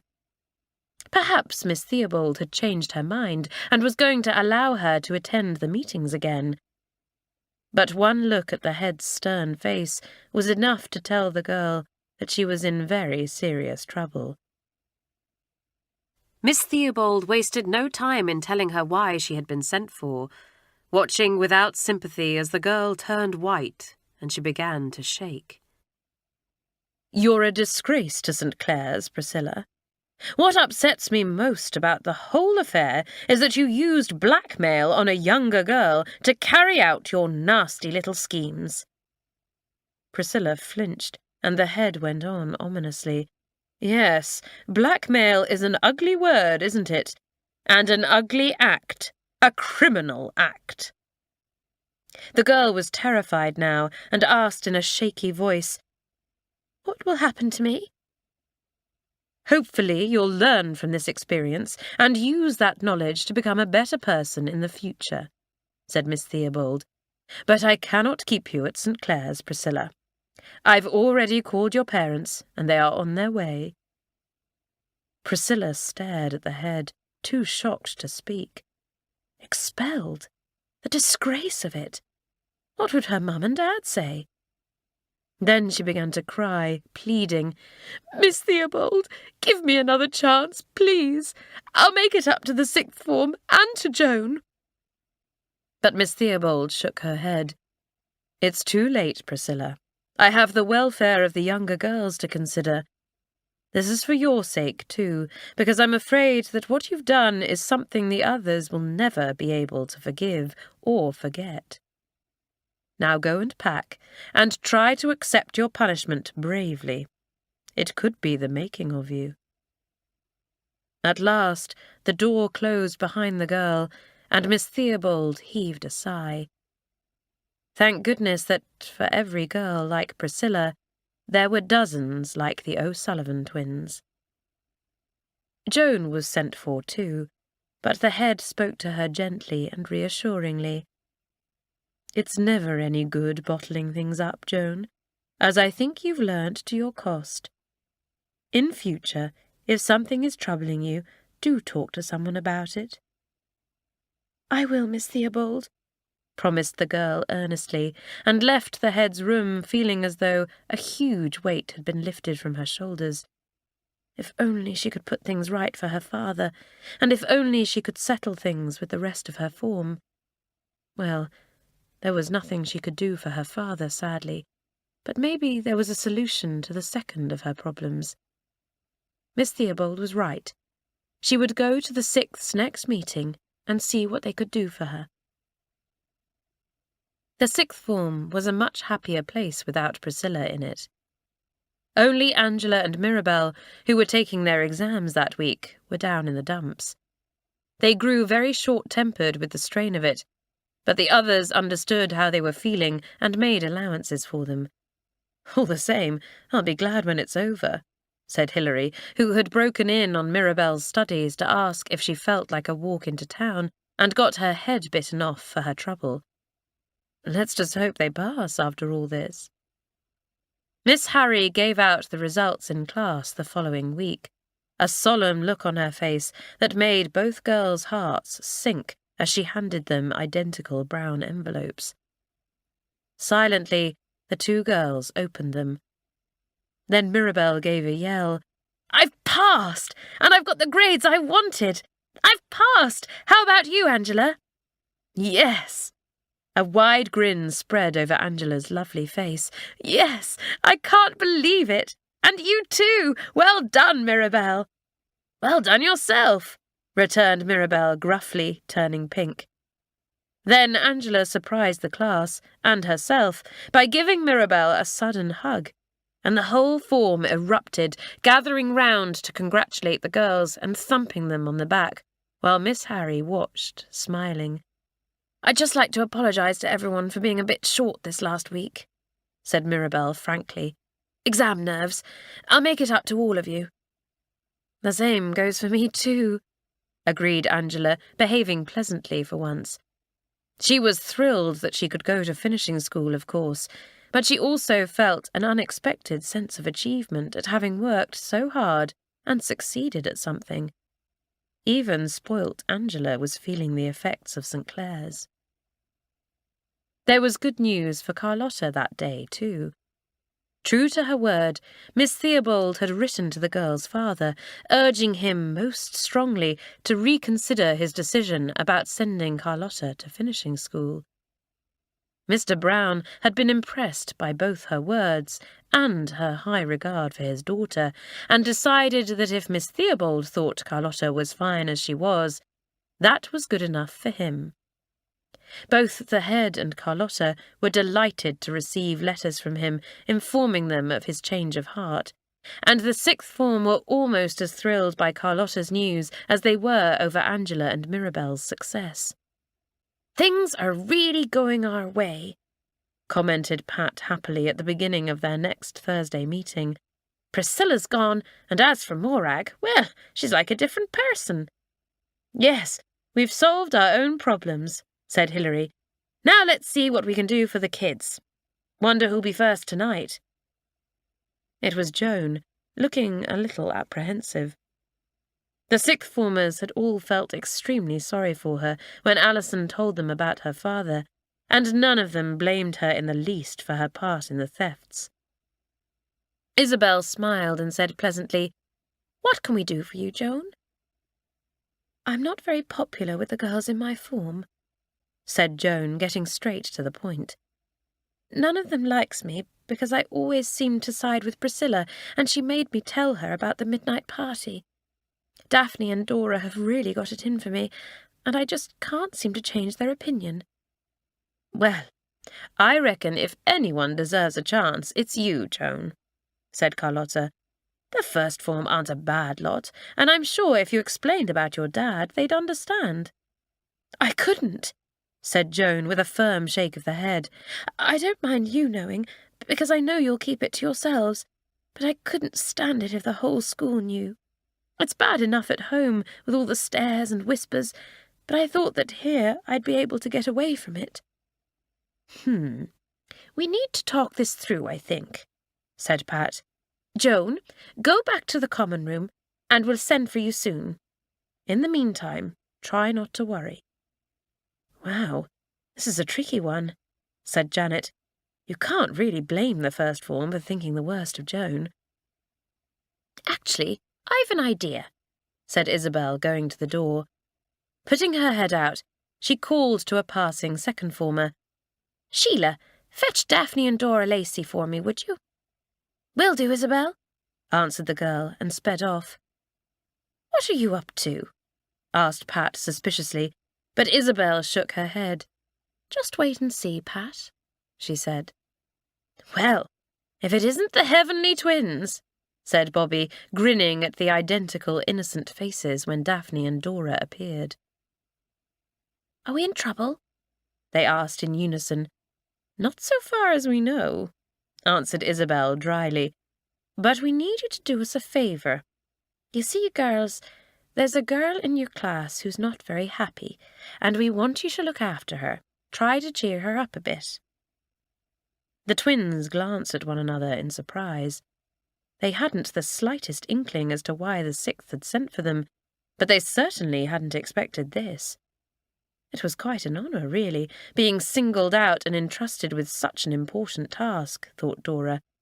Evidently, Daphne thought so too. Her head high and a note of pride in her voice, she answered, "Leave it to us, Isabel." "Who is it?" "Joan Terry," answered Isabel, watching the two girls' expressions carefully. "Oh, no," wailed Dora. "Anyone but her. She's so wet, and the most awful snitch besides. Honestly, Isabel, you don't know the half of it." "I'm afraid it's you two who don't know the half of it," put in Pat. "Now listen, Joan has serious problems at home. I can't tell you what exactly, because that would be breaking a confidence. Just take my word for it that she's going through a very bad time at the moment. To make things worse, Priscilla knew all about Joan's troubles and threatened to spread gossip about her around the school if she didn't do everything Priscilla said." The two pairs of round blue eyes grew rounder still. "We had no idea," said Daphne in dismay.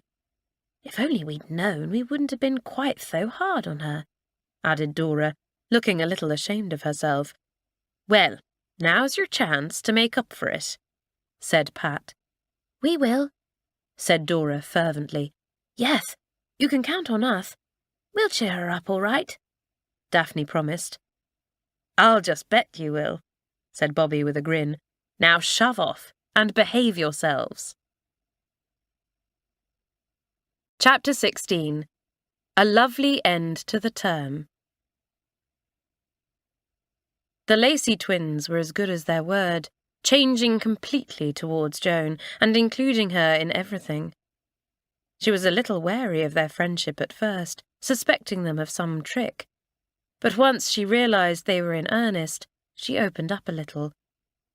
They, in turn, were happily surprised to discover that Joan had a wicked sense of humour. And if she was a little quiet and withdrawn at times, the twins remembered the problems Isabel had spoken of and did their best to take her out of herself. The rest of the first form followed the twins' lead, and Joan's popularity increased by the day as the business with Priscilla was forgotten. Alison, too, was pleased, for although Joan still came faithfully to do her jobs, the girl no longer hung round her so much.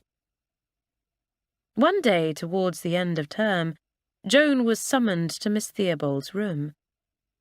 Rather fearfully, she went in, hoping that the head hadn't got to hear about the trick she and the twins were planning for Mamselle's next French lesson. It seemed not, for Miss Theobald was wearing her most charming smile. "Sit down, dear," she said warmly. "I have wonderful news. Your mother has called me to say that your father's name has been cleared. Evidently, another man has confessed to taking the money he was accused of stealing." "Oh, Miss Theobald, is this really true?" breathed Joan, hardly daring to believe it. "Indeed it is," laughed the head. "So you can look forward to the holidays, knowing that your family will be complete again. Now your mother wants you to ring her, and she'll give you all the details. I'll go outside and give you some privacy." After a laughter and tear-filled conversation with her mother, Joan practically sprinted back to class, bumping into a group of sixth formers on the way. "Hey, slow down, Joan," called out Janet. "Are you training for the Olympics or something?" "Sorry.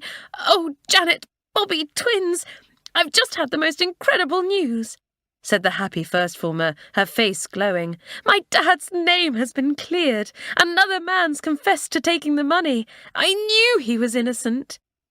"That's just wonderful," exclaimed Isabel. "I'm really pleased for you, Joan." "That goes for all of us," agreed Bobby with her ready smile. "Good for you."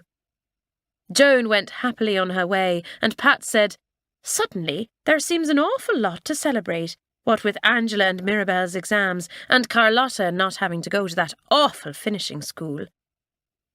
"I was thinking that we ought to do something to mark Hilary's leaving, too," said Bobby.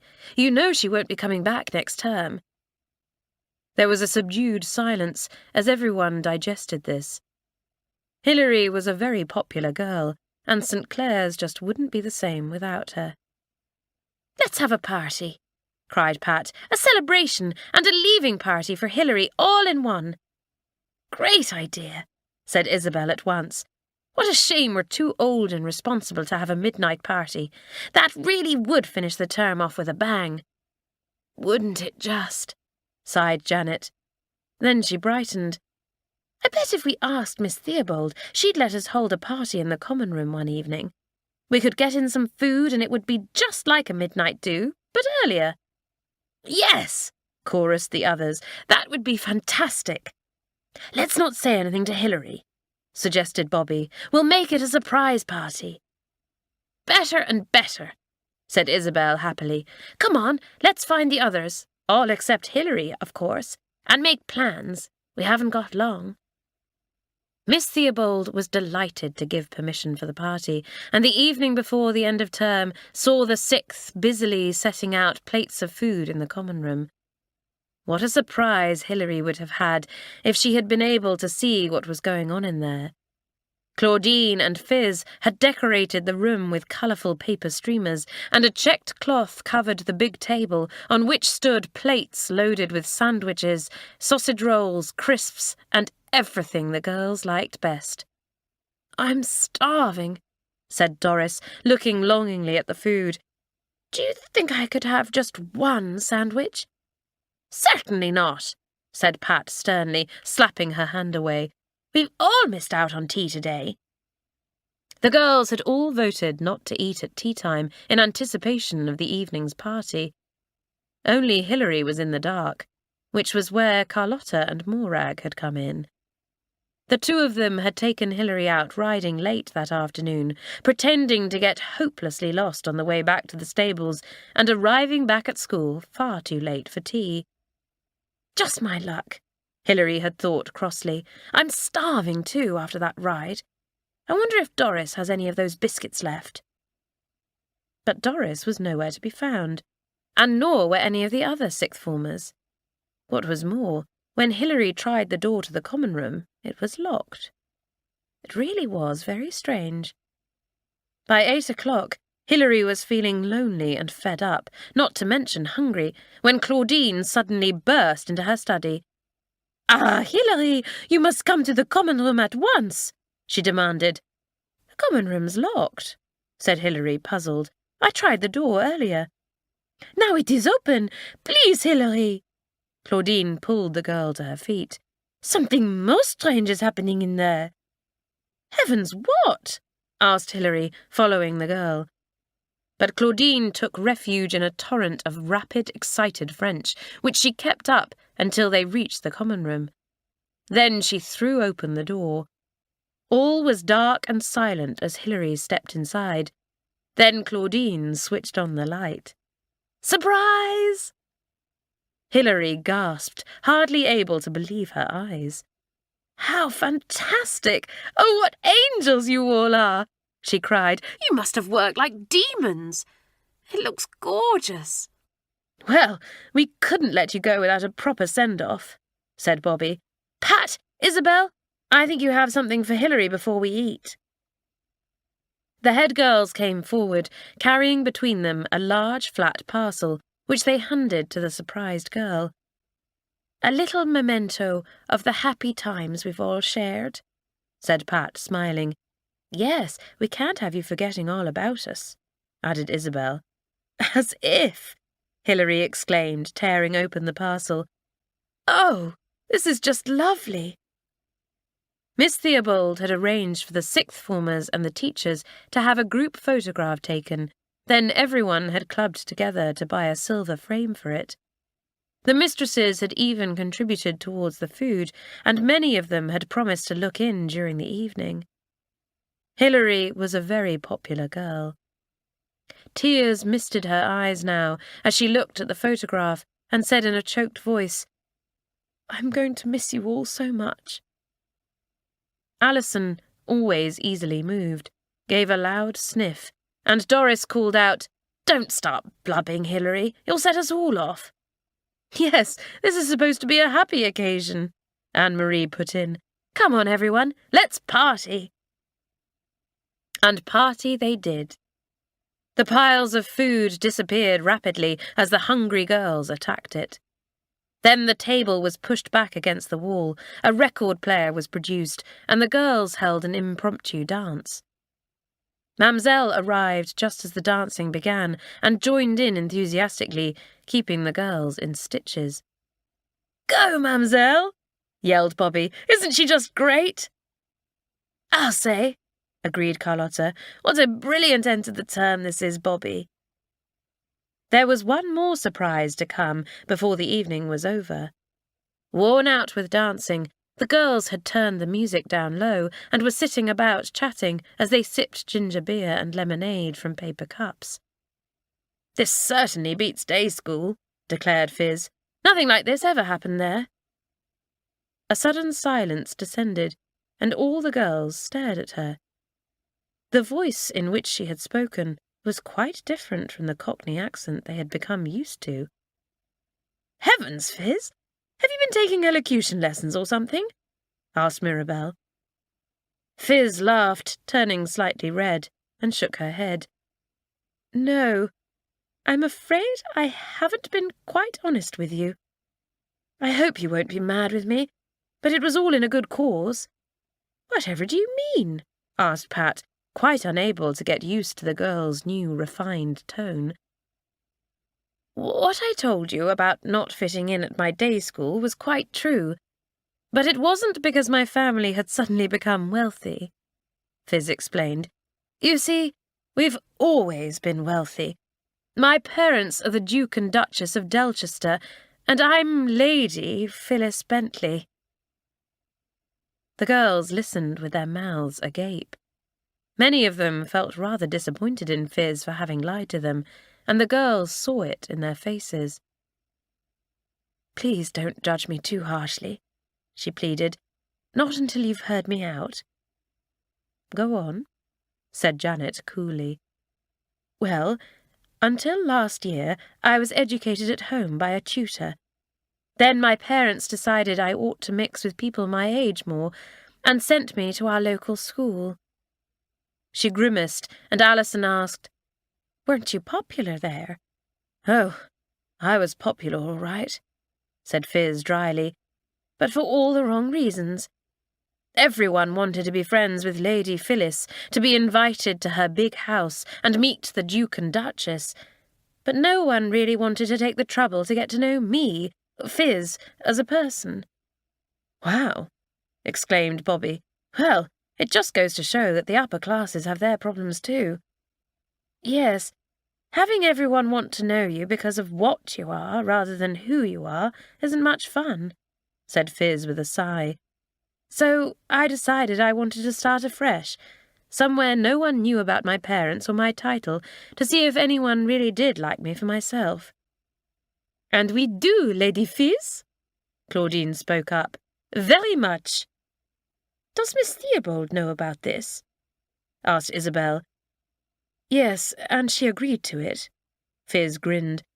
"You've all been so sweet to me that now I can come clean, and I'm glad of it too, because I haven't felt good about not being straight with you. Well, what's the verdict? Am I forgiven?" There was a moment's silence, then a roar of agreement, all of the girls seeing Fizz's point. They were delighted that she wanted to be accepted as one of them. All but one girl, and that was Angela. She turned crimson with mortification when she remembered how she had snubbed Fizz and looked down on her. And all the time her family were aristocrats. How impressed her mother would have been if she could have gone home tomorrow and boasted that Lady Phyllis Bentley was her friend. Instead, she was probably the most unpopular girl in the class as far as Fizz was concerned. She watched the girl now, joking with Claudine and laughing as Janet teased, "Come on, Lady Fizz. We have to clear up before bedtime. We've given the help the night off." Despite their late night, the girls were up bright and early the next morning, looking forward to the holidays. "Our first term as head girls over already," said Pat rather sadly as she and Isabel packed. "Hasn't it just flown?" "Yes, but the holidays will go even faster," replied Isabel, "and then we'll be back. Hey, Claudine, those are my slippers you're packing. Were you thinking of taking them on holiday to France?" "Pardon, Isabel," apologized the French girl, handing them back. "My head is in the sky today." "The clouds, dope, not the sky," laughed Pat. "Why is that, Claudine?" "Because I do not go to France this holiday," said Claudine. "I have been invited to stay with Fizz and her so wonderful parents, and I am to go to the ball they are holding. Ah, I shall probably be engaged to a lord at the very least when I return next term." The others laughed loudly, apart from Angela, who could hardly contain herself as she heard this. If only she hadn't been such a snob, she might be going home with Fizz for the holidays, a guest at the Duke and Duchess's ball, instead of that awful Claudine. Hilary, meanwhile, who had finished her packing earlier, was looking out of the window with rather a wistful expression. "Everything all right?" asked Pat gently, going across to her. "Yes, I was just thinking back over the last 6 years," said the girl. "In some ways, I wish I was a first former again, with it all to look forward to." "Yes, but you've a whole new life ahead of you now," said Isabel, joining them. "It'll be great for you to live with your folks again. Here, write down your address for us, and make sure you keep in touch." Soon everyone was crowding round, asking for Hilary's address, and Janet joked, "You're going to have writer's cramp with all the people you've promised to keep in touch with, Hilary. Oh, here are the coaches. Come on, girls. Time we made a move." Picking up their hand luggage, the girls made their way down to the big hall, where many of the younger girls and some of the mistresses were already gathered. "Hilary," called out Miss Harry, "I'm glad to have this chance to say goodbye. It was nice to have you in my class, if only for one term." "And it was nice to be there, Miss Harry," Hilary said. "Ma chère Hilary," cried Mamselle, tears gathering in her eyes as she enveloped the girl in a great hug. "Be happy. We shall miss you." "And I'll miss you, Mamselle," Hilary gulped, hoping that she wasn't going to cry. Miss Theobald, coming out of her study at that moment, saw the girl's lips begin to tremble and went across. "My dear," she said warmly, taking her hand, "go forward into your new life with many happy memories of us, as we have of you. And remember, a little part of you will always remain here, in the spirit of St. Clare's." "Thank you, Miss Theobald. I'm so proud to have been here, to have known you, Mamselle, everyone." Suddenly, Hilary couldn't speak any more for the lump in her throat. "Hilary, come on, we'll miss the coach." Pat came up then and took her arm. "Oh, excuse me, Miss Theobald." "It's all right, Pat," said the head. "Goodbye, Hilary." "Goodbye, Miss Theobald." "And goodbye, St. Clare's," thought Hilary as she walked outside, away from the school she loved so much, and into a new life.